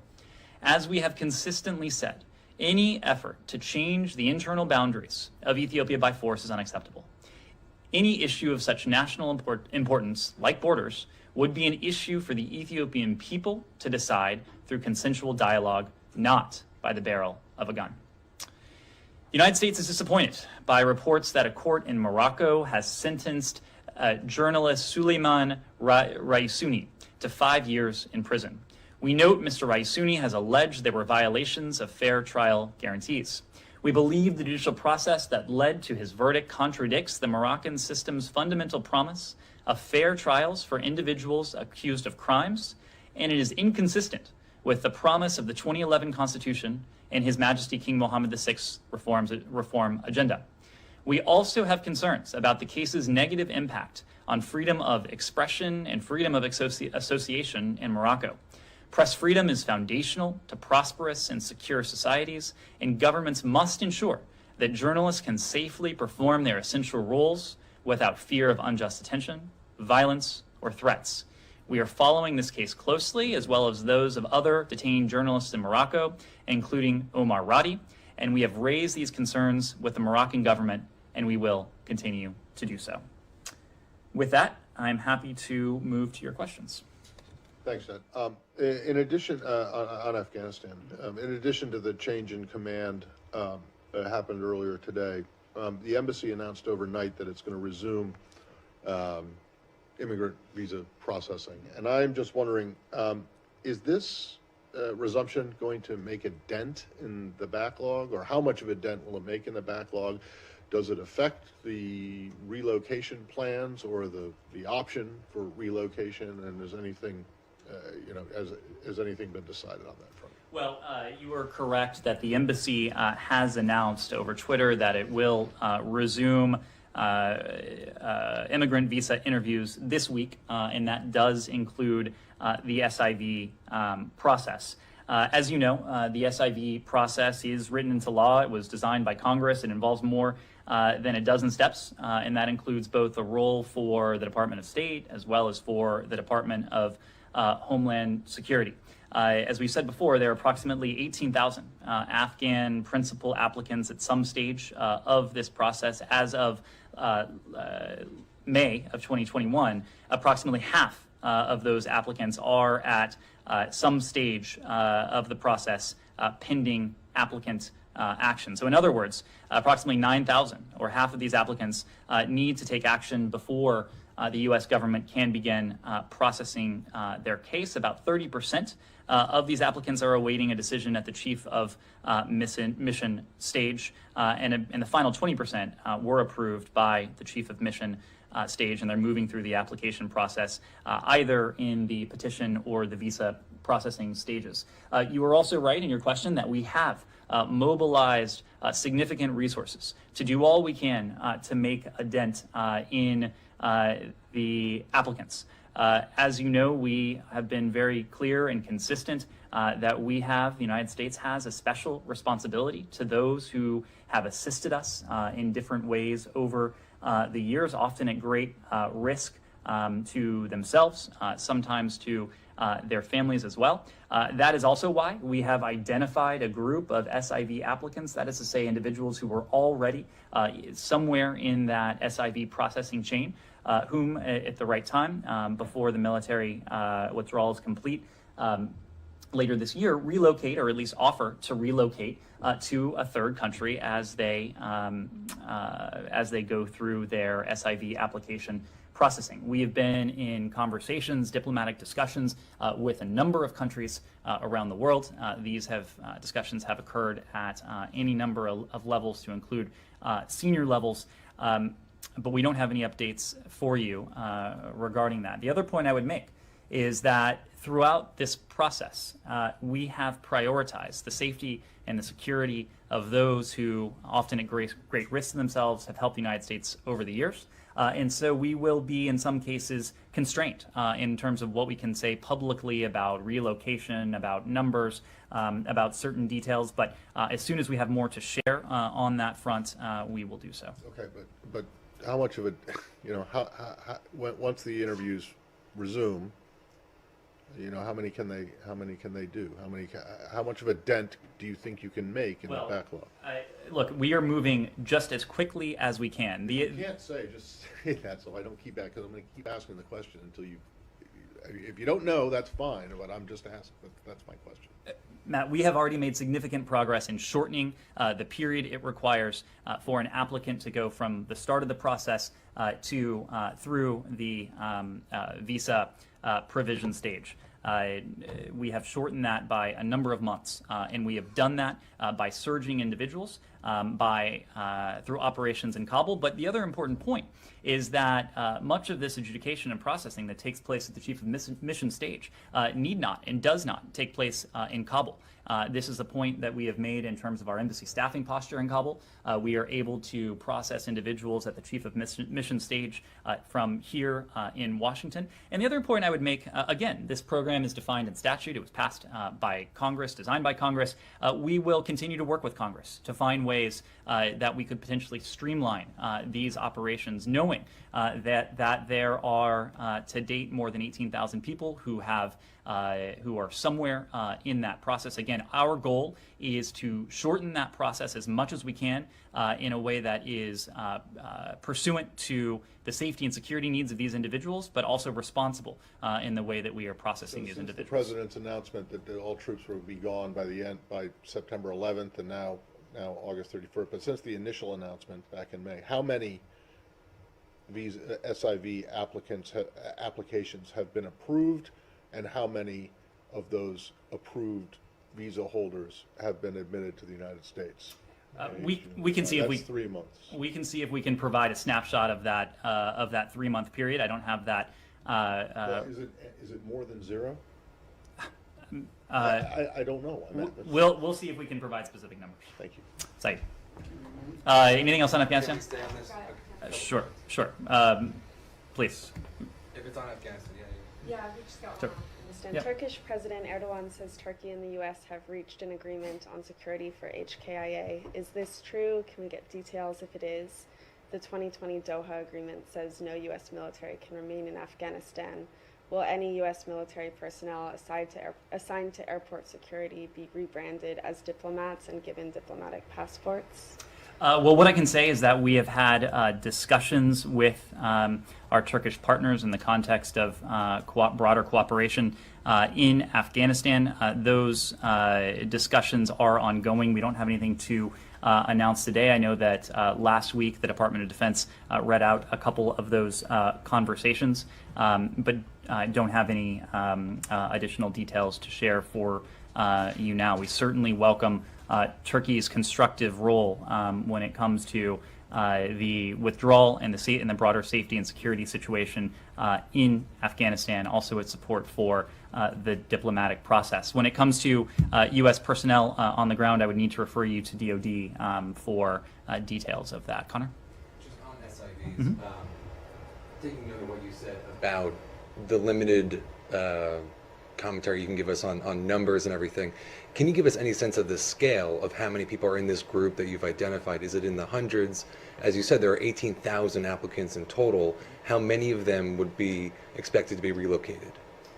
Well, we are making an assessment based on the needs, based on the safety and security of those applicants. We don't have numbers to share, and again, we're going to be limited in the details that we ultimately will be able to share. But as we do, we will do that. Can't give us any sense of like hundreds, thousands. At this point, I don't have any specific numbers to share. And then on Ambassador Khalilzad's travel to the region, which was announced on Saturday, does he have a specific message he's bringing to the Taliban? Is he going to offer incentives or give them a warning if they don't cooperate in peace negotiations?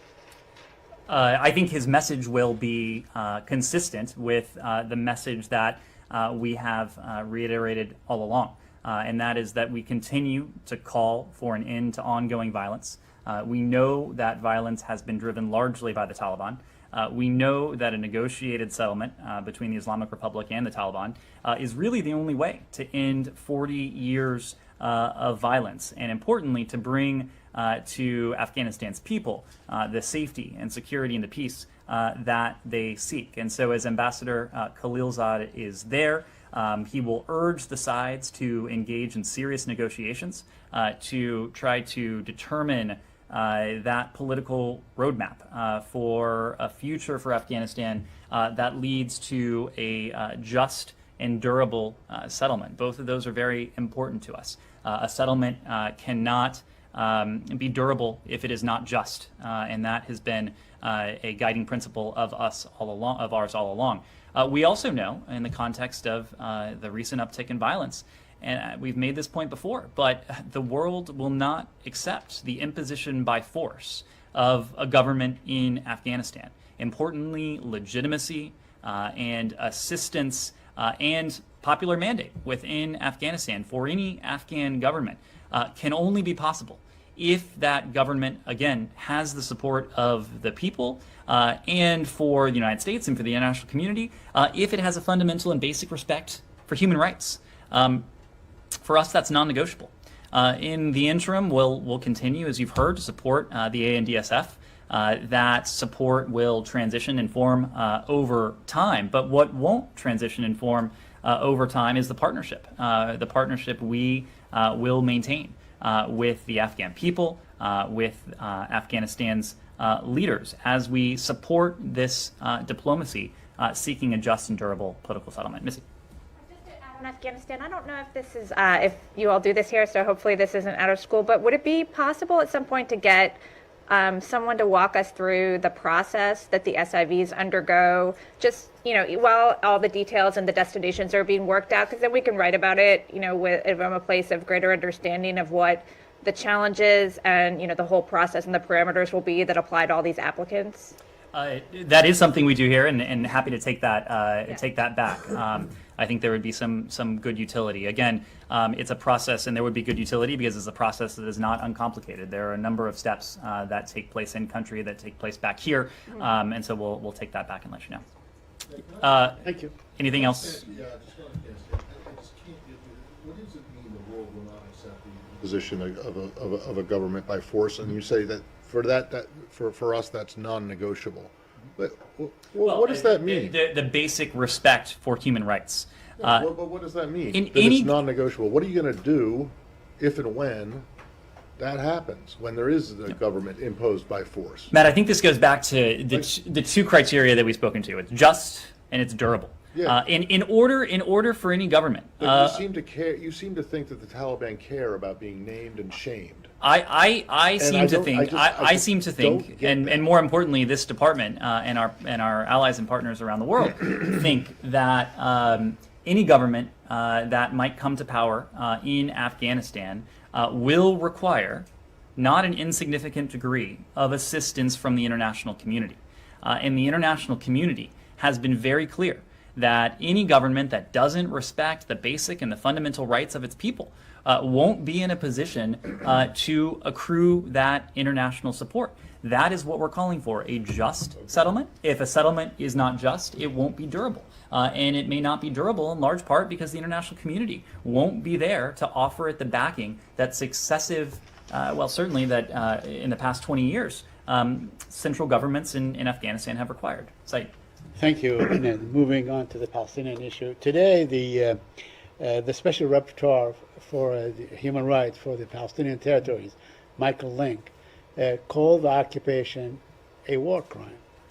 Do you agree that the occupation is a war crime? I mean, in the spirit of this presentation today? I've seen those comments. We aren't going to evaluate or respond to every statement. To be clear, the State Department has never used such terminology. We are committed to promoting respect for human rights in Israel, in the West Bank, the Gaza Strip. We have an enduring partnership with Israel, and we discuss a wide range of issues with the Israeli government, and that includes human rights. We discuss them with Israel just as we do with every other partner around the world. We continue to emphasize to both Israel and to the Palestinian Authority the need to refrain from unilateral action that exacerbates tension.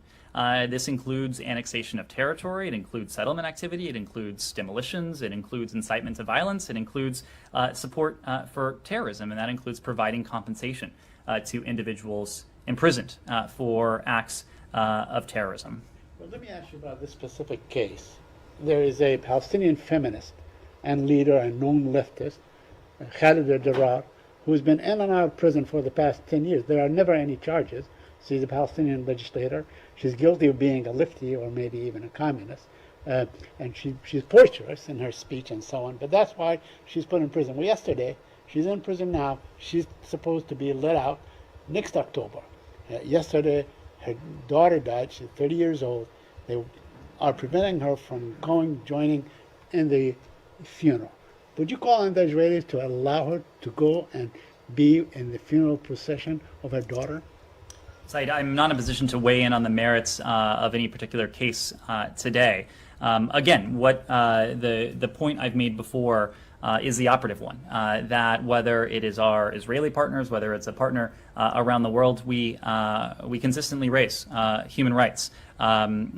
We also, importantly, remain committed to in seeing to it that Palestinians are able to live equally in peace and security, in dignity.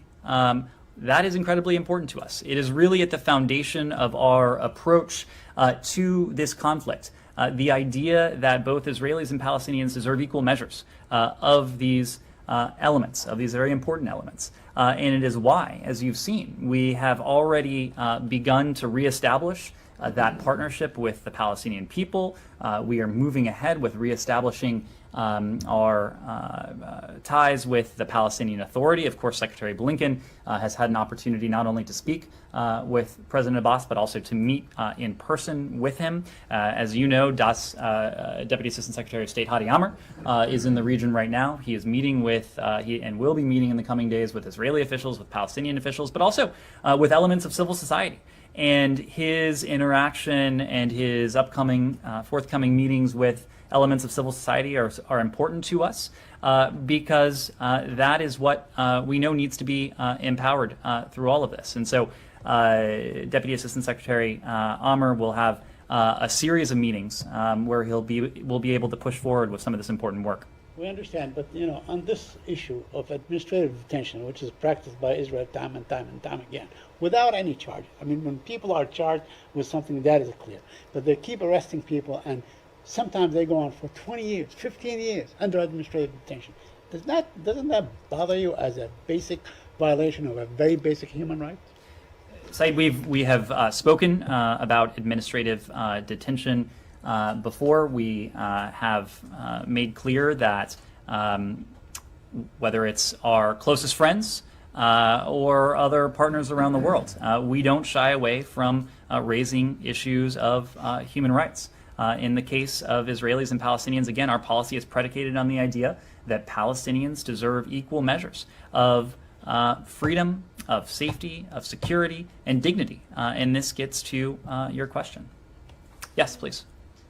Thank you for taking my question. So the Chinese government came out strongly against Secretary Blinken's statement regarding the 5th anniversary of the International Tribunal's ruling on China's at The Hague, China's expansive claims in South China Sea. It was Foreign Ministry spokesman Zhao Lijian called the ruling a waste of paper. So my question is, would it be easier for the U.S. State Department to push its position on this ruling if the U.S. government ratifies UNCLOS, the UN Convention on the Law of the Seas? And so, and with that, and further to that question, is there an effort underway within the U.S. government to ratify UNCLOS? Is it under consideration? Is it a priority for this administration to ratify it? Well, the point I would make is that since UNCLOS was adopted, every U.S. administration has recognized its provisions on traditional uses of the ocean as reflecting customary international law, and has recognized that the United States would abide by UNCLOS with respect to traditional uses of the sea. And that includes the assertion of rights in maritime spaces. Now, for the PRC is a state party to UNCLOS. The PRC has agreed to abide by compulsory dispute settlement with regard to arbitration. But by ignoring the 2016 arbitral tribunal ruling on the South China Sea and dismissing it, as you said, as a mere scrap of paper, Beijing is in clear violation of its obligations under UNCLOS. Look, for us, this is not a question of the United States against the People's Republic of China or any other country. For us, this is an affirmative policy of the free and open Indo-Pacific, and beyond that, the rules-based international system that every country in the world, big and small, has an obligation to abide by. So again, when it comes to territorial claims, for example, the United States doesn't take a position on that. When it comes to these maritime claims, we do endorse the unanimous, decisive ruling that was put forward by the Arbitral Council. So if you want to ask about which country is being more faithful to the principles that undergird UNCLOS, I think you have a pretty clear answer. But it is or it's not a commitment of this administration to get the Senate to ratify it. I don't have an update for you on potential Senate ratification, but again, every administration since UNCLOS has gone into effect has abided by its core underlying principles. Nadia. And Nadia, while I'm thinking of it, you asked earlier about ISIS. I'm happy to offer some context there and perhaps save my colleagues some response. You know, the Secretary had an opportunity, I guess it was late last month, to travel to Italy and to join his Italian counterpart, Luigi Di Maio, as a co-host of the de-ISIS coalition ministerial. And that coalition remains critically important to our efforts. And the coalition, we heard in Italy, is united in its determination to see ISIS destroyed. On that, the global coalition has destroyed 100% of ISIS's fraudulent territorial so-called caliphate. The ISIS leader, Abu Bakr al-Baghdadi, of course, is no longer with us. We have heard a clear determination from the global coalition to see to it that ISIS won't be allowed to reconstitute that territorial caliphate. Through our diplomatic efforts, this global coalition has continued to grow and now stands at, I believe, 83 members. There are 78 countries and 5 international organizations. And this includes a broad swath of regions, 26 members from Africa and Asia as well. And we continue to expand that partnership and cooperation against a common enemy. Of course, that is not to say that ISIS does not continue to pose a threat, and we have continued to work through the coalition, bilaterally, multilaterally, and other forms, to provide support to our partners in the Middle East, in Africa, who are facing these horrific attacks from the terrorist group. Thank you for that. I have 2 questions on Iran and Yemen. On Iran, Iran Foreign Minister Mr. Jawad Zarif said that the talks in Vienna is nearing an end, and apparently he gave a very comprehensive report to the Shura Council talking about what he called the illegal U.S. sanctions and the impact on the oil and on the banking sectors. Does the administration share his view that actually the talks are about to be concluded and you're going to reach an agreement? What is he basing his assessment on? I cannot speak to what he's basing his assessment on. I can speak to our where we stand on this, and that is that Special Envoy Malley and his team are prepared to return to Vienna for a 7th round of talks as soon as they are scheduled. Look, questions about when or whether Iran would be prepared to start a 7th round or reach an understanding on mutual return to the JCPOA, those can only be addressed by Tehran. They can't be routed here. We've made very clear that we are prepared to return to a 7th round. Again, we're not imposing a deadline on these talks, but Secretary Blinken has made the point, I've made the point from here as well, that we are conscious that as time proceeds, Iran's nuclear advances will have a bearing on our view of ultimately returning to the JCPOA. So again, we stand ready to resume negotiations. We continue to believe that diplomacy is the most effective means at our disposal to achieve what we seek, and that is verifiably and permanently ensuring that Iran can never acquire a nuclear weapon. And on Yemen, quickly, can you brief us on what's the latest the administration is doing to encourage the Houthis to come back to the negotiation table? There was a time when Mr. Linder King will go to the region very often, and there was some encouraging sign, but now it seems to be silent. So are these talks are kind of hitting a dead end? Would you say that? I'm sorry, what was the final part of your question? The talks, are they hitting a dead end? Are we not going anywhere in any direction? No, absolutely not. And Special Envoy Linder King and his team continue to work very closely with the UN Special Envoy, continue to work very closely with our partners in the region. Of course, last week Special Envoy Linder King met with the Saudi Deputy Minister of Defense. He has recently undertaken a series of meetings to continue this diplomatic push. There is a serious proposal on the table. The Houthis are the ones who, despite these constructive ideas that have been put forward, the Houthis are the ones who continue to perpetrate these horrifying attacks, including on Yemeni civilians. Just in Marib on late last month, June 29th, the horrific attack that took the life of a child. We also know that the Houthi offensive only exacerbates the humanitarian crisis that Yemen is in right now. We are supporting this diplomacy as a means to bring about an end to this long-running conflict, but also knowing that this diplomacy is the most effective means to mitigate and to ease the humanitarian burden on the Yemeni people. And so we are working urgently. Special Envoy Linder King is working urgently. We know that our partners in the UN are doing the same, and will continue to do that with a combination of both carrots and sticks.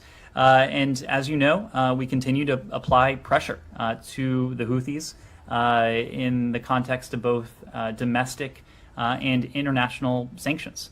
Just on June 10th, we sanctioned 12 individuals and entities and a vessel related to international network used to facilitate the provision of, I believe it is, millions of dollars to Houthis in cooperation with the Quds Force.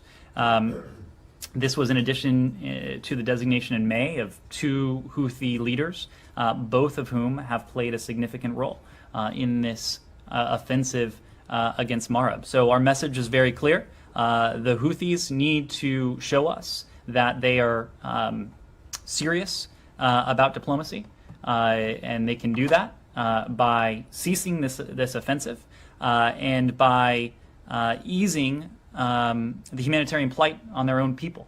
And this is something we have been working very concertedly with our partners and allies towards.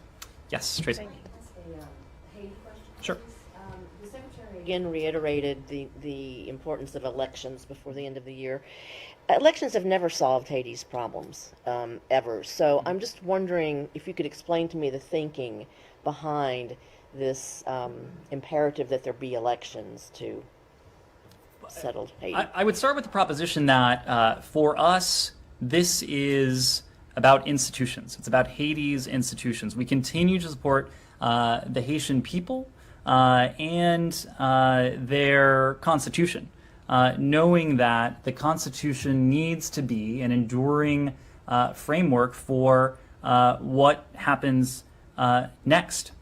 And so, yes, in our view, there need to be free and fair elections. They need to happen this year. Legislative elections, presidential elections, pursuant to the Haitian Constitution. And that is precisely why we have continued to support them.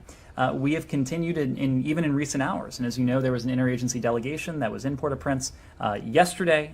It included representation from the Department of State.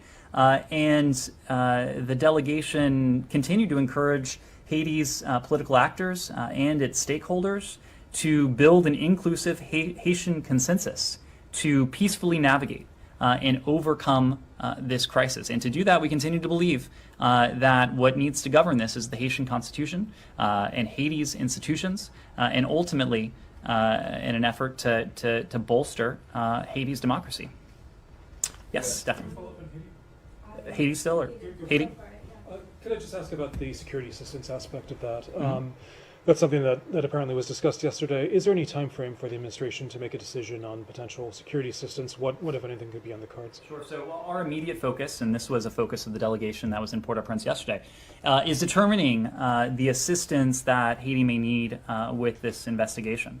And after close consultation with Haitian officials in recent days, and again on Sunday, we believe our focus should be assisting the Haitian government with navigating the investigation into the assassination of President Moïse, determining who's culpable, and supporting the Haitian government as it seeks justice in this case. And FBI and DHS officials have also traveled to Port-au-Prince. They're working to determine what assistance the United States can provide to the Haitian government in its time of need. The delegation that was there yesterday did commit to support the Haitian people in the aftermath of the assassination. That includes with a review of security of critical infrastructure with Haitian government officials. So we've been in close contact with Haitian government officials. We are reviewing the requests for assistance that they have sent in, and we're also doing our own assessment of what would be most beneficial to the people of Haiti. Just briefly, one more thing on Haiti. The Americans there who have been accused of the assassination, is there any update on consular access or any type of view about whether about their treatment and whether they're culpable? So we are aware of the detention of a third U.S. citizen. We continue to monitor the situation closely. As in all cases, we will provide appropriate consular services to detained U.S. citizens. Obviously, privacy considerations preclude us from saying much more, but I do suspect that once we have had access to all 3 American citizens who are detained, we'll be in a position to confirm that. Speaking of detained U.S. citizens, there was a verdict in a sentence handed down in Jordan today against two people, one of whom is an American citizen. I'm wondering if you have anything to say Well, about we that. are closely monitoring the case of Bassem Awadallah in Jordan. We take seriously any allegation of abuse, and we always emphasize the importance of respecting fair trial guarantees, humane treatment. We're providing all appropriate consular assistance in line with our commitment to assisting U.S. citizens abroad. We have, in fact, visited Mr. Awadallah 5 times since April of this year. The most recent visit occurred just a few days ago on July 11th. Right, but that doesn't speak to the actual verdict and sentence, which is what I'm asking you about. I don't have any comment on the verdict, but as I've said before, we always emphasize, and this goes back to Saeed's question earlier, the importance of fair trials and guarantees of humane treatment around the world. The journalist in Morocco who you talked about at the very beginning, right, is he an American citizen? I don't have any indication he's an American citizen. But, and yet you have a position on the verdict in that case, but none in this. So what do we read into that? You think that the guy in Jordan could be guilty? Each case is different. I know. So that's why I'm asking you why you don't have anything to say about the verdict. We are going to speak based on the facts and the circumstances as they are known to us. But obviously these cases are. Does that mean that you're not clear on the facts and circumstances of Mr. Adwallah's case? I think what is very clear to us is that journalists, and hopefully everyone here can agree with this, don't belong behind bars. Yeah, no, I agree with that. I'm not talking about the Morocco case. I'm talking about the case in Jordan. Is it the case that in this situation you do not have all the facts, or you're not clear enough on the facts and circumstances of the verdict of the trial that you're not clear enough so that you can't render an opinion? What is fair to say is that when the facts and the circumstances are clear to us, and when we determine that we can best move the ball forward by speaking publicly, we will never hesitate to do that. Thank you. Sure. Okay.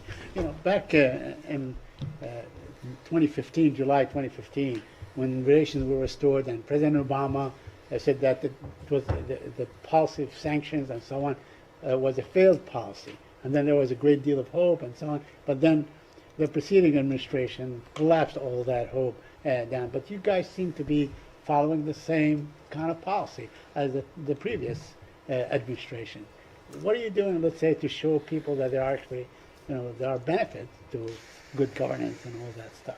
I certainly would not say that we are following the previous policy, the policy of the previous administration. As you know, our Cuba policy is under review, but importantly, and I think this is a pivotal distinction, our policy, as you heard from the Secretary, it focuses on the well-being of the Cuban people. And at the center of that policy are democracy and our human rights. And what we are assessing in the context of that policy review is how the United States can best support the aspirations of the Cuban people. So, that policy review remains ongoing. It is something, the issue of human rights on the island is very important to us, and we're seeing yesterday and today in the streets all throughout Cuba that it is very important, as you might expect, to the Cuban people as well. And as we undertake this review, at the center of that review will be the welfare and the well-being of those Cuban people. That's exactly what the previous administration said their policy was towards Cuba. Right? Again, we haven't spoken. So until your review is complete, why is Saeed incorrect in saying that you're doing the exact same thing that the Trump administration did? Well, he was speaking of our policies towards Cuba, and Exactly. and again, you haven't changed the previous administration's policies, right? So until that review is complete, you're doing the same thing. Well, right? I can assure you that we are going about this. You're doing the same thing as the previous administration did, right? You haven't changed the policy. We have not announced our Cuba policy, but what we have said is that democracy and human rights are at the center of it. Just on that, does the administration still consider Cuba a state sponsor of terrorism? There's been no change. As you know, the state sponsor of terrorism list is it's evaluated, and the report is released once a year.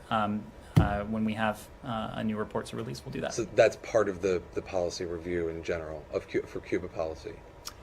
We are always reviewing issues of state sponsorship for countries around the world pursuant to the requirement to put forward the state sponsor of terrorism list. Our review of Cuba and Cuba policy, it is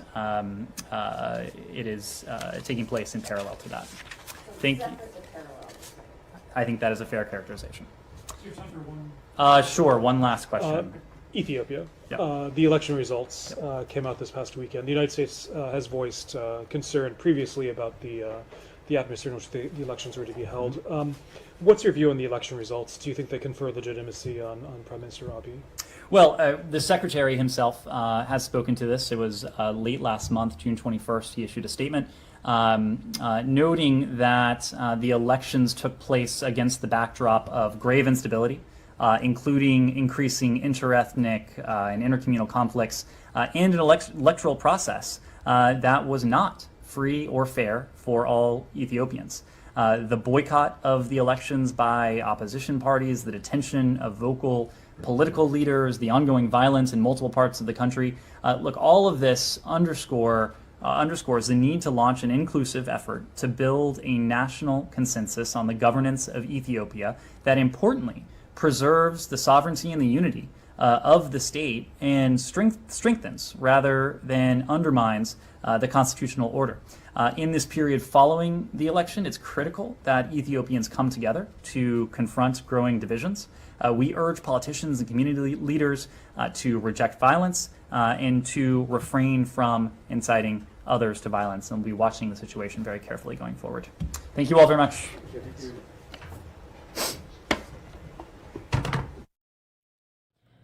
You've been listening in to the State Department briefing right there. Spokesperson Ned Price speaking out about a series of issues. We're definitely going to be following all of this here on Live Now from Fox. I'm Daytona Everett. A little after 3:30 here in Phoenix, Arizona. We have a lot to get to, and when we come back after the break, we're diving deeper into what's going on in Cuba, those protests that have erupted over the weekend. We'll break it all down, what the reasons are behind that. Also, the assassination of the president in Haiti, an investigation is ongoing. That's all coming up here in 2 minutes on Live Now from Fox.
Welcome back here to Live Now from Fox. We want to take you out to this live picture that we're getting out of Fontana, California.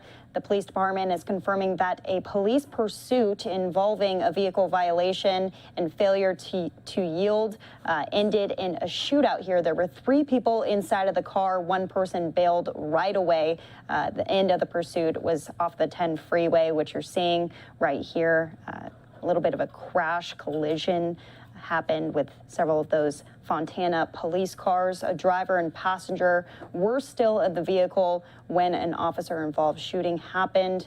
One person was injured, but that was the suspect. No officers injured at this time. No further information has been released from officials. That's what we know as of right now. So if we get any more information, again, this is Sky Fox from Fox 11 in Los Angeles. That is overhead. We'll report it to you as we get it. We're going to be moving on to some of the other news that we were following out of Cuba. Thousands of Cubans taking to the streets to protest. The Fox 13 Tampa team taking a look at what's behind the unrest and the changes that could come here very soon. Here's Fox 13. Protests are breaking out across Cuba now, with many people denouncing the Cuban government and demanding freedom. This is a striking display in a communist country that's known for cracking down on dissent. Political editor Craig Patrick is watching it for us to explain what's happening and what it could bring. Craig? Well, hi there, Chris. In terms of what it could bring, if these protests continue and they continue to expand in scale, it means that it could trigger, of course, a mass uprising that could ultimately topple a dictatorship that has oppressed the Cuban people now for more than 60 years. We've seen protests break out in Cuba before, but these appear to be much larger and more impactful than the last wave we saw nearly 30 years ago. And these could put Cuba at a turning point in history. The Cuban people are suffering from poverty, food shortages, inflation, and COVID-19. The virus has crippled tourism, and it's rapidly spreading among its people. And the dictatorship is using an unproven homegrown vaccine that only an estimated 15% have fully received. Now, the government there has a long-running history of jailing and murdering those who speak out against it. But the people chanting freedom in these videos appear to be at a breaking point and are challenging the authorities in a striking show of defiance. Well, the government controls the nation's internet service. So as you may expect, some of these videos only appeared for a short time before they were taken down. And it looks as if the government has shut down internet service in some of the protest areas. To try to discourage more protests, the regime also issued a statement warning the order to fight has begun. But the protesters in Cuba have already inspired Cuban Americans to rally and support them from Florida and across the nation. My family came 58 years ago, leaving the tyranny of Castro and dictatorship and communism. And today, as we all know, it's gotten even worse. President Biden issued a statement which reads, "We stand with the Cuban people and their clarion call for freedom and relief from the tragic grip of the pandemic and from decades of repression and economic suffering to which they have been subjected by Cuba's authoritarian regime." And the statement continues that the rights of the Cuban people, including the right to peacefully protest and the right of the Cuban people to determine their own future, must be respected. In terms of U.S. options at this point, the president hasn't made clear in terms of what, if anything, more will be done from the perspective of the United States. One thing, though, the U.S. government clearly is doing, and of course from the White House, Congress, both sides of the aisle, is encouraging, standing with these protesters in Cuba and urging more and more people to circulate the videos, to continue to exert pressure from outside of Cuba as the people of Cuba, Chris, of course, exert pressure inside the country. Yeah, and that's one of the unknowns of this being a communist country. We don't know how much the people of Cuba that are protesting get to see on social media, if anything, what else is happening in other parts of their country and here in the U.S. if they see people supporting them. So where are these protests happening? Are they centered around Havana, or is it nationwide? Well, there are protests in Havana. To put it in context, maybe a count of 400 to 500 people rallying right around the government center, the capital. But there are much larger protests adjacent to Havana in communities and cities and towns surrounding the population center. And if you take it beyond that, it is fairly well geographically diverse across the entire island nation. So these are spontaneous protests that don't center around the capital, though we're seeing it in the capital as well. Yeah, it's something we don't see, if ever before, under this regime in Cuba. At least actual evidence of this getting out. All right, Craig, we'll watch it, and I know you'll keep us posted. Thank you. Fox 13 in Tampa right there. We'll be following more out of Cuba, but we want to move to a story out of Wisconsin. An elderly woman repeatedly punched by a teenage Walmart employee. She's finally speaking out today. I want to bring in Fox 6's Angelica Sanchez. She has a story. Well, the victim in this case has hired an attorney, and I can tell you she still has very visible bruising on her face. We're learning that the suspect is only 17 years old. Would you ever in a million years expect some young Walmart employee to beat up a 70-year-old? But that's exactly what Racine County authorities say happened inside a Mount Pleasant Walmart. You don't realize how this, after a while, starts to affect how you live. It has been a trying time for 70-year-old PK Shader, her face covered in bruises, and below the surface, a lost sense of security. Sitting next to her attorney, she tells us she was shopping inside Walmart last Thursday. 2 checkout lines were long. She went to customer service to see if they could open up one more. The young woman that I dealt with started yelling at me, asking me if I wanted to work there, if I needed a job there. Shader decided to speak with the manager. Do you let her talk to all your customers like that?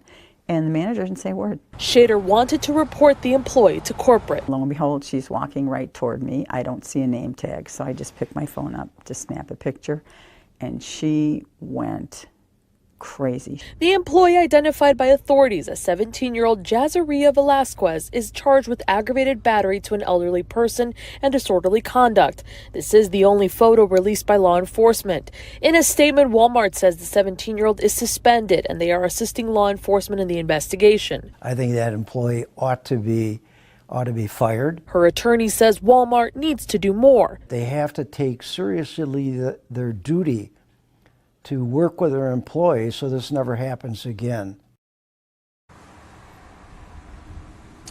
Now, Shader says multiple employees watched the assault and only one pulled the suspect away. She says she called 911 because no one else did. Now, that 17-year-old is due back in court this week. She's been ordered to have no contact with the victim. Live in Mount Pleasant, Wisconsin, Angelica Sanchez, sending it back to you in the studio. Angelica, I know that obviously you got that statement from National Walmart, but are we hearing any more from the local Walmart, or is it all just being pointed towards them? No, yes, it would. Every bit of information would come from the corporate Walmart. Again, they're saying that this employee is suspended and that they are assisting law enforcement in this investigation. But again, the attorney and the victim just feel that the company needs to do more in this situation. All right, a very tragic story out there. We'll be keeping our eyes on the lawsuit as they pursue that moving forward. Angelica Sanchez reporting for us live. We appreciate you. We'll talk to you soon. Thank you for having me. And we're going to keep following all of these stories from across the country here on Live Now from Fox. I want to take you out to some of these live looks that we have from across our Fox-owned stations here. This shot out of Philadelphia. Take a look at that as the storms are persisting. They have been hit with quite a bit of weather here through the past couple of weeks. And then we also do have this shot of New Orleans, keeping our eyes on all of the storms.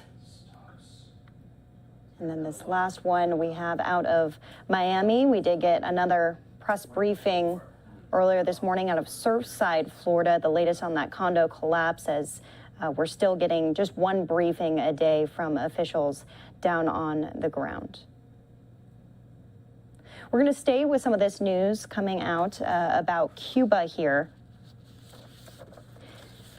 as we're hearing not only from our president, we heard it in the Pentagon briefing, we heard it in the State Department briefing, and we want to hear more about it from some of our reporters down on the ground. Fox News correspondent Madeline Rivera has been following this from Washington. Here's the latest from her. As Cubans call for freedom and change, people around the world from Spain to Miami are showing their support. It's important that we recognize what is happening in Cuba right now at this very moment. A spontaneous uprising that has never happened in the last 60 years. Thousands are protesting against the country's communist regime as a slew of problems plague the island. The country's economic crisis has gotten worse. The coronavirus pandemic has led to a drop in tourism revenue. Severe blackouts and food shortages are also rampant. One of these leaders said, look, they've taken away everything from us, including our fear. Now, once the Cuban people lose that fear of the government, then I believe it's the beginning of the end. On Monday, President Biden emphasized U.S. support of the Cuban people, urging the country's leaders to listen to them. The Cuban people demanding their freedom from an authoritarian regime. The Cuban government blames the U.S. in part for the worsening situation, pointing to the sanctions against the country. But the White House says they are not at fault. And the United States regularly authorizes the export of agricultural products, medicine, medical equipment, and humanitarian goods to Cuba. There's every indication that yesterday's protests were reactions of the people in Cuba to exhaustion of the governance of the leaders in the state. The White House says while it will continue to assess how the U.S. can be directly helpful to the people of Cuba, it is too early to predict any policy change for the country. In Washington, Mallory Rivera, Fox News. Meanwhile, questions still remain for those moments that led up to the assassination of the president of Haiti. Here's David Lee Miller with that story. The investigation into the death of Haitian President Jovenel Moïse is ramping up. Police in the nation confirming they have already arrested more than 28 foreign mercenaries who they believe organized the assassination of Moïse. Interim Prime Minister Claude Joseph is hopeful everyone involved will be brought to justice. The investigation is our main concern because a president cannot die under these conditions, which we know he has been tortured, humiliated in a tragic way. Meanwhile, the White House has turned down calls from Haitian officials to send troops to assist in stabilizing the nation following Moïse's death. On Monday, the Biden team was briefed on the situation and vowed to protect the people of Haiti and the interests of the embattled nation. The safety and security of the people of Haiti is of great interest to the president and to the administration. This is just the beginning of our conversations, and we will remain in close touch with law enforcement, with individuals in Haiti, with a range of leaders in Haiti about how we can assist and provide assistance moving forward. Over the weekend, Haitian Americans in South Florida gathered for a memorial ceremony for the late Haitian president. Florida is home to the largest percentage of Haitian Americans in the United States. Residents are calling his death tragic, while some are still in disbelief over the death of Moïse. He was a supportive person. When I founded my first social initiative, he was one of the biggest supporters I had. We have to restore the democracy in our country. A United States delegation is currently in Haiti, meeting with a number of top officials to discuss the ongoing investigation and the country's security. In New York, David Lee Miller, Fox News. Meanwhile, here at home, a White House meeting with the president and local leaders focused on surging crime numbers across the country. Fox News correspondent Caroline Shively is in Washington with details on what the federal government is doing to reverse the increase in gun violence. The crime stats coming out of Chicago over the weekend are staggering. More than 40 people shot, 11 of them fatally, including a rapper who suffered 64 bullet wounds as he walked out of the county jail Saturday night. One person murdered is one too many. Shootings have risen 11% in Chicago this year compared to 2020. That's just one of several large cities seeing an increase. Shootings are up 41% in Atlanta, 38% in New York, a whopping 126% in Portland, 48% in LA, and 32% in Philadelphia. President Biden met with local leaders at the White House Monday, encouraging them to spend the $350 billion in the COVID relief plan earmarked for law enforcement. Our strategy provides, including funding for law enforcement through the American Rescue Plan, for states, cities, and to be able to hire police and pay them overtime in order to advance community policing. New York mayoral nominee Eric Adams is one of the local leaders who attended Monday's meeting. It doesn't matter how many police officers you put on the streets. We can't continue to respond to symptoms. It's time to respond to the underlying causes of violence in our city. But some Republicans say they don't think the White House meeting will change anything. They will throw more and more money at social programs and less money where it needs to be, and that is incarcerating dangerous criminals. Crime is one of the president's weak spots in recent polls. A Washington Post poll released this month shows that 48% of Americans disapprove of his handling of crime compared to 38% who approve. In Washington, Caroline Shively, Fox News. And now to border security remains a top issue for officials on both sides of the U.S.-Mexico border. Now, U.S. and Mexican officials are renewing their effort to improve cooperation. Fox's Jayla Whitfield reports live for us from El Paso, Texas tonight with the very latest. Hi, Jayla. Hi, and that's exactly right. The United States and Mexico are teaming up to renew that initiative to put criminals from both sides of the border behind bars. That initiative is known as Se Busca campaign, and it includes 10 individuals. Those crimes that they have done are ranging from homicide all the way to human smuggling. Now, photographs of them will be plastered on billboards, posters, and flyers around several border towns. Their pictures will also be at border patrol stations and immigration checkpoints on both sides of the border. 4 major towns along the border are involved in the initiative, including Rio Grande, Laredo, Del Rio, and El Paso. El Paso Sector Chief Patrol Agent Gloria Chavez says this project benefits both sides of the border. The Se Busca campaign is really about investing efforts from both sides of the border to make our border more safe and secure. So for us, it's a huge motivation, and it's a huge effort that we're committed to, not only on the U.S. side, but also Mexican authorities, to bring these individuals to justice, analyze the information that's received, and then share it with our Mexican counterparts, because many of the arrests are going to be made in Mexico.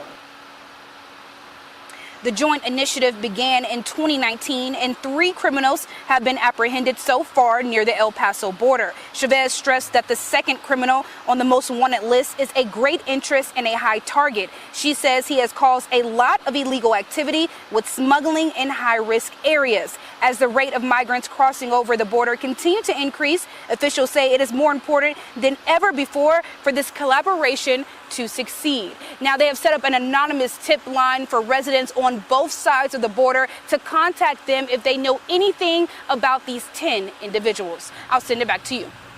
Hey, Jayla, I know that once news crews got out there and were able to capture videos and pictures of what's going on the border, have you guys been able to see any, drawback on immigrants coming in, or has it pretty much stayed the same with these new initiatives coming out?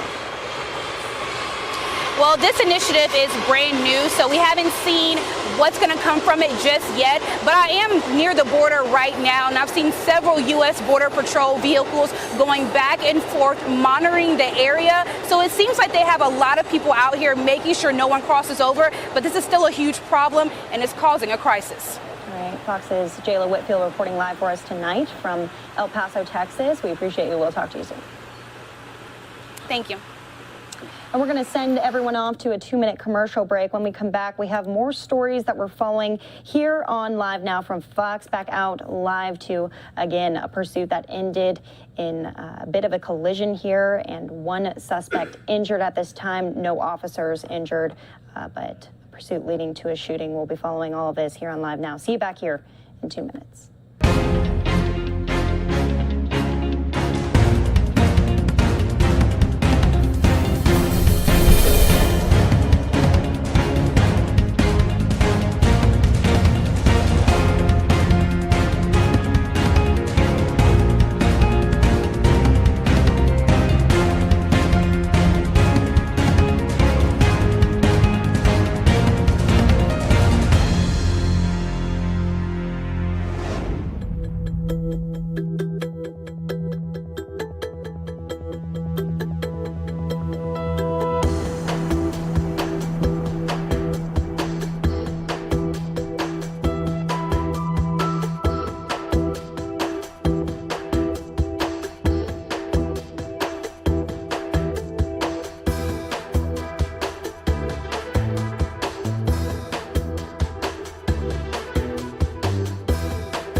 Welcome back here to Live Now from Fox. I'm Daytona Everett. 4 o'clock on the dot here in Phoenix, Arizona. We have a lot more news that we're going to be getting into, including news from across the globe today. But we're going to stay with some coronavirus updates here, as we've heard so much about long haulers, symptoms of people who've had COVID-19, people who just really can't get rid of the things that they endured while having it. We have more information about that and exactly how common it is to be a long hauler. Here's Fox 32 in Chicago.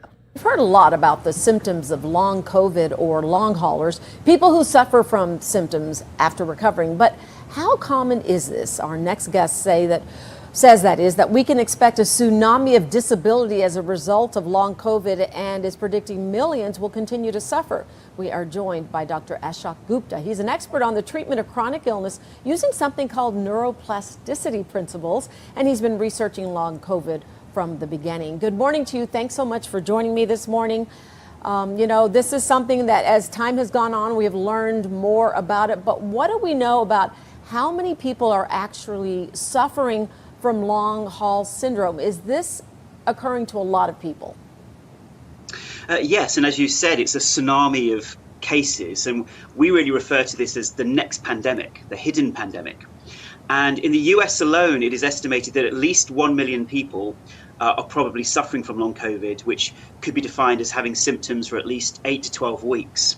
And certainly at our clinic, we are seeing people who've had it for 9 months or a year, or indeed even 15 months, who'd contracted COVID in the first wave in March of 2020. Wow. So it is estimated about 5 to 10% of people who contract COVID go on to having long-term symptoms. So this is a public health crisis, really. Okay, so let's talk about the treatment. You've been studying this for a while. You specialize in something called neuroplasticity treatments. What exactly is that, and how does this help?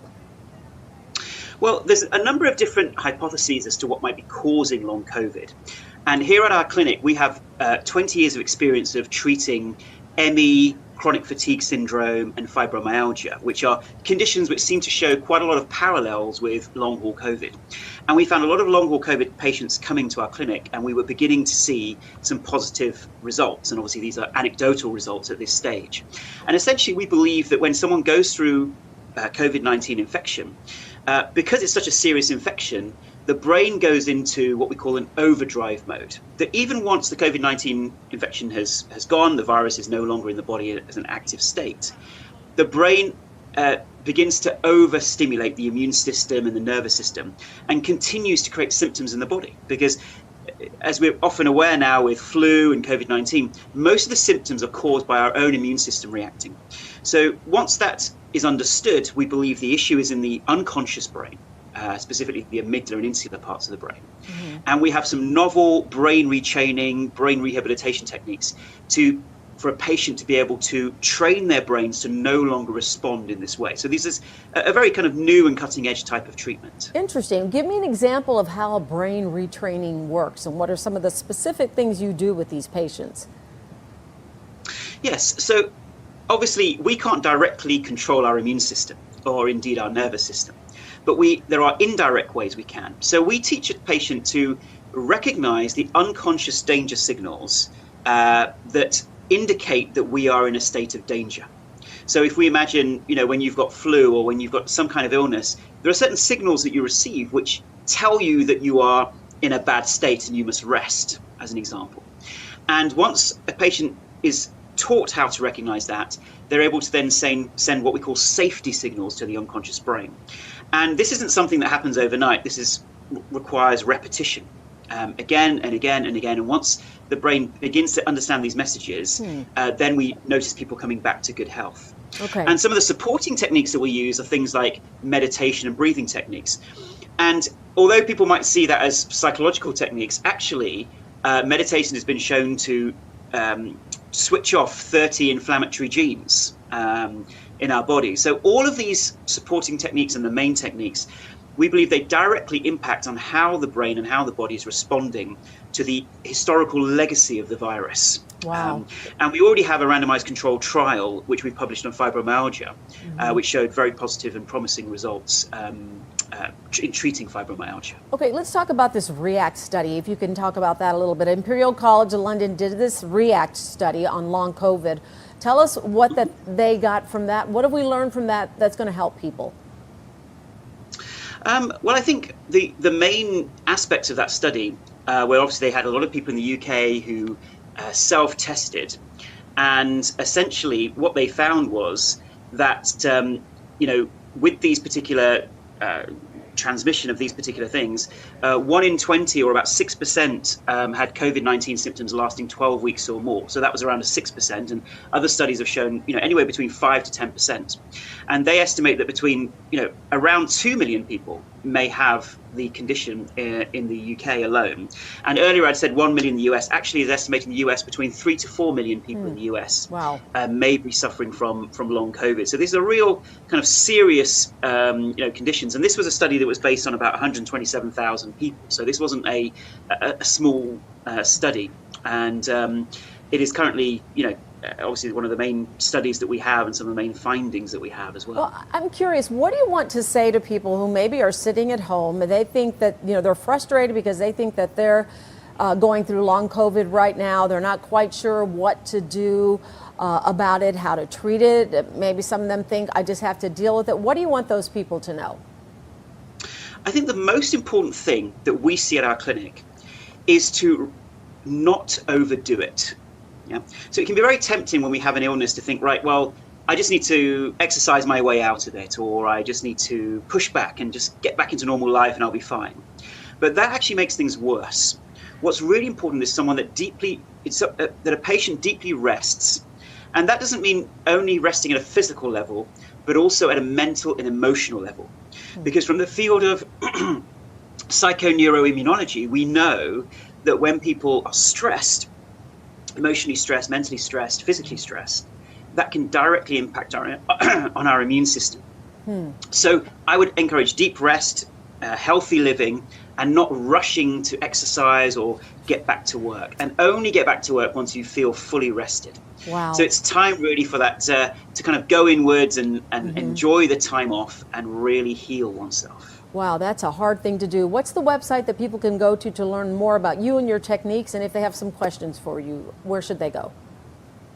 Yes, they can come to our website, which is guptaprogram.com, GUPTA program.com, and there they can sign up for free videos, find out more information, and see if this kind of approach is for them. Yeah. And at the moment, we're currently conducting a randomized controlled trial on long COVID patients using our treatment, and that's a really interesting trial, and we hope to have those results within a couple of months, and that will obviously then add scientific validation to the approach that we're taking. And I would love for you to come back to tell us about those results, because I think this is something we're going to be talking about for a while, and something we should be talking about because so many people have been impacted.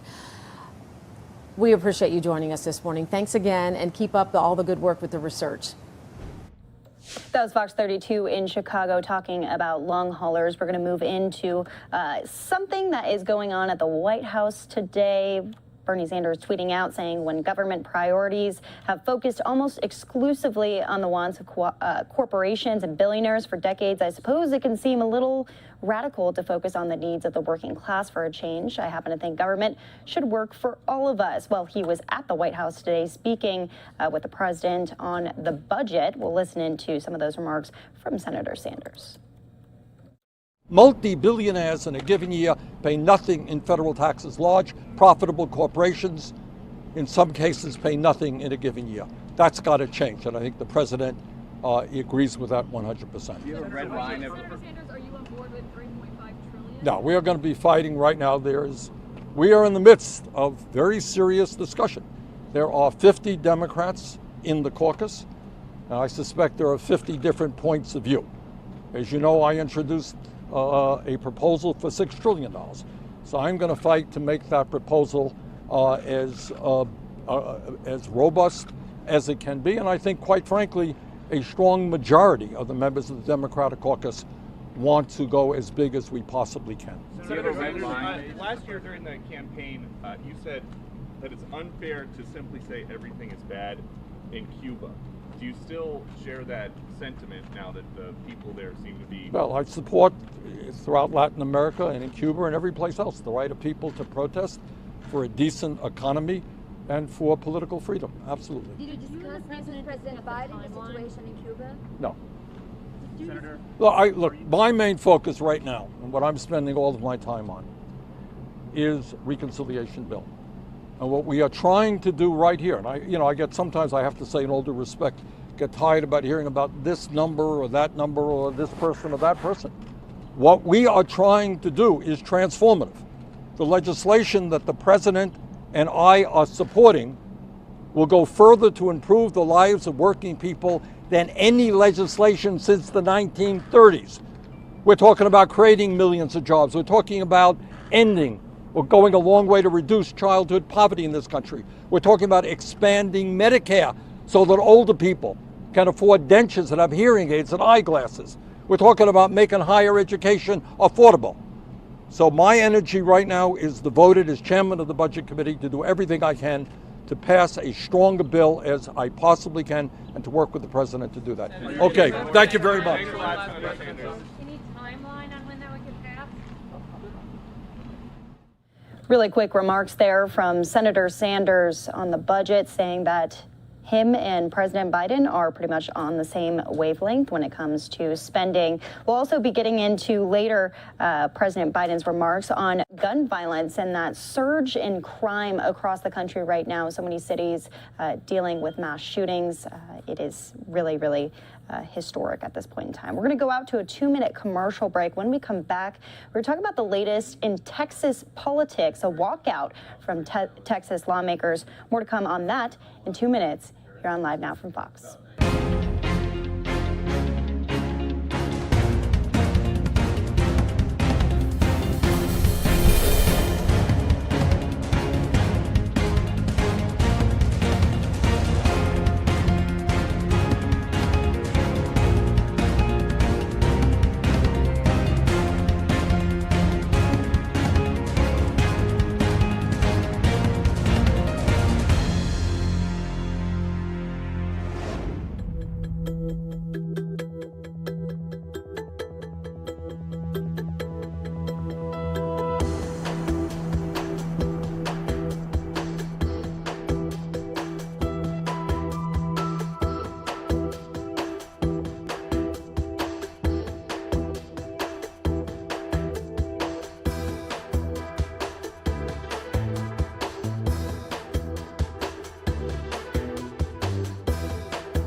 All right, welcome back here to Live Now from Fox. I'm Andrew Kraft.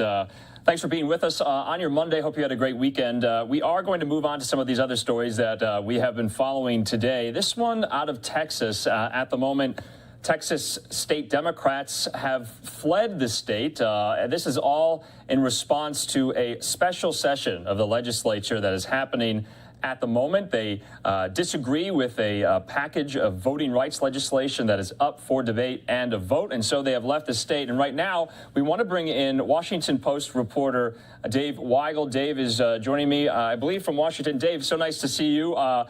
One of the things that struck me is they're traveling to Washington, D.C. What did you make of that?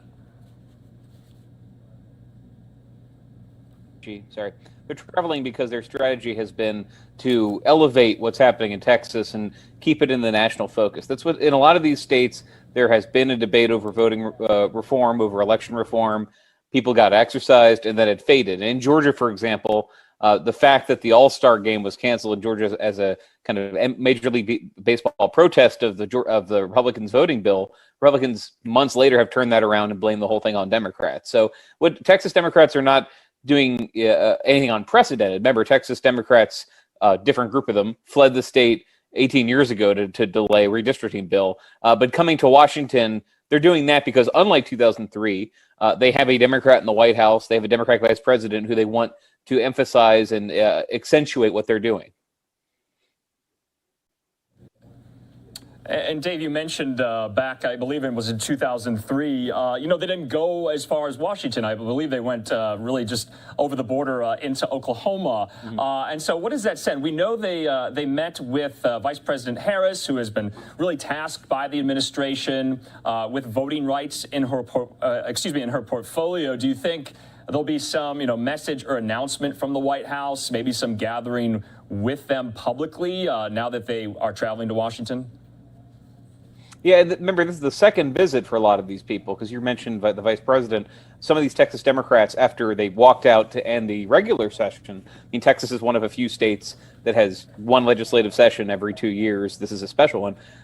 They're doing that again. The president's going to make more remarks about election laws tomorrow. This has been a priority for the White House, but it's been responding to these actions in states, some of them swing states where Republicans have control, some of them places like Texas, where Republicans won the last election, but by a little bit less than usual when they're passing these laws. The White House has been elevating all of these cases, so I think Biden is going to do more of that tomorrow. This is a fight they really do not mind having because it brings back Donald Trump, but it brings it back on an issue that most people don't agree with him on. It's dangerous, perhaps, if they're sparring with Trump on immigration, where his policies weren't very popular, but Biden's aren't popular either. On this, outside of the kind of MAGA base, the audience to listen to Donald Trump fight about the election and demand that states audit their vote, et cetera, that's been pretty exhausting to everyone outside of the Republican base. So it's a fight the White House is welcome beyond the policy itself, which they sincerely do want to change before 2022. And Dave, let's talk about just like on the ground in Texas for now, because when this last happened, they did the same thing. They didn't travel as far, but we even heard from Texas Governor Greg Abbott at the time that he was going to veto the budget for the legislature, meaning that, he didn't want to pay these Texas state Democrats who basically fled their duties that they were elected for. And so what are the dynamics on the ground in Texas itself? I mean, without quorum, without them there, have they really just stymied this special session? Is it over before it really got started? Well, that's important, the thing you just mentioned, because Texas is a part-time legislature. I think you make $600, something like that per month, $500. It's not a high salary that people were giving up. A lot of them, people remain lawyers while they're in the legislature. They hold their business up. They also targeted the legislative staff. And I think what you're seeing here is that the sort of people who become legislative staffers in Texas want to be part of what's happening here. The risk, obviously, it was not enough of a threat, the risk of this income, to stop Democrats from trying it again. And so I think they're doing a little bit of jujitsu. They're trying to emphasize the most dramatic parts of this, that the salary cut, like you're talking about, the flight across the country, like we've been talking about. They really want this in the public eye because they think, one, they don't have the votes to stop this if they stay in Austin. Two, they did succeed in some public pressure in changing what is in this bill. And they've seen this work. We've been talking about the Texas precedent. We've seen this happen in other states. In Oregon, Republicans are in the deep minority, but there's a similar quorum rule.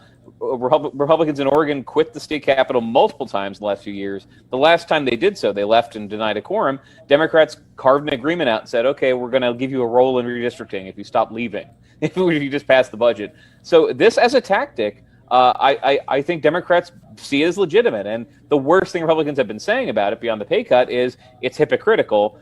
That's not enough of an argument to stop people from acting in this way anymore. I mean, they'd say, well, okay, in a world where the filibuster exists, in a world where we're in the minority in Texas, we're going to take whatever tactics we can.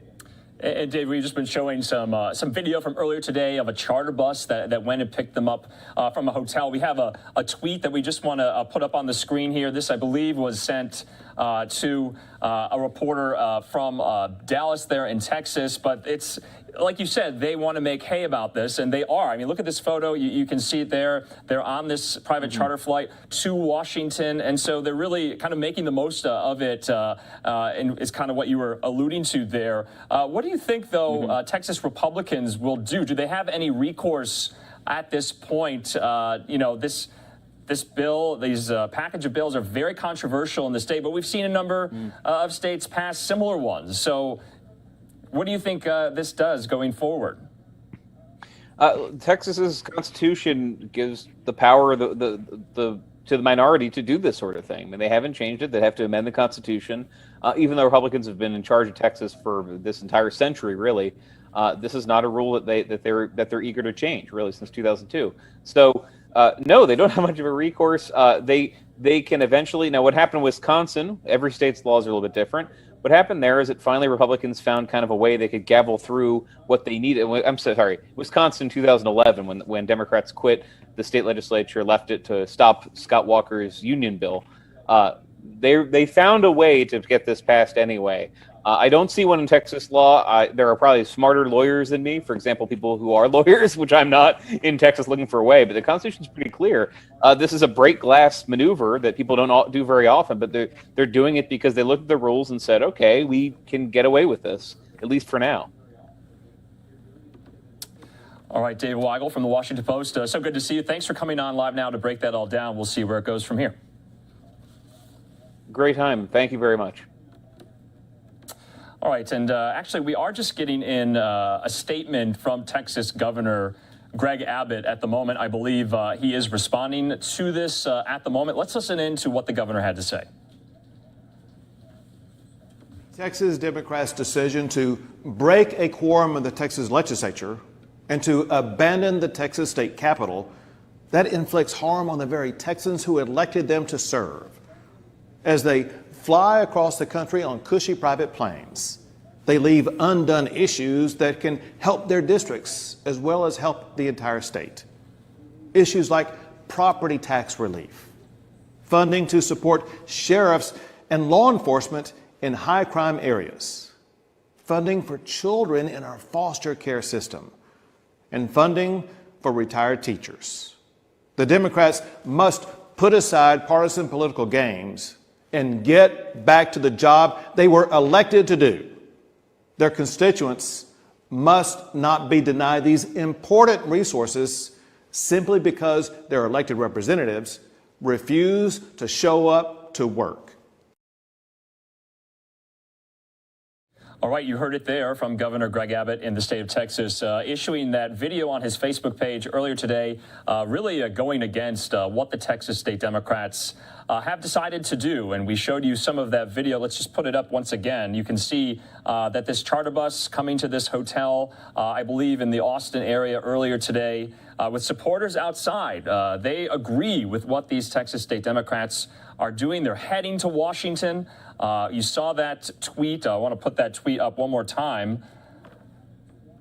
There they are, some of them, on this private charter flight headed to the Capitol. And so it remains to be seen who they'll meet with in Washington, if we'll get any, announcements or, public statements from the White House, supporting them in their endeavor. But really one of the major political stories on this Monday. So we're going to move on to some of the other stories we have yet to get to. I'm Andrew Kraft. Thanks for being with us on Live Now from Fox. Well, Vice President Kamala Harris was in Detroit, Michigan earlier today, touting the administration's vaccine progress and urging more Americans, especially in the city of Detroit, to go out and get their shots. Here's Vice President Harris from earlier.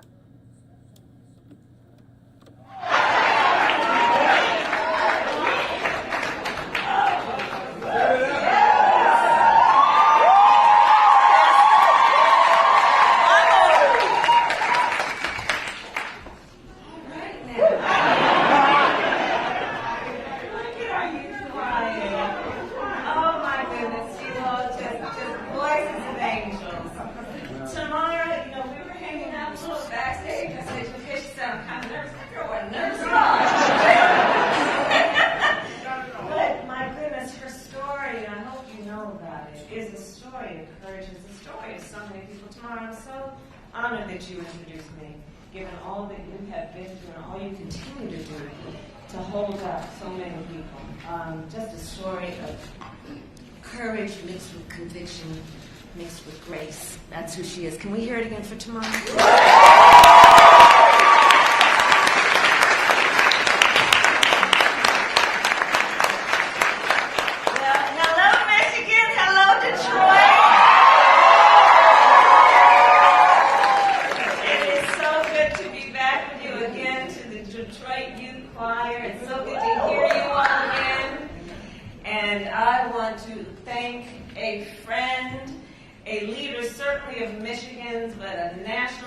Governor Gretchen Whitmer.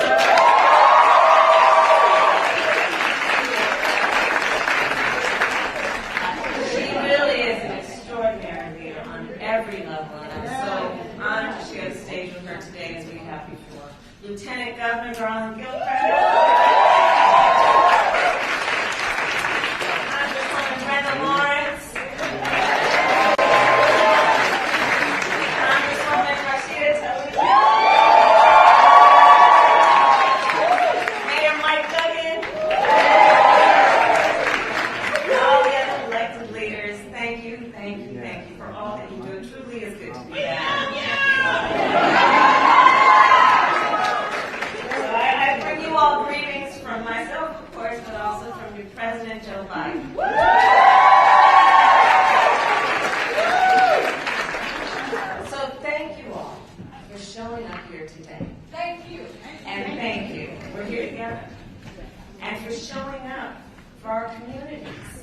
And showing up in this case for the city of Detroit. Detroit really is, and I've been here many times, so I say this with knowledge. Detroit really is the definition of resilience. It really is. Time and again, this city has been rebuilt. This city has been reborn. Time and again, this city has helped lead our nation through war, through recession, and most recently, through this pandemic. At the very start of the pandemic, companies in Detroit, from small batch manufacturers to big three automakers, converted their factories and produced protective gear and ventilators for our nation's hospitals. You did that not only for the folks locally, but nationally. As COVID-19 cases rose, it was Detroit's frontline workers who worked around the clock to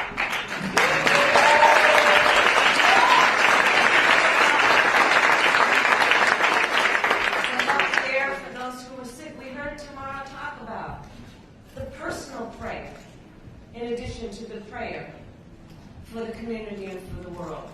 Those frontline workers, like her and so many others, risked their own lives, and they knew they were, for the sake of taking care of, in many cases, perfect strangers. You know, I do believe in moments of crisis, there are revelations and an unveiling of the heroes walking among us. And I would say among the heroes walking among us as we live on earth right now, the frontline workers are front and center.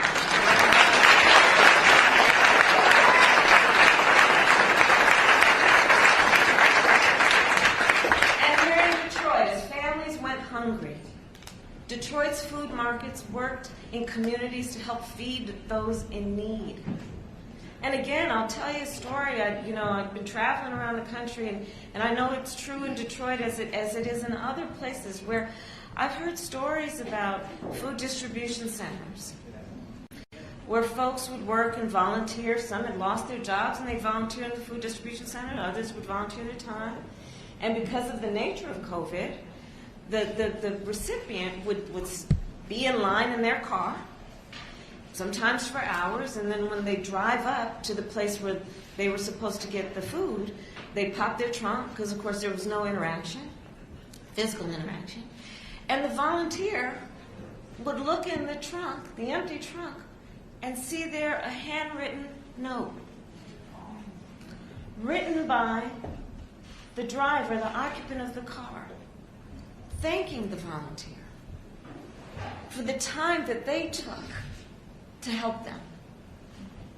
Other times, the volunteers, when the trunk would pop open, there'd be a $5 bill. People who had nothing, barely could make it, and what little left they had, to thank the volunteers for the value of their time and their labor. These moments of crisis have in so many ways unveiled the grace, the dignity that each of us know we have and should give. So as we reflect Detroit on these days, these are the things I think about.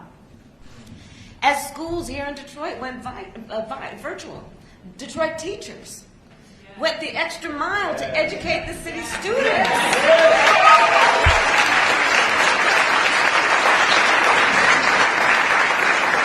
Went the extra mile. And of course, we are gathered here at TCF. And during the pandemic, this center served many purposes.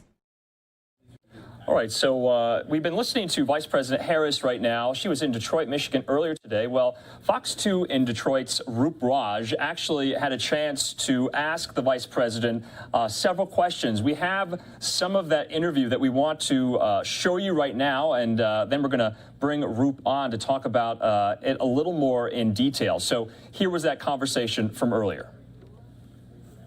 We know that the mistrust that happened because of the Flint water crisis is leading some to mistrust the vaccine. How do you help people who have gone through and seen what happened in Flint with the government saying things will be okay to believe them this time? Well, believe your own physician. Believe your doctor or your kid's pediatrician who will tell you that the safest thing you can do is get vaccinated. Believe the public health professionals. You can believe at every level. They're from Dr. Kizzy Corbett, who is a black woman who helped create the vaccine that is saving lives, to your physician, to the person who works in the health clinic where you attend. Believe them. We heard the nurses. In fact, the nurse who introduced you was pretty spirited. Yeah. Got the crowd riled up. It's going to take first responders and community leaders. So you're giving them the order to go out into their communities and talk about this, right? I am inspired by our frontline workers, our nurses, our hospital staff, the home health care workers, people who work in senior centers, who have been, since the beginning of this pandemic, risking their own lives to save the life of people they just met, perfect strangers. I do believe that in this crisis, the heroes among us have been unveiled, including and in particular our frontline workers, nurses, home health care workers, who have been leading the charge, and I think we all should follow. All right, and we're going to bring in Fox 2's Roop Raj now. Roop is on the phone with us. Roop, do you have us? I do. Nice to talk to you again, Andrew. Nice to speak with you as well. One of my main questions, though, is, and you asked about the vaccine strategy, but is the administration realizing that at this very moment, it seems like a lot of their vaccine efforts have stalled, Roop, and some of those Americans who they need to get their shots, they're just not going to get them. What did she have to say about that? Well, she addressed a couple different groups out there. I mean, Andrew, it's such an interesting case right now when you take a look at where Americans who aren't vaccinated want, what they want to hear right now. What will move the meter for these folks who say they don't want to get vaccinated? Here's what we know. There's one group that says, I'm just waiting to see. And there's another group that says, absolutely not, I don't trust the government. You heard in that question me talking specifically about what happened in Flint and the Flint water crisis, because a recent study by Central Michigan University just dropped last week in which it was very clear that the respondents don't believe that the government have their best interest in mind. And because of that, there's a lot of doubt about how quickly this vaccine came out and how much harm it could do. We know for a fact when it comes to the data and science released by the CDC and by your doctors that there is not a threat. There is not an overwhelming problem at all when it comes to this vaccine. The vice president basically said, look, for those who say I want to wait, I tell them, you said you wanted to wait 4 or 5 months? Well, it's been 6 months. It's July. Now go get the shot. She went on to say, I went on to ask her a little bit about the vaccine hesitancy, and in particular what she thinks she can help do to move the meter. And she says, look, if it takes the vice president and the president to go touring the country and going to all of these cities where there's a low vaccination rate, like Detroit, then that's what we'll do. Does it work? Here's what we know. In South Carolina, after the vice president's visit, they're reporting a slight uptick in vaccinations, perhaps because of that. So there is a lot of hope among the city of Detroit in the brass that the people who are out there who aren't vaccinated will listen to the VP and they'll go do it now. Andrew? Yeah, Roop, that was my other question. She's been around the country so often, in events like these, in pockets of the country that have low vaccination rates, Detroit, Michigan being one of them. And we've seen data, Roop, to suggest that at this current point in time, most of the cases and hospitalizations and deaths in the country are those amongst the unvaccinated. Did you have anything to say about that? Well, she did. She basically said, look, 99.2% of the population that are sitting in hospitals or that have died are those who are not vaccinated. And so she said the message is very clear. I think it's one of those things where these rallies that she was at, for instance, today, who was in the audience? Well, they were first responders. They were nurses. They were church leaders. And what she did today was essentially put out the rallying cry and took the baton all the way from the White House and passed it along to the people in these low vaccinated regions and said, now it's your job to go pass this on into your churches, your neighborhoods, your youth centers, your community centers. And that's what they're hoping to do with these visits. The vice president, in the 5 minutes she spent with me, she got emotional about it at one point. I said, what is it that you most fear that'll happen here in Detroit with the Delta variant this coming fall? And she got choked up when she said, I fear that people are going to die because they didn't get vaccinated and people are going to lose their loved ones. So she did her part today to try to make the effort. That's what this administration wants to do, and that's what they ended up doing in Detroit today. What will happen? Will the meter move, Andrew? We'll wait and see. All right, Fox 2's Roop Raj, thanks for joining us on the phone, Roop, to kind of highlight some of the questions you asked the vice president. Really good questions there. We'll air the full interview a little bit later tonight on Live Now from Fox. Roop, always good to talk to you. Great to talk to you. Thanks, Andrew. All right, what we're going to do now is just take a quick 2-minute commercial break. When we come back, we'll be chronicling the space baron fight. That's between Richard Branson, of course, and Jeff Bezos. Branson going to space over the weekend, Bezos soon thereafter. So we'll have a live report, I believe, from Texas on that. But that's all to come and more here on Live Now. We'll see you then.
And welcome back here to Live Now from Fox. We're just taking a live look at the moment. This is outside Dulles Airport in the D.C. metropolitan area, and apparently we are awaiting some of those Texas Democrats from the state who have fled the state because they do not want to be there for the special session once Republicans in the legislature vote on a number of voting rights bills. And so at the moment, you can see that many members of the media are gathering there to try and get some comment from these representatives once they land. And so we just spoke with a political reporter from the Washington Post about all of this. This is not unprecedented. It has happened before, but at the moment, this is just yet the latest news over some of these states that have enacted and voted and passed what some would call restrictions on voting in those states. I'm thinking Georgia, I'm thinking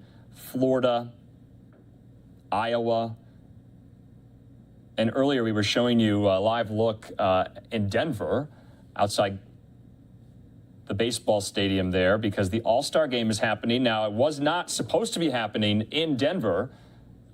It was supposed to happen in Atlanta. You'll remember back in March that due to the passage of some of those voting restrictions, many people, including the MLB, boycotted the state and moved the All-Star game. And so right now, we are awaiting some of these Texas state Democrats to arrive there at Dulles Airport.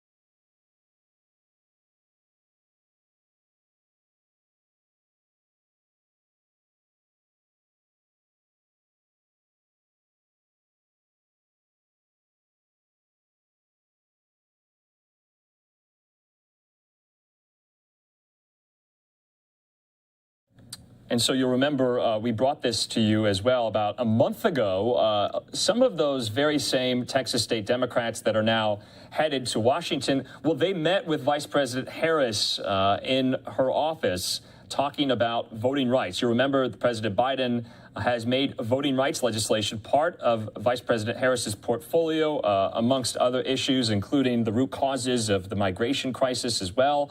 And so it remains to be seen on if some of those Texas state Democrats will come to this podium here and possibly make some comments. It's not guaranteed, obviously, but we are set up just in case. And so remember, this is quite a long ways from Austin, and a lot of Republicans in the state. We just heard from Texas Governor Greg Abbott saying that the Democrats are evading their duty. They were elected to serve their constituents, and in his words, they're not doing so by this move at the moment. Remember, we just want to put this back up on the screen here. This was a tweet from a local reporter in Texas that got this photo sent to him. It says, on plane to D.C., Texas Democratic lawmakers are leaving the state to break quorum to stop the Republican voting bill. Veteran Capitol observers in Austin say this is uncharted territory. All right, so we will be monitoring all of that here on Live Now from Fox. We want to thank you for being with us. In the meantime, let's go out to yet another story that we are following. This one a little more fun at the moment because Virgin Galactic's founder, Richard Branson, has returned back to Earth after launching into space over the weekend, just yesterday. And now it's just a matter of time before paying customers can hitch a ride there as well. Fox's Robert Sherman joining me live now here from Dallas, Texas. Robert, so good to see you. Hope you had a good weekend. What's this all about? Well, Andrew, you could say the new space race is on, or to put it more pointedly, the race to space tourism is on after Virgin Galactic successfully completed its 4th test flight over the weekend. And it took a while to get here, nearly 20 years in the making. But Sunday morning, Richard Branson and the rest of the Unity 22 crew lifted off out of New Mexico, rocketing through the atmosphere to an altitude over 50 miles up, which NASA officially classifies as space. There, the crew experienced a few minutes of weightlessness and could gaze down upon Earth, which Branson called the experience of a lifetime. Take a listen. All you kids down there, I was once a child with a dream, looking up to the stars. Now I'm an adult in a spaceship with lots of other wonderful adults looking down to our beautiful, beautiful Earth. To the next generation of dreamers, if we can do this, just imagine what you can do. Branson made it back to Earth safe and sound Sunday. The successful launch means the race to space tourism is heating up, putting the company in direct competition with Elon Musk's SpaceX and Jeffrey Bezos's Blue Origins. And the Amazon founder himself slated to have a trip up to space himself July 20th, something that we'll be watching. But the billionaires emphasized that the space race, 100% cordial. Jeff Bezos sent a message to Richard Branson on Instagram congratulating him, even saying, quote, he can't wait to join the club himself. So Branson says they're going to have a few more test flights throughout the year.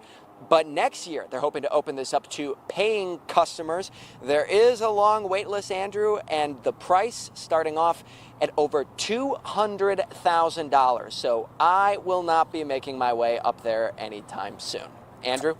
Robert, you and me both, man. But kind of talk about the launch yesterday. We aired it live here on LiveNOW. Did they experience any snafus technically? They were a little delayed, wasn't that right?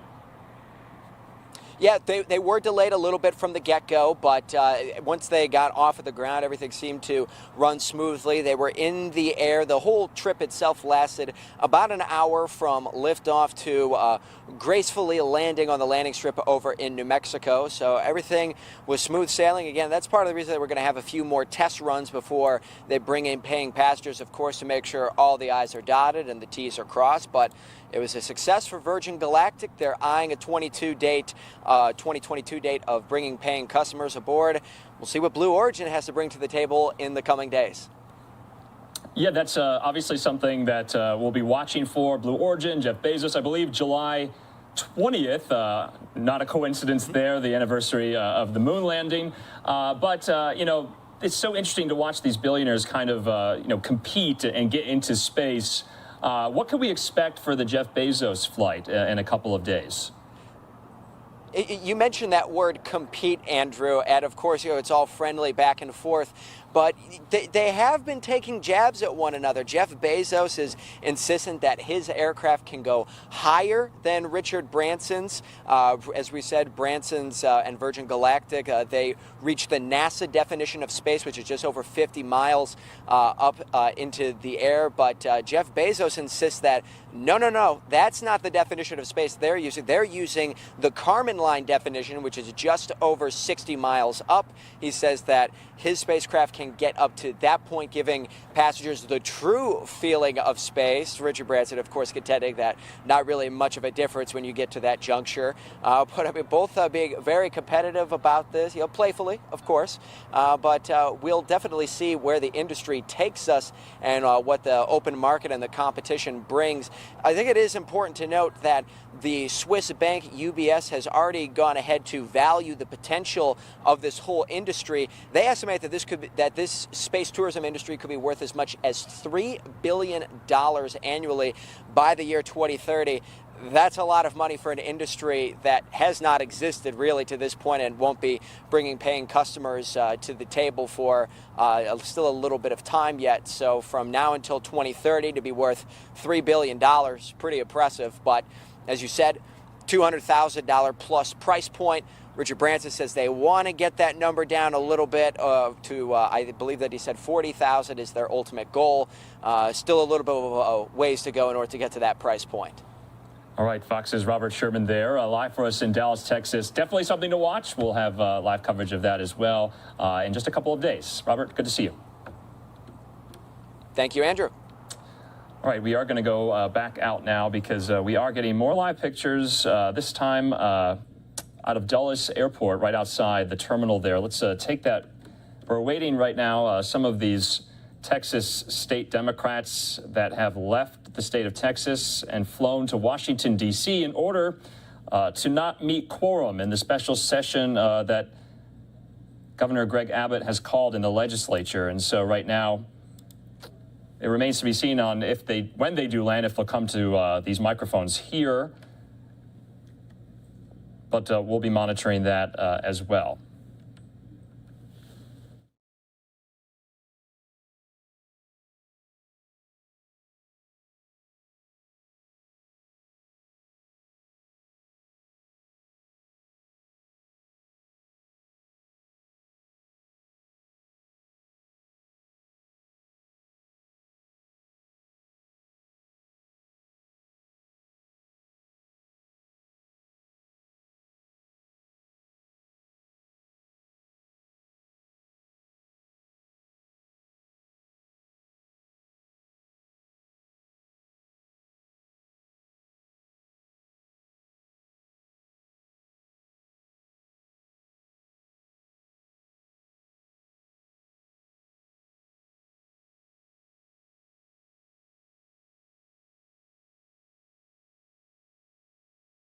And so while we do wait for this story to see if some of these Texas state Democrats will come to the podium once they land, I'm not entirely sure if they even have landed yet from Austin itself, but we'll bring that to you if they do come here. We're going to take just a quick 2-minute commercial break. We'll be back with more here on Live Now from Fox.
All right, welcome back here to Live Now from Fox. I'm Andrew Kraft. Hope you had a great weekend. There's been so many stories already on this Monday to start off the week. One of them that we want to go back out to, Vice President Harris was in Detroit, Michigan today, speaking about the administration's vaccine progress and urging still more Americans to get the shot. Right now, it is seeming that the vaccine rollout has somewhat stagnated at the moment. They're trying to get more and more people to get their shots, especially in the city of Detroit. We just spoke to Fox 2's Roop Raj about that. We'll have more on his exclusive interview with the vice president a little later tonight. But at the moment, here are some more of her remarks from Detroit earlier today.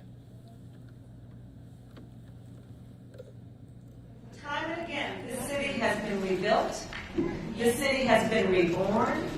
Time and again, this city has helped lead our nation through war, through recession, and most recently, through this pandemic.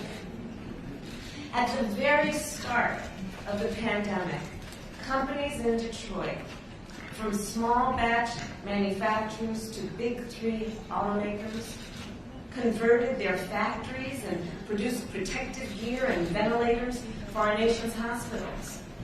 You did that not only for the folks locally, but nationally.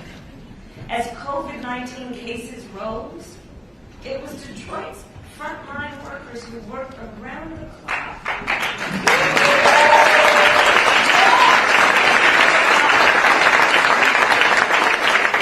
help care for those who were sick. We heard tomorrow talk about the personal prayer, in addition to the prayer for the community and for the world. Those frontline workers, like her and so many others, risked their own lives, and they knew they were, for the sake of taking care of, in many cases, perfect strangers. You know, I do believe in moments of crisis, there are revelations and an unveiling of the heroes walking among us. And I would say among the heroes walking among us as we live on earth right now, the frontline workers are front and center.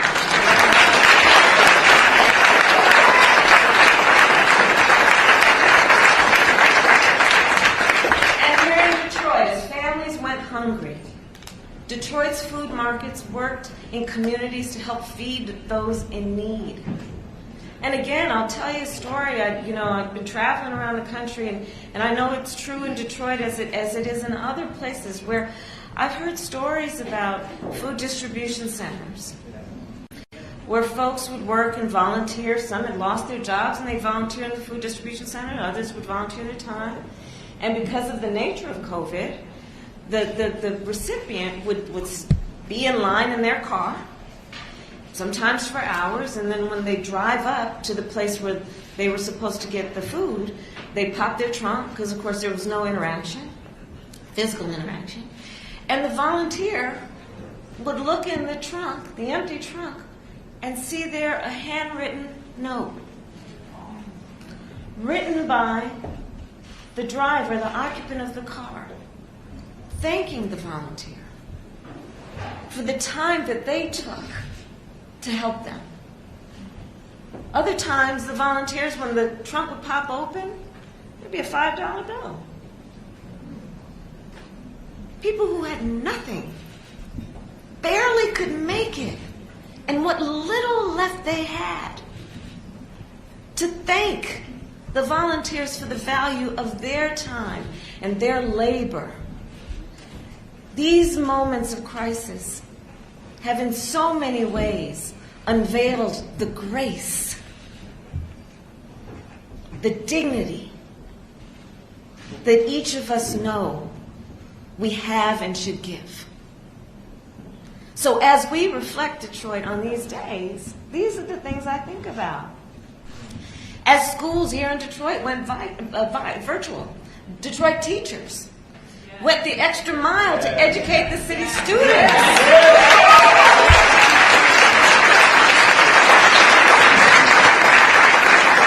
Went the extra mile. And of course, we are gathered here at TCF.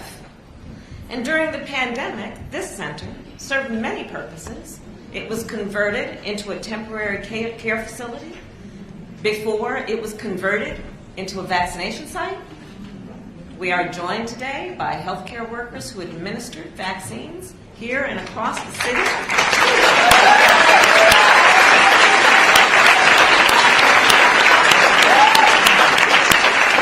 You are the heroes. You are among those heroes I was speaking of. And so thank you all. Thank you on behalf of our country. Thank you on behalf of the folks that you may never meet and the folks that may never know your name. But because of your work and your resilience, are all the better for what you've done. And so here we are today, and we are together, and we're thinking about a lot. And we know that across our nation, COVID-19 cases are down from the peak. COVID-19 hospitalizations are down. COVID-19 deaths have fallen by 90%. The vaccine gave us the upper hand against this virus. And nearly 160 million Americans are now fully vaccinated. More than 4.75 million here in Michigan. This is incredible progress.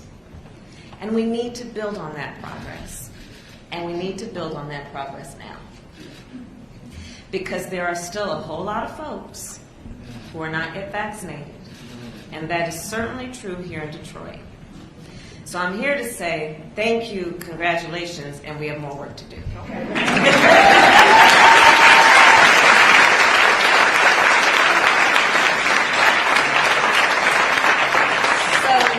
The President and I, together with state and local officials, like those here today, and I see the Secretary of State who's here, and thank you for your leadership,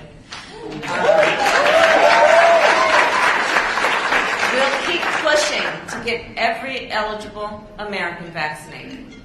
Last week, the President spoke about what our administration is doing to boost vaccination rates. And basically, it boils down to two big things. We are bringing the facts, not misinformation, the facts directly to the people. And that's a big deal, as you all know. We got to get the facts out, because sadly there's a lot of misinformation. So let's know what it is, and let's talk to our neighbors and our friends and say, here, let me tell you about the facts. Okay, the facts, one. And two, bringing the vaccine directly to the people. Okay? So we have volunteers who are going door to door to give people information about the vaccines. Why? Because we shouldn't require that people knock on our door to find out what's going on.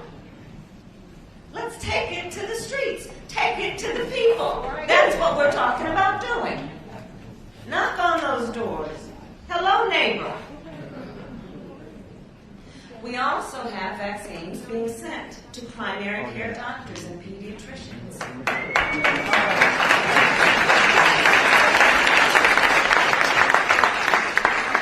Pediatricians who so often will treat the child, and then as they're treating the child, look over at the mother or the father and say, well, how are you doing?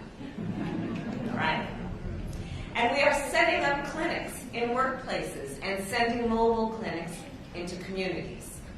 We are leaving no stone unturned because we know getting vaccinated, here's the thing, getting vaccinated is the single best defense against COVID-19 and its variants. It's the single best defense. And folks, this Delta variant is no joke. Detroit, this Delta variant, it spreads faster, and it is in many cases reported to be much more serious in terms of its impact. And the vaccine will protect you from it. And here's how I know. Virtually every person who is in the hospital sick with COVID-19 right now is unvaccinated. I'm going to repeat that. Say it again. Virtually, it's a fact.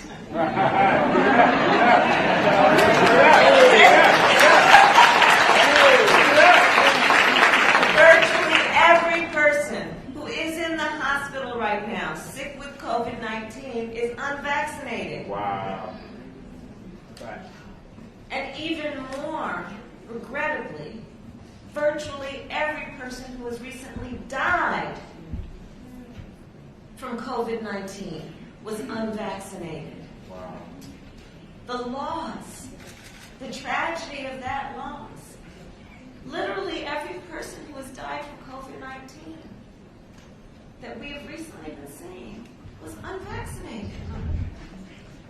You know, you hear doctors now talking about when they're treating someone in the hospital these days for COVID-19, and then they ask, well, have you been vaccinated? The kind of response they're getting, sometimes it's nonverbal, but it's kind of people looking down and saying, no, I haven't been vaccinated. So let's do this in a way that we don't judge anybody. We're not looking down on anybody. But we do want to give them the information because nobody should have to live with any kind of sense or feeling of regret when there's so much that's available to help them. You know, I got my second shot back in January, and I'm so glad I did. And of course, you know, I thought, oh, I can handle anything. But that next day, I was a little off for a couple, I was just not feeling so well that next day. But that was it. And then back to normal, right? So yes, okay. That's part of it. But it's just, a few hours, and it can save your life. It can save your life. In the words of your own Miguel Cabrera, he said that the shots are nowhere near as bad as the virus. Fact.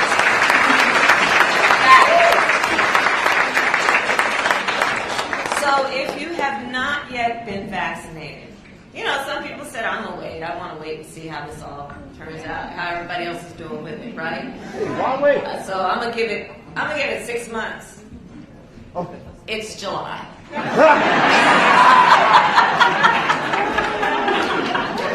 It's time. It's time.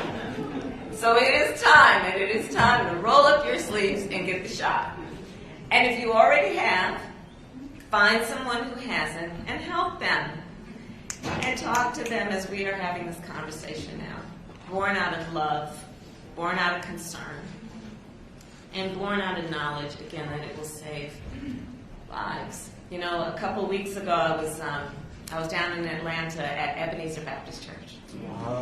And it was good to be back there. And the church, of course, you all know this is the church where Dr. King preached. Yes. Until the day he died. And today, it is a place of worship, but as most places of worship, also a place of healing. It is a vaccination site. Yeah. Then and now, a place of healing. And when I was there, I talked with a bunch of folks, and in particular, I met with a bunch of folks who had just been vaccinated, and the healthcare workers who administered the vaccines. And I said then, what I will repeat today, I do believe that the act of getting vaccinated is the very essence of what the Bible tells us when it says, love thy neighbor. Right? Because what we know is, one can ask, well, who is one's neighbor? Is it the person who lives to my left, lives to my right? I know them, may borrow a cup of sugar, right? But what we know it means when we talk about love thy neighbor is that, yes, it may be the person next door, and it may be the man on the side of the road, and it may be a perfect stranger. And in the face of that stranger, you see a friend. That's what this is about. And so by getting vaccinated, you are loving your neighbor. And so I will end, Reverend Anthony, where I began, with the point about Detroit's resilience. Detroit, you know better than most. Resilience is not automatic. Not everybody has it. Resilience is made. Resilience takes determination, and it takes work. And resilience requires love.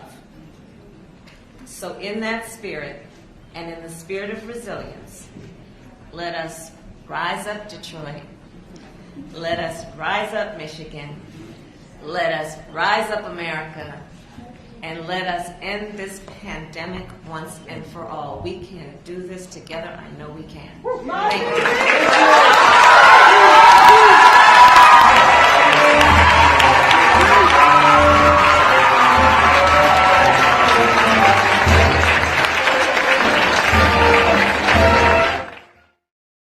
Okay, so we were just listening to Vice President Harris. She's in Detroit earlier this morning, there with community leaders. We also saw Michigan Governor Gretchen Whitmer was there as well with her, and she's urging more Americans, especially in the city of Detroit, which has somewhat of a low vaccination rate at the moment, to go and get their shots. So, and the other live looks that we are watching right now, that is at Dulles Airport in Washington, D.C. We are waiting right now some of these Texas state Democrats that have flown to D.C. They have fled their state of Texas, so they do not have to meet quorum in that special session of the state legislature where they would have had to vote on some of these election reform bills. And so at the moment, they are not there in Austin. And so we'll be following all the angles of that story. In the 6 o'clock hour, we'll have an election law expert come in and discuss why exactly Democrats are objecting to these electoral reform laws in the state of Texas. We'll break down what exactly is in them and why Democrats oppose them so vehemently. In the meantime, we do want to take just a quick 2-minute commercial break. Afterward, we're going to keep up those live pictures out of D.C., but also show you the White House press briefing from earlier. White House Press Secretary Jen Psaki touching on a number of different subjects with reporters while she was taking questions. We'll see you in 2 minutes.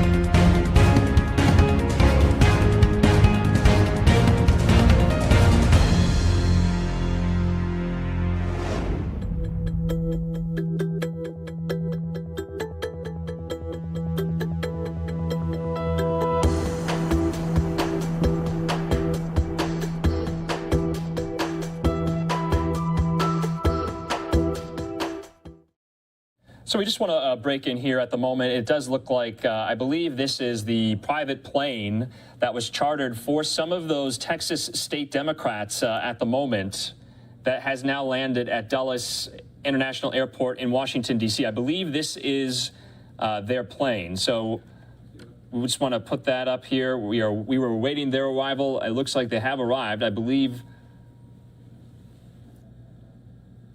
this is the same aircraft that they did take from Austin to D.C.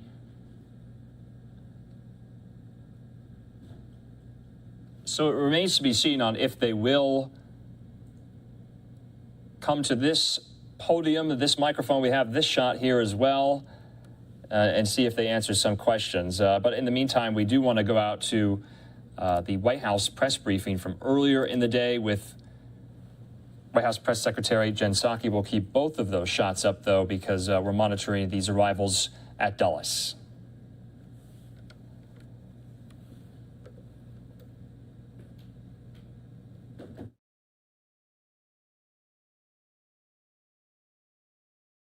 Comprehensive plan to reduce gun violence and violent crime. During the meeting, the President will discuss his crime reduction strategy, which gives cities and states historic funding through the American Rescue Plan and a range of tools they can use to improve public safety in their communities, including support for community violence, intervention programs, summer employment opportunities, and other proven methods to reduce crime. The President will also highlight his strong support for and partnership with local leaders to work to reduce gun crime in their communities, like the ones joining him today. And he'll underscore his commitment to ensuring their state and local law enforcement have the resources and support they need to hire more police officers and invest in effective and accountable community policing. And the President will discuss the work the federal government is doing to stem the flow of guns used in crimes, including the administration's zero-tolerance policy for dealers who willfully sell guns illegally, the Department of Justice's gun trafficking strike forces, as well as previous steps the White House has announced, like cracking down on ghost guns, which are increasingly used in violent crimes. One other update in COVID news, we want to make sure we are lifting up some of the innovative ways that Americans across the country are meeting their communities where they are with the vaccine. We all have a duty to continue making the case for the vaccine to our friends and family. Companies, media, and individuals all can play a special role as trusted messengers to an unvaccinated person by sharing the facts that the vaccines are safe, effective, accessible, and free. Across the country, we're seeing Americans step up. So I want to create some updates. I'll give you some updates and lift up some of the innovative ways we are working to reach Americans with the shot. So today I'm starting with the first example, truck stops. In the last few months, North Dakota, South Carolina, and Iowa all set up vaccine sites for truckers with the goal of literally meeting these Americans where they are at, in their trucks or out of their trucks. Since then, more than 9,000 truckers have received a vaccine at these pop-up sites. We'll provide more updates in the days and weeks ahead. Go ahead, Jonathan. Thanks, Jen. Two matters, both overseas. A couple questions on Haiti first. The delegation that was sent down there, has anyone remained in Haiti to continue to oversee what's happening, or has there been any commitment to provide security forces to Haiti? And is the U.S. taking any steps to organize perhaps emissaries or troops from other countries to help safeguard the situation? So as we announced last week, an interagency delegation, as you noted, was on the ground in Port-au-Prince yesterday and returned home. I'm not aware of anyone staying from that delegation on the ground. I will check that important detail for you after the briefing. While they were there, as we announced in our readout, they worked to get a better understanding of the requests for assistance and to offer assistance to law enforcement forces, the law enforcement process, I should say, on the ground. They met with both the acting prime minister and prime minister designate as both of those individuals, and they did receive requests while they were there on the ground for additional assistance. They did also brief the president this morning. He will receive regular briefings, as he does, from his national security team on the events in Haiti, the requests coming in, and how we can help. What was clear from their visit also, what was not clear is what the future of political leadership looks like in the country. And it was a reminder how vital it is for Haiti's leaders to come together to chart a united path forward. So while we will continue to, this is just the beginning of our conversations, and we will remain in close touch with law enforcement, with individuals in Haiti, with a range of leaders in Haiti about how we can assist and provide assistance moving forward. I don't have any announcements to convey to all of you about assistance, additional assistance today. So just to clarify, as of right now, the U.S. is not committing to having any sort of presence on the ground in Haiti. Well, that's not what I conveyed. We had a delegation that went down yesterday. They came back yesterday. They briefed the president this morning, as we committed to. But I don't have any. What was clear from their trip is that there is a lack of clarity about the future of political leadership. That's an important step that the people of Haiti, the different governing leaders of Haiti, need to work together to determine a united path forward. And we will remain deeply engaged, as we have been for months prior to the assassination, with individuals in Haiti to provide assistance moving forward. But I don't have any new assistance to announce for you at this point in time. The other matter for me is on Cuba. We saw the president's statement today about the demonstrations there on the island yesterday. Two questions on that. But why hasn't President Biden taken steps to undo some of the things that his predecessor, Donald Trump, did to overturn the overtures made by President Obama? And then secondly, we heard there's obviously a great cry yesterday, during these protests, for vaccines. Has Cuba on the list to get vaccines to the United States? Well, first let me say that we have actually provided, over the course of the last several months, a great deal of assistance to Cuba. I just want to note this because I think it's important for people to understand. Since 2009, which is quite some time ago, Congress has directed $20 million in democracy assistance annually. But even if you look at last year alone, the U.S. exported $176 million of goods to Cuba. In the first 6 months of 2021, Cuba imported $123 million worth of chicken from the United States. Just as an example, obviously one of the issues that that protesters are justifiably out there in the streets protesting about is hunger, is lack of access to vaccines, etc. But we are continuing to provide a range of assistance, which we will continue to do. I will say on vaccines, one of the challenges, Jonathan, which you may be familiar with, is that Cuba has not joined COVAX.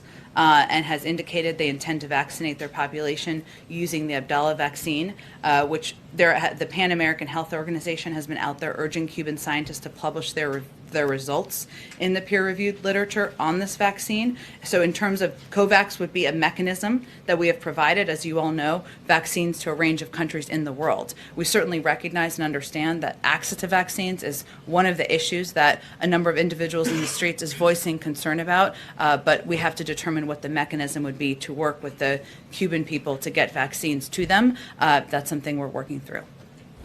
Go ahead, Jeff. Jen, just to follow up on Cuba, can you give us a sense of where the president's policy review on Cuba is right now? Do you anticipate making any changes, as Jonathan asked, and where do you see it going from here?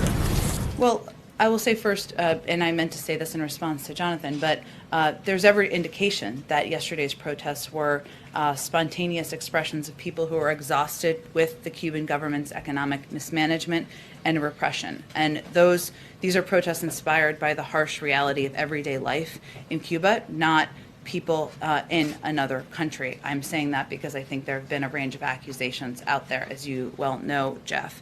In terms of our assessment of a future, our policy, I should say, it continues to be, our approach continues to be governed by two principles. First, support for democracy and human rights, which is going to continue to be at the core of our efforts through empowering the Cuban people to determine their own future. Second, Americans, especially Cuban Americans, are the best ambassadors for freedom and prosperity in Cuba. I don't have anything to predict for you in terms of any policy shift. Obviously, given the protests were just happening over the last 24 to 48 hours, we're assessing how we can be helpful directly to the people of Cuba in these circumstances. You hinted at this, but the president of Cuba did directly accuse the United States of basically fomenting these protests because of the embargo and that leading to a lack of medicine and the other things. Do you have a specific response to him?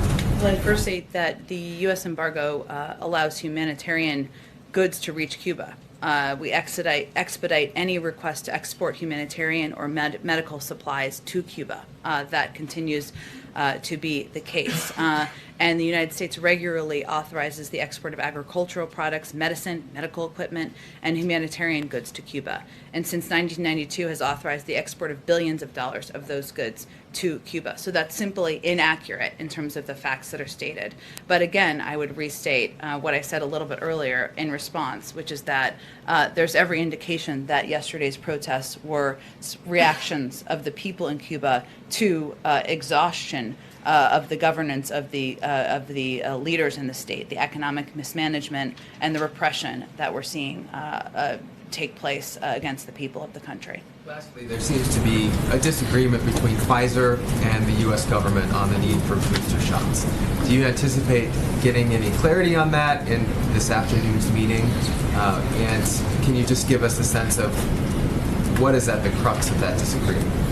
Well, first, this meeting is a meeting that HHS is overseeing, and certainly I would refer you to them for a specific readout of the meeting. But I would say that we don't see it as a disagreement per se, but we provide public health information and make determinations based on a large swath of data, and that relates to booster shots as well. And some of that information that the FDA and the CDC look at, and this was in their statement last week, does include some private sector data, and that can be part of how they assess what recommendations will be, but it's a much broader swath of information and data than that. Now, data we continue to analyze. Science evolves, and we have long said that we will reserve optionality, including how we're purchasing doses of vaccines to ensure we have maximum optionality for the American public. But any assessment would be made by the CDC and the FDA, and we made clear last week that wasn't a recommendation being made at this time. I'd also point to something that Dr. Fauci said yesterday when he was out there on some of your networks, when he conveyed that there could be assessments made about certain swaths of the population as well. It may not be all or nothing, but that's something that our scientists will continue to assess, and if they make a conclusion that booster shots are recommended, they will provide that information publicly, and it will be based on a large range of data and information. Go ahead, Karen. Thanks, Jen. I just want to point out that HHS is not commenting on that meeting that's taking place today with Pfizer. There's nothing else you can share ahead of that of how seriously the administration is considering the possibility of booster shots? Well, not to minimize a meeting, but I would say that we regularly meet with and engage with health and medical experts regularly work and meet with companies to understand the latest data. And that would certainly be a part of an assessment of recommendations moving forward. The point I was making in response to Jeff's question was that it's not based on solely the information or data from one company, which hasn't been concluded. included or hasn't been fully published publicly either. But our health and medical experts will look at the data around the vaccine holistically. We'll use any further data as a consideration moving forward. But I wouldn't see this meeting today. I'm not surprised that there's not a big readout from HHS. You mentioned other companies. Has the administration heard from any of the other vaccine producers about the possibility of a booster shot and what they're pushing for? Again, I would leave that to any company to provide any information publicly about what they're assessing. We are in touch with leaders of these companies regularly. We do look at our own data. We welcome their data as a part of that assessment, but we'll make the CDC and the FDA will make a recommendation based on their own assessment. If there is a third shot recommended, would the government cover the cost of that shot as well, and what considerations would have to take place to get funding for that? Well, we have in our contingency planning, led by Jeff Zients and the COVID team, I think we've indicated from here that we have purchased the number of doses we have and indicated we want to increase manufacturing in these facilities around the country because we want to have maximum optionality, including depending on what is most effective with children under the age of 12, including if there is a booster shot needed. So that is certainly has long been in our planning, even in advance of knowing whether that will be a recommendation made by our health experts. Go ahead. Thanks, Jen. What can you tell us about the president's message in his voting rights speech tomorrow? Is he going to be pushing more for congressional action? Is he going to be talking about state action? And what is his strategy to tackle this issue beyond the speech tomorrow? Sure. Well, first, thank you for the question, because he's very focused on this speech tomorrow, one that he himself wanted to deliver.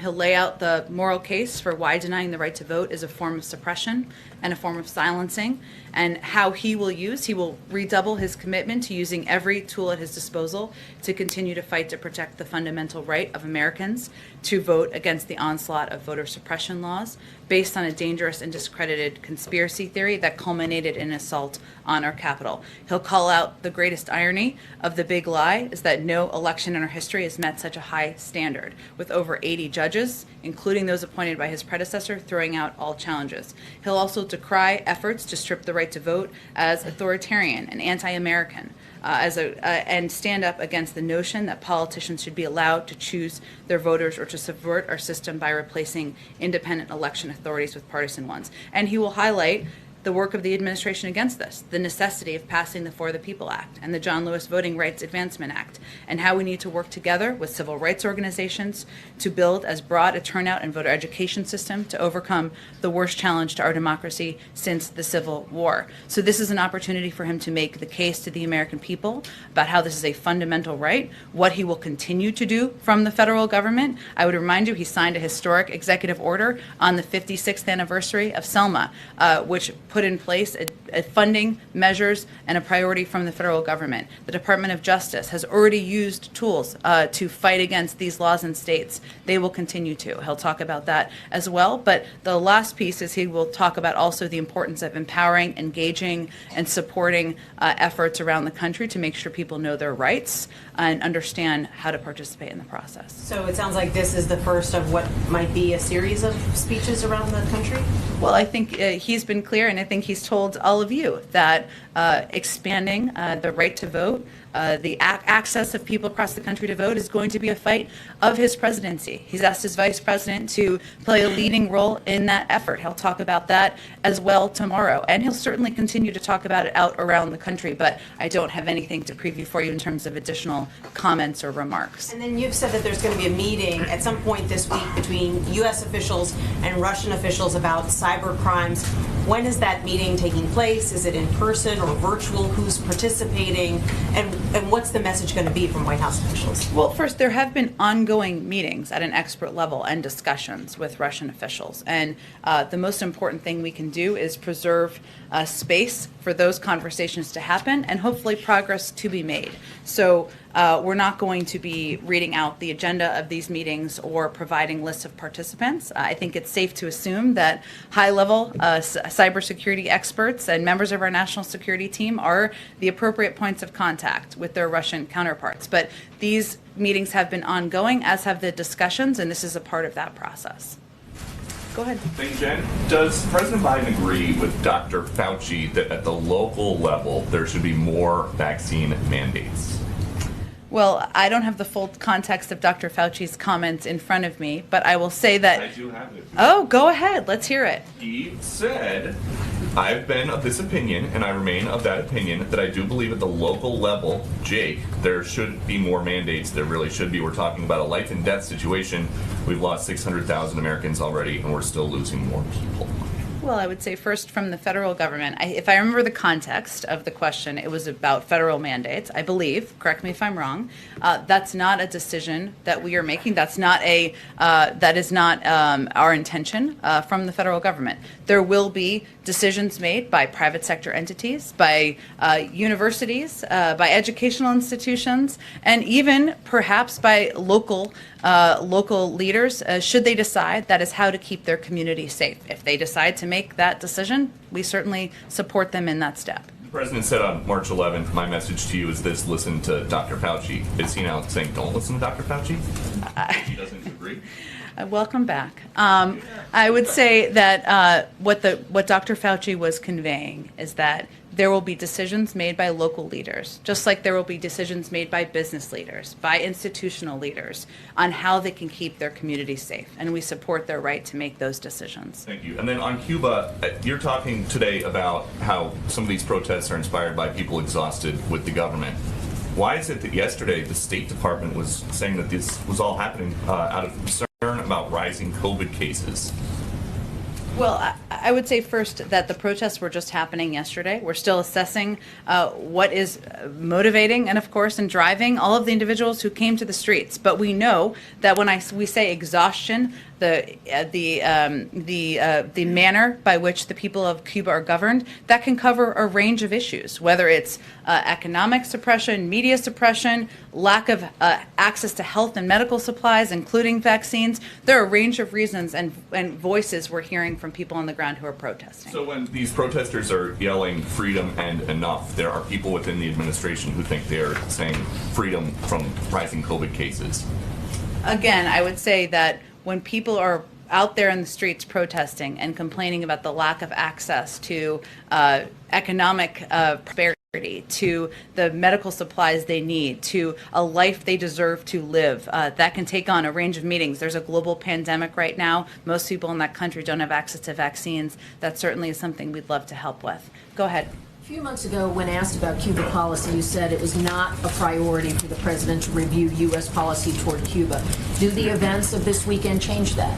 Well, I would say, Kelly, that we, of course, are monitoring closely. You saw the statement the president, we put out in the president's name this morning, in his voice, of course, conveying his support for the people of Cuba, making clear that he doesn't support the approach of the government of Cuba, which he has never held back on. In terms of where it ranks in a priority order, I'm not in a position to offer that, but I can tell you that we will be closely engaged. We will be looking to provide support to the people of Cuba. We certainly, support the freedom of speech, the freedom of press, the freedom of when we believe they deserve to have access to the economic support, medical support, health supplies that many of them are asking for. And on voting rights, Texas Democrats who have been working through their process, some of them plan to leave the state, come here. Is there any plan for the president or the political arm of the White House to meet with them? What can you update us on that? I don't have any. Let me check on that for you, Kelly. Certainly it's possible. There are people here who plan to meet with them, as we have in the past when other legislators have come to Washington. So let me see if there's a planned meeting with anyone from our team. Go ahead. Back on Haiti for a second, and honing in on the question that Jonathan was asking. What's the status of the formal request that the U.S. send troops to Haiti? Is that still under analysis here? That's correct. Still under review. So it's not been ruled out? No. What is the current assessment here as to how Haiti ranks in terms of American interests, safety and security there? How important is safety and security to American interests in the president's mind? Well, certainly the safety and security of the people of Haiti is of great interest to the president and to the administration. I don't think it's particularly constructive to rank order issues happening around the world. They're all important. That's why we have a big government and why we are focused on doing what we can to support the people of Haiti, support the people of Cuba, continue to address the range of challenges we have around the world. Oh, go ahead. One more question. The president later today is meeting, as you mentioned, with the officials to talk about gun violence and crime. He did something similar less than 3 weeks ago. Should we expect to hear something different today than he has so far said about this issue? Well, I would say first that rising crime has been an issue in communities across the country for 18 months, if not more. It's cost lives, shattered communities, and our focus is on addressing that head on, saving lives. And he feels it's important enough to communities around the country to continue to voice what his approach is going to be here. Advocating for more police with better training and accountability, advocating for the need to keep illegal guns out of the hands of criminals, making sure people understand we need to use every tool at our disposal. So certainly today is an opportunity to meet with a number of individuals who have played a role in law enforcement, who have been leaders in their communities, and certainly should be an indication of his ongoing commitment to this important issue. Go ahead. I wanted to just check in on both the president's legislative priorities right now. For the reconciliation bill, they need to pass a budget resolution. Yeah. Seem to be still pretty stark divides between, Bernie Sanders, who's running the budget committee in the Senate, and some of the more moderate senators. So I'm wondering, has the White House decided on a number that they want for that bill? And if not, or if you can't express one right now, how confident are you, since we're continuing to see this divide as we get later into July, that you're going to be able to bridge that gap by Leader Schumer's schedule for this? Well, first, back in April, when the president said we would move forward on 2 tracks, that we would seek a bipartisan agreement on infrastructure, and that we would work with Democrats on a budget reconciliation process that included key components of the American Families Plan. There was some skepticism about the possibility of that moving forward, and that's a diplomatic definition of how the broad reaction was. That's exactly what is happening now, and in our view, this is how the legislative process works. Our policy making muscles have atrophied over the last few years.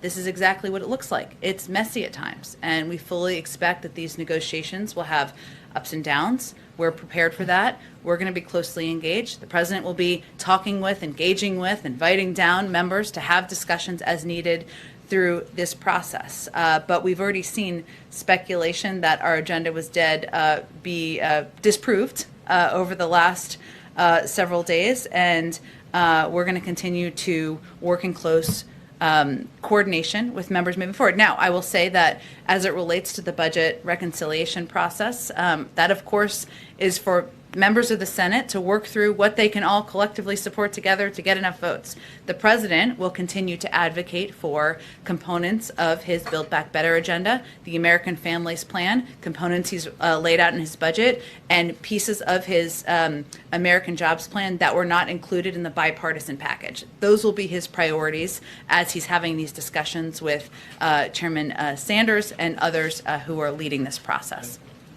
Speaking of that bipartisan bill and maybe some of the messiness, there's a meeting tomorrow to sort of hammer out the final details now that the Senate's coming back. Is the White House going to be involved in that meeting at all? And what's your level of confidence at this point that, obviously there were some missteps after the deal was announced that threw it into a bit of peril? How confident are you that this is going to move forward in the next couple days? We expect there to be some significant ups and downs, but we are ready for it. We're bracing for it. We're also ready for it. And we're going to remain very closely engaged at every level in these discussions. In terms of the specific meeting, I believe we'll be directly involved in some level, but I can check and see if there's more specificity. Are there any meetings between the president and lawmakers this week that you can preview specifically on this? There will be, but I don't have anything I can preview in this moment, but we'll see if there's more we can provide. Go ahead, Caitlin. In his meeting with civil rights leaders last week on voting rights, did the president make any assurances to them? The president reiterated to them what you've heard him say many times, which is that he is absolutely committed to signing voting rights legislation into law, that he will work side by side with them to advocate not just here in Washington, but around the country for moving this forward, and that it is a top priority for him. And you heard them go out and speak in front of the White House and convey how constructive they felt the meeting was as well. But there's no question that these leaders and their organizations are key partners for the president and our efforts to move this legislation forward. And on Cuba, in this White House statement today, you note the, quote, tragic grip of the pandemic, but under current U.S. sanctions that were put in place by the last administration, but have not been changed by this administration, Cuban exiles cannot send remittances to their family that lives in Cuba. So why is the Biden administration continuing that policy? Well, I would say, again, even under the embargo, there are a number of exemptions, I should say, humanitarian assistance, medical supplies, that we've continued to provide assistance to the people of Cuba, even with that in place. But I have nothing to preview for you in terms of a change of policy. But even though the president said he was going to reverse the policy, you can't say when he plans to reverse the policy? Again, these protests happened yesterday, I think, or over the last 2 days. He made the promise in September. I certainly understand, Caitlin, but there's nothing I can preview for you. But to be accurate, there are exemptions that we can send medical supplies, we can send humanitarian supplies. That's something we've been doing for some time from the U.S. government. Go ahead, Shelby. Yeah, I just had two quick ones. So, first on Cuba, recently the New York Times described the American flag as alienating to some, but we've seen these Cuban protesters flying the American flag as a symbol for freedom. We saw it in Hong Kong as well. So does the administration support international protesters flying the American flag, and what message do you have to Americans who are wary of flying it here in the U.S.? Well, I would say first, the president certainly values and respects the symbol of the American flag. He's someone who certainly waves it outside of his house, or does in Delaware and other places where he's lived throughout his time. But he also believes that people have the right to peaceful protest, and he thinks both can be true. Let's see. Go ahead. So the president's meeting today, I know the White House has promoted using American Rescue Plan money for hiring more police officers. I'm curious if there's going to be some sort of effort to track whether an increase in police officers leads to a reduction in crime in those communities. Sure. Well, there are a number of places, and we noted this. We put out a memo that outlined some of the places where there has been an increase in funding, and certainly there's available data, and we will also look closely at where we're seeing an impact. So in Tucson, Arizona, they announced a plan to invest at least $7 million in community safety, health, and wellness from the American Rescue Plan. In Walla Walla, Washington, they announced they plan to use funding for help for new police hires. In Utica, New York, they announced plans to support gun violence prevention and law enforcement, career recruiting efforts. In Albuquerque, New Mexico, announced plans to invest $3 million to expand a gunshot detection system, $5 million to refurbish station houses. So obviously there are a range of factors that lead to a reduction in crime, and different communities have different challenges, even if gun violence is a big driver in many communities across the country. But we'll certainly be working closely with them. We also have these strike forces that we are engaging with about a half a dozen cities around the country to also reduce illegal guns from being on the streets as well. And all of these measures, our hope is that they will lead to a reduction in gun violence and crime in these cities, of course. And on voting rights, what is, I guess, the goal here in terms of giving these speeches? Given that there's still Republican opposition in the Senate, what does the president hope to accomplish in reaching out and talking to the American people about this issue? Well, I think the president is a big believer that, as someone who has fought against the odds to get hard things done before, that part of what you need to do is build a grassroots army across the country to engage with, to empower, to inform about what their rights are and what the challenges are. And one of the reasons he's going to speak to how stark this issue is, how in dozens of states across the country there are efforts to put in place restrictive voting measures, is because he wants people across the country to not just look ahead to 2024, but be prepared and eyes wide open about 2022, and also understand and know their rights and understand what the efforts are to silence them around the country. Go ahead. Following that and looking historically, you're talking about an army, pulling together an army in support of voting rights. Is this akin to what LBJ told Dr. King, go make me do it, when he talked to him about voting rights when they went to Selma? Is this an effort to get the coalitions to go out and force Republicans to change their minds? Is that what you're talking about? Well, as you well know, and you alluded to, April, this is not a new struggle. It's a 60-year struggle. And the president has been at the forefront of this fight throughout his career, from his work leading the effort to reauthorize. You've been listening in to this press conference from White House Press Secretary Jen Psaki, speaking about Cuba, speaking about the assassination of the Haitian president. We'll be stepping into all of that news. But the big story right now for this hour, the top right-hand corner, we are awaiting Texas state Democrats arriving in Washington, D.C. after walking out of a special session in Texas at the Capitol. We heard from Governor Abbott tonight. We'll be playing out his remarks here in a little bit, but we'll also be waiting for this press conference. As it is confirmed, we should be hearing from some of those Democratic lawmakers. So more to come on all of that here on Live Now from Fox. Some of you are going to be seeing a 2-minute commercial break. When we come back, all of these live events and events from throughout the day here to come throughout the rest of the night. The Bush administration, under blue helmet support from the UN to talk about democracy. Is this administration looking at the historic nature of what administrations have done as it relates to Haiti and how you are dealing with Haiti today? Well, certainly history is always a part of how any leader approaches governing and approaches engagement with foreign governments or the people of other countries, because sometimes that's embedded in how they understand or how they think of the United States.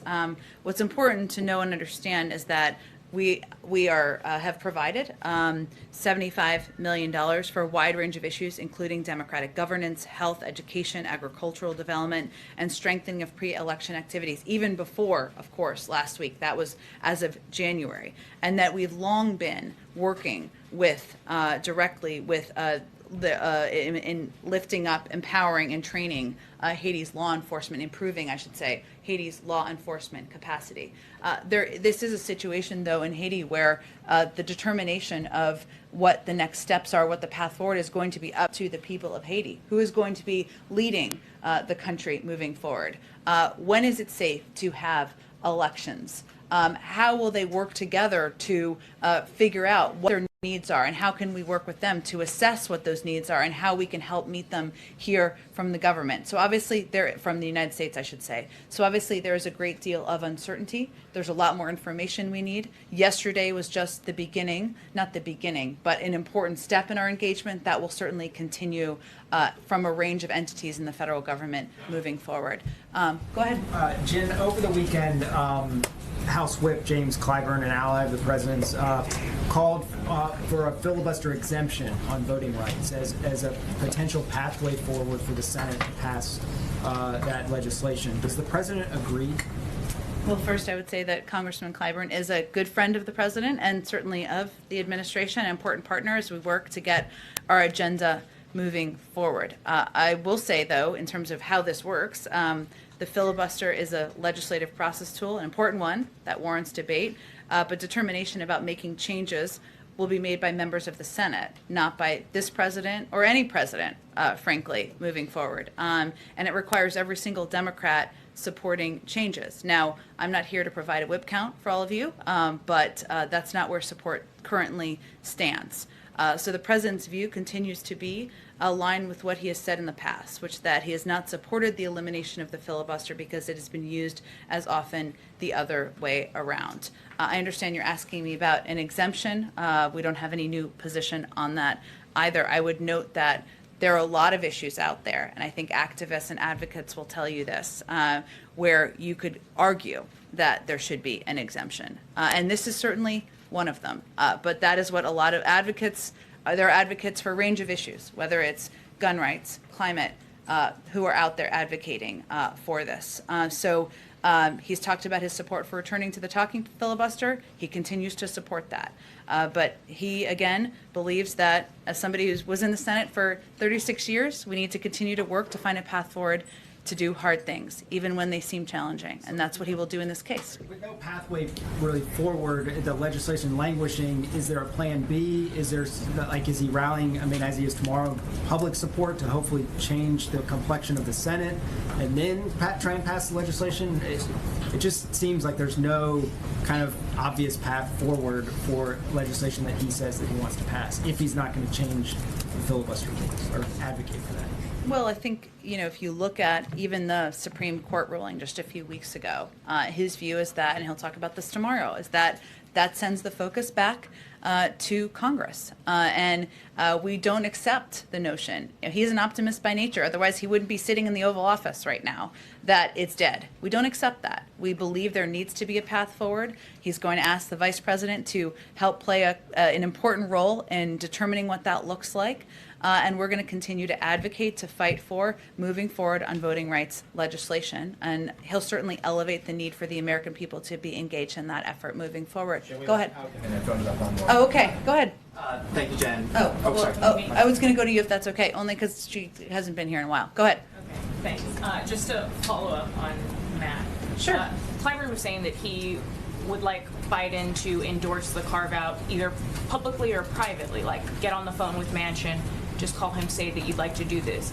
To bring up LBJ again, as April said, does the president see no role for himself in trying to press these lawmakers, given you say he's going to talk about the authoritarian danger of these voting rights? Mm-hmm. Does he not see that role for himself? I think the president sees his role as somebody who can speak from the bully pulpit to elevate and advocate for the need to move forward on voting rights legislation, of course, but also to use every lever in the federal government to protect the rights of the American people to vote around the country. That is one lever, is legislation. There are other levers that are at his disposal that we've already started to implement and rely on. And I would just go back to what I said a little bit earlier, is that, if it were waving a magic wand to get voting rights legislation on his desk through any means, he would do that. But it requires the majority of members in the Senate to support changes to the filibuster.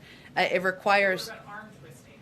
It requires, again, I'll leave it to all of you to do a whip count out there about the support. This is a Senate procedural process. It requires the majority of them to support it. What he can do as president is to continue to lift up, elevate, advocate, engage, empower people across the country, make sure they understand that this is based on the big lie, make sure they are as outraged as he is about efforts around the country to suppress and silence people across the country. That's the most instructive role he can play. I'm sorry, I've got to go because you've got to gather.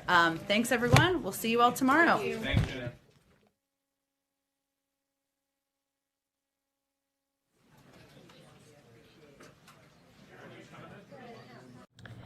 You've been listening in to White House Press Secretary Jen Psaki, taking quite a few reporter questions, many of those about what's happening overseas right now. We want to step into a few different stories that we're following here on Live Now from throughout the day. But here's that live look as we are waiting Texas state Democrats arriving in Washington, D.C. We believe that their plane just touched down and they should be stepping up to the podium at any moment. This all coming after they walked out of a special session in Texas at the Capitol over voting rights bills.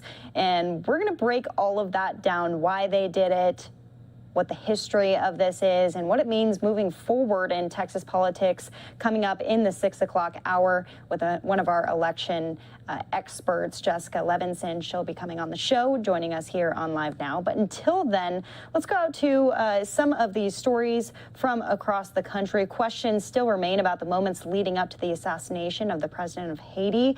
Fox News correspondent David Lee Miller has more from New York about that. The investigation into the death of Haitian President Jovenel Moïse is ramping up.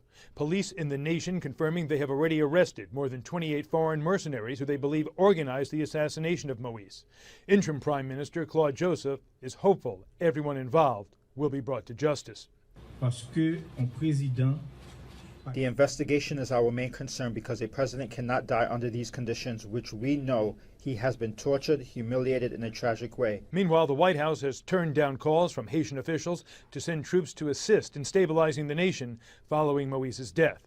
On Monday, the Biden team was briefed on the situation and vowed to protect the people of Haiti and the interests of the embattled nation. The safety and security of the people of Haiti is of great interest to the president and to the administration. This is just the beginning of our conversations, and we will remain in close touch with law enforcement, with individuals in Haiti, with a range of leaders in Haiti about how we can assist and provide assistance moving forward. Over the weekend, Haitian Americans in South Florida gathered for a memorial ceremony for the late Haitian president.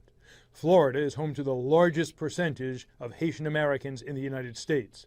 Residents are calling his death tragic, while some are still in disbelief over the death of Moise. He was a supportive person. When I founded my first social initiative, he was one of the biggest supporters I had. We have to restore the democracy in our country. A United States delegation is currently in Haiti, meeting with a number of top officials to discuss the ongoing investigation and the country's security.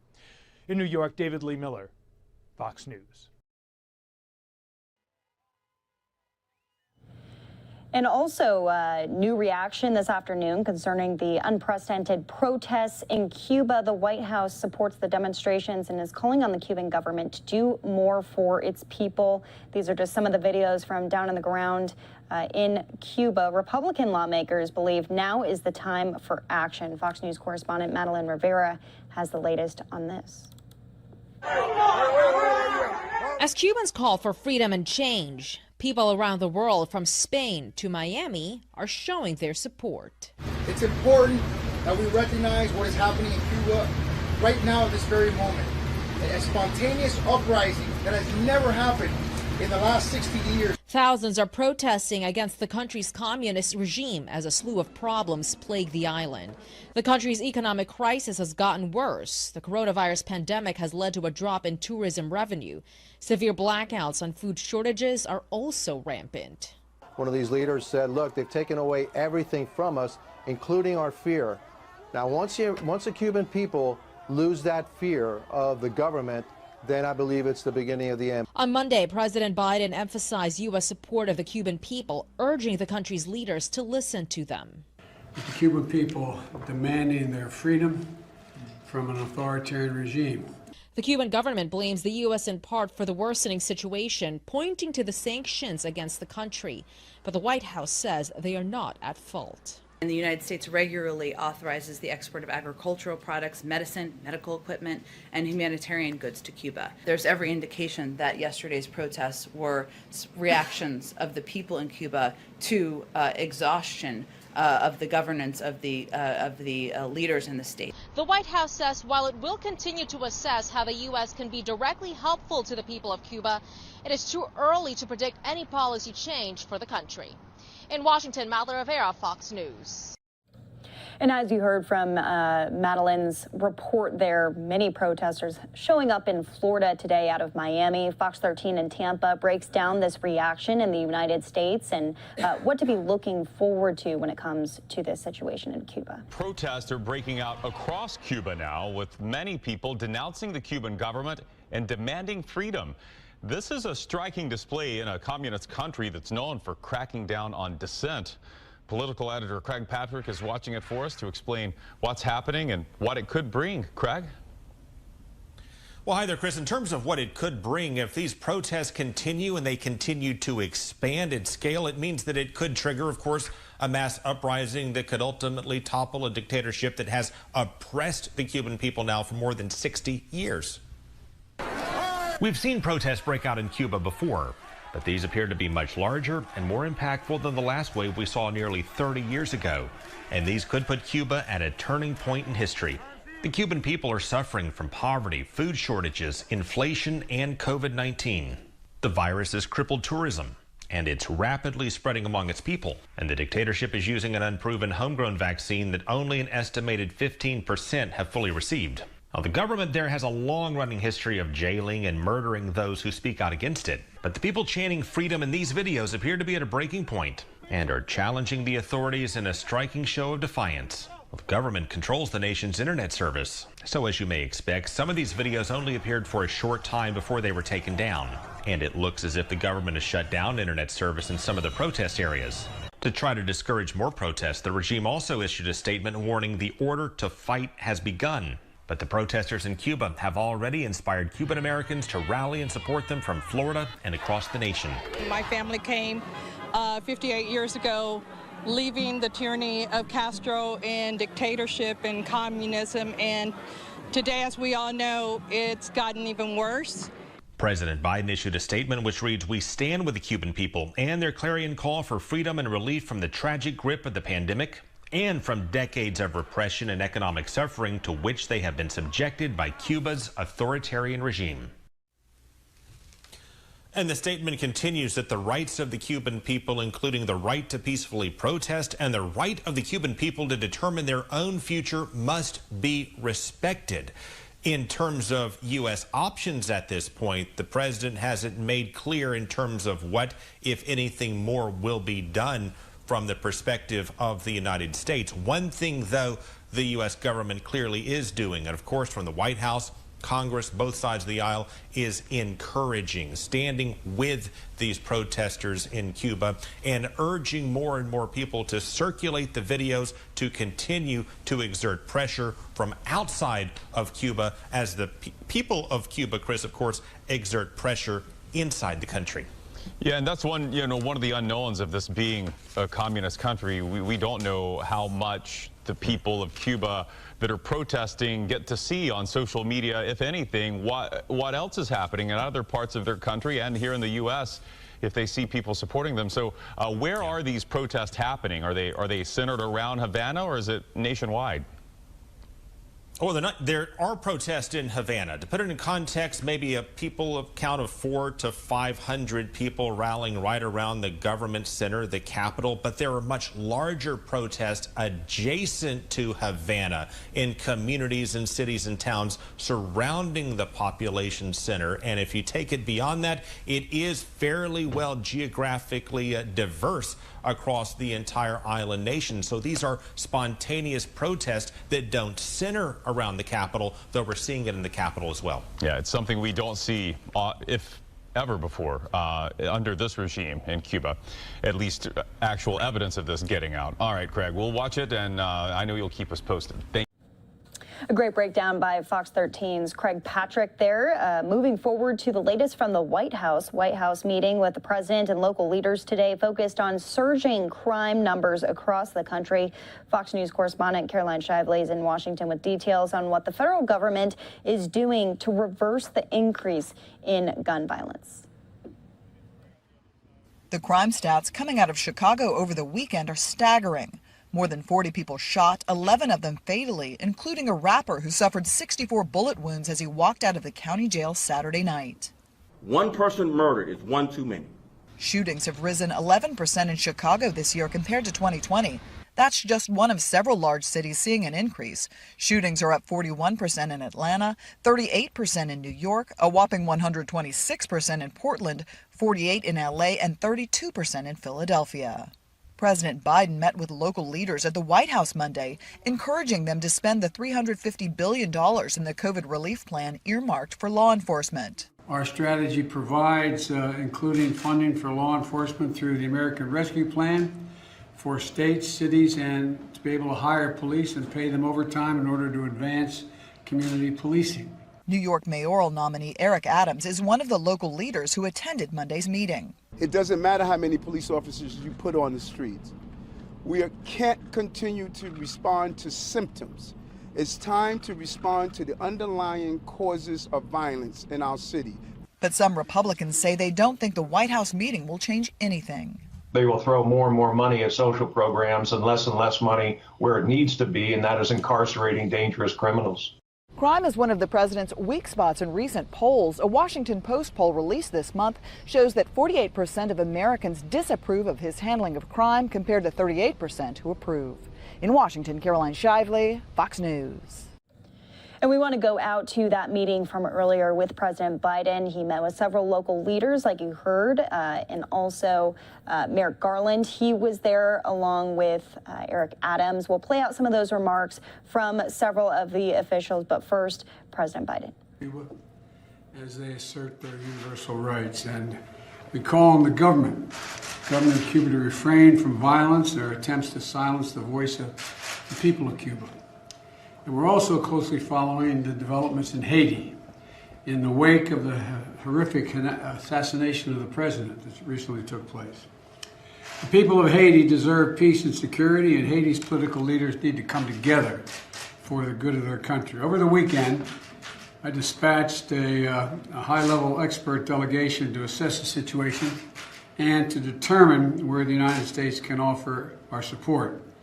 And finally, as a close neighbor and friend of the people of both Cuba and Haiti, the United States stands ready to continue to provide assistance, and I'll have more for you as we move on.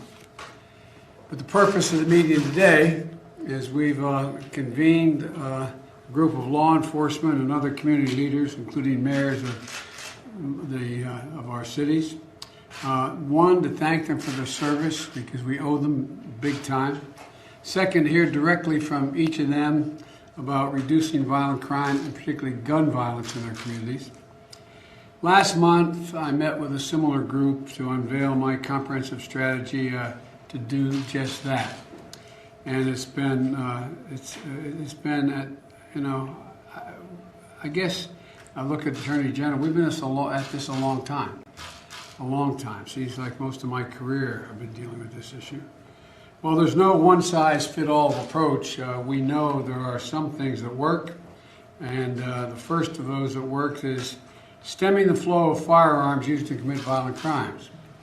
And you and I have talked about this, Mayor, before. And it includes cracking down on holding rogue gun dealers accountable for violating the federal law. It includes the Justice Department creating 5 new strike forces to crack down on illegal gun trafficking, and the Carters supplying weapons to cities of New York, from New York to the Bay Area. Secondly, is supporting local law enforcement with federal support they need. Our strategy provides including funding for law enforcement through the American Rescue Plan for states, cities, and to be able to hire police and pay them overtime in order to advance community policing. Third, our plan invests in community violence and intervention. What we want to do is, when we know we utilize trusted community members and encourage more community policing, we can intervene before the violence erupts. At least that's been the consensus in our experience. And community violence intervention programs have shown to reduce crime in some cities by up to 60%. Fourthly, our strategy to fund other vital services, like mental health and substance abuse disorder programs, job training, and summer job programs. And this is going to help prevent crime and support young people to pick up a paycheck instead of a pistol. And fifth, our strategy helps formerly incarcerated people successfully re-enter society with housing, jobs, and training and other support that up to now has been denied them. Somebody gets out of jail right now after serving their time, they get a bus ticket and $25. They end up under the same bridge they left. And we know this will help. This will make us all safer. And the American Rescue Plan funds programs to help get job training, apprenticeships, and work experience so they can gain stability and security and a chance for a better life. There's a lot more to my strategy, but that's at the core. It's about coordinating at a federal, state, and local level. That's what ultimately we're going to talk about today. We recognize that we have to come together to fulfill the first responsibility of a democracy. That's to keep each other safe. And that's what the American people are looking for when it comes to reducing violent crime and gun violence. And I think this group is illustrative of what we need to get put together. And I want to thank them for being here. And I'm going to look forward to hearing from them, because I'm going to be asking them what they think we should be doing in the federal level. So thank you very much, and we'll have more to say as we move on. Thank you. Mr. President, consider changing the embargo on Cuba? Would you consider making any changes to the embargo on Cuba? Will you be ready to change Trump's reversal on Cuba, Mr. President? We are going to have more to say about Cuba and Haiti as the week goes on, and so stay tuned. Thank you.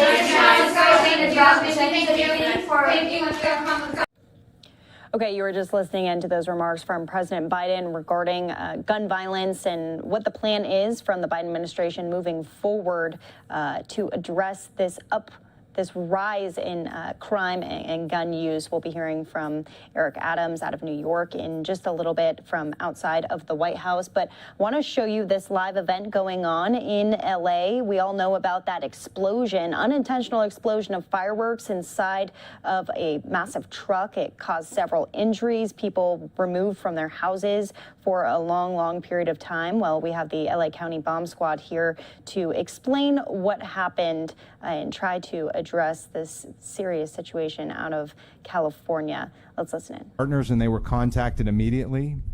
They were on the ground investigating within hours, and now they're conducting their thorough reports and lab analysis to determine why this did happen. If you think of any major incident involving a tragedy or a crisis, a lot of this information and evidence has to be reconstructed, and it takes time to provide that report in a manner when it's going to be done. It has to be reviewed at several different levels, and as Chief Labarta said, we will ensure that report is transparent to the community, to the city government leaders, and everybody who needs to see that. We want to ensure this community is safe.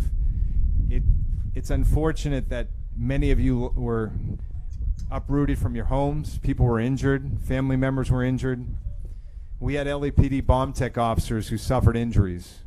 We had 8 people that were transported to the hospital, along with all of our partners in the community. So we feel that this action, we wish it had been avoided. And again, we're here to make sure that this community is safe when an incident like this does occur again in the future. Thank you. So Commander Kowalski, can you first tell us who determined how many pounds were deemed safe to put into this containment vehicle? Well, I can't talk specifics about the investigation, but I can just tell you general protocols. Sure. We do have bomb technicians, and we have bomb squad supervisors, and they work in collaboration with the incident commander at any scene we respond to. We respond to hundreds of calls a year on how to make items safe. It could be something as small as a small firework to, in this case, some of the most highly explosive items that we find on the street. So those decisions are made at the level of discussions first with our bomb techs who are trained in this, as well as all of our supervisors. And then in consultation with our incident commander, we make decisions on how we should render these items safe. Can you share who the incident commander was that day? It was our Newton commanding officer was one of the incident commanders at that time.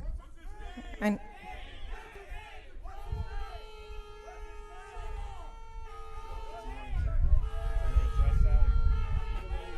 can that name be shared at this time?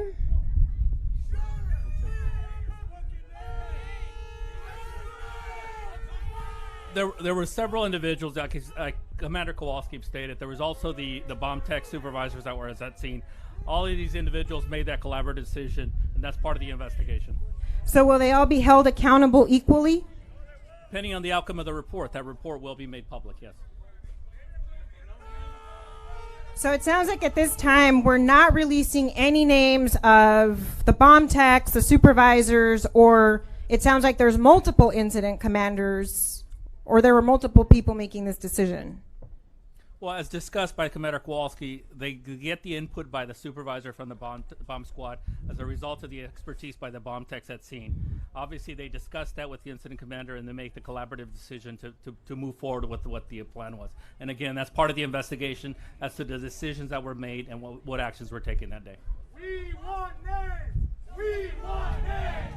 We want names! We want names! We want names!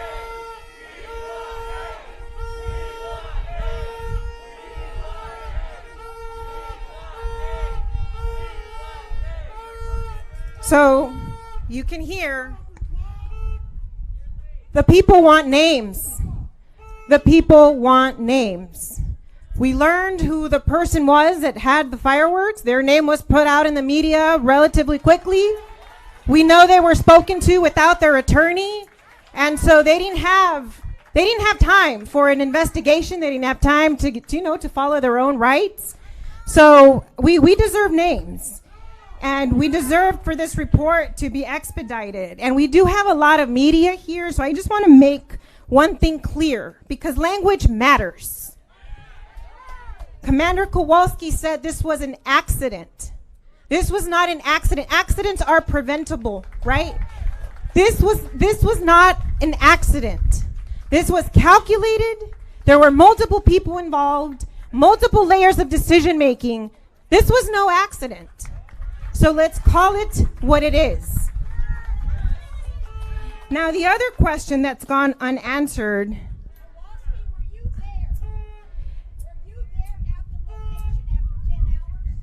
No, I wasn't there.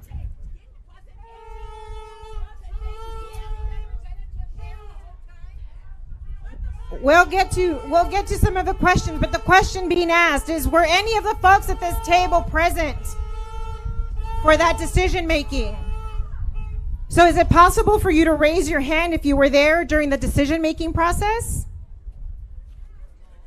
Not at this time. No one's raising their hand. The other question is, if in those 10 hours, was there ever a moment where the council office was notified about this decision?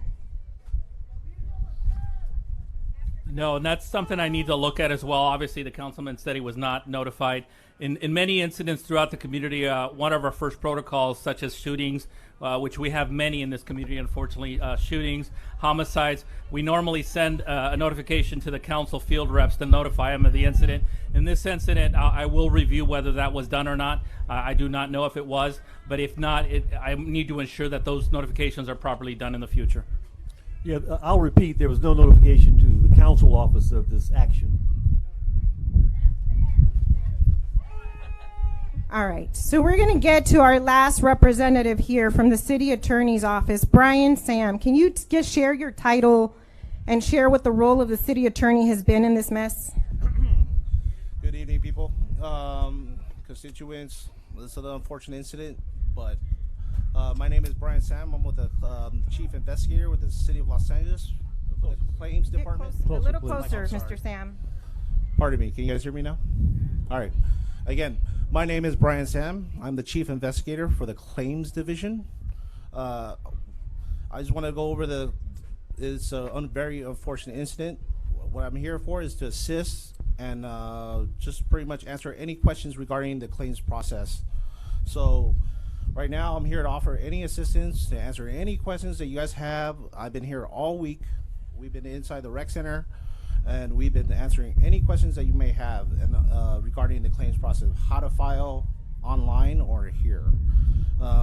As of right now, our department is working closely with LAPD to prioritize these claims. These claims are investigated on a claim-by-claim basis.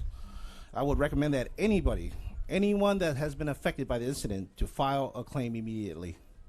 At this time, I know there's a lot of questions. There's a lot of things regarding like property damage, renters, etc.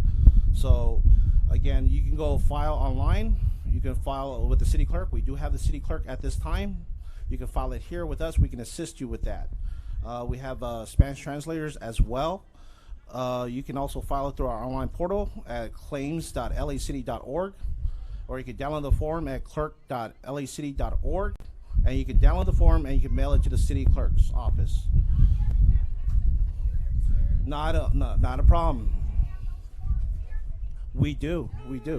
We actually have it. That's why I said anytime you want like assistance, we're right here. We have the claim forms. We have the city clerk to assist you right here. So, Mr. Sam, it sounds like you've been at the at Trinity Park for the last week, helping at least 160 individuals file a claim.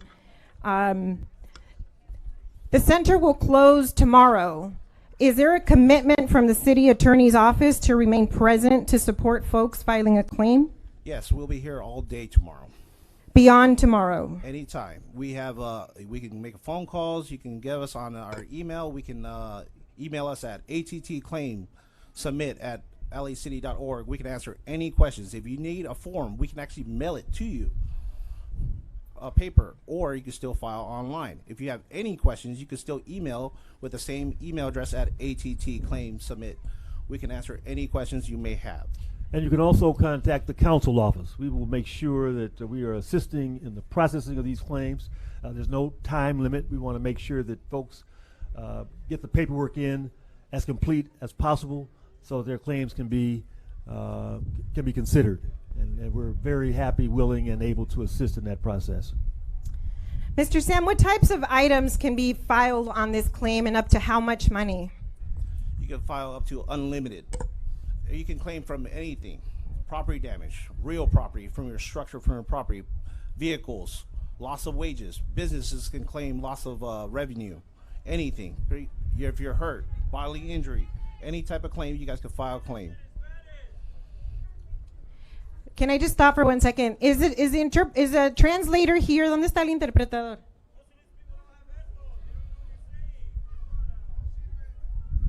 You can come see me after you like, sir. I have Okay. translators. Not Rápidamente, a problem. I'll wait for you, sir. can you confirm if folks need? I understand. We will get to Okay. them. ¿Hay alguien que necesita la información ahorita en español que no tiene aparato de interpretación? ¿Puede alzar la mano? Okay. Miro una mano. Miro quizás 2 manos, 3 manos. Okay.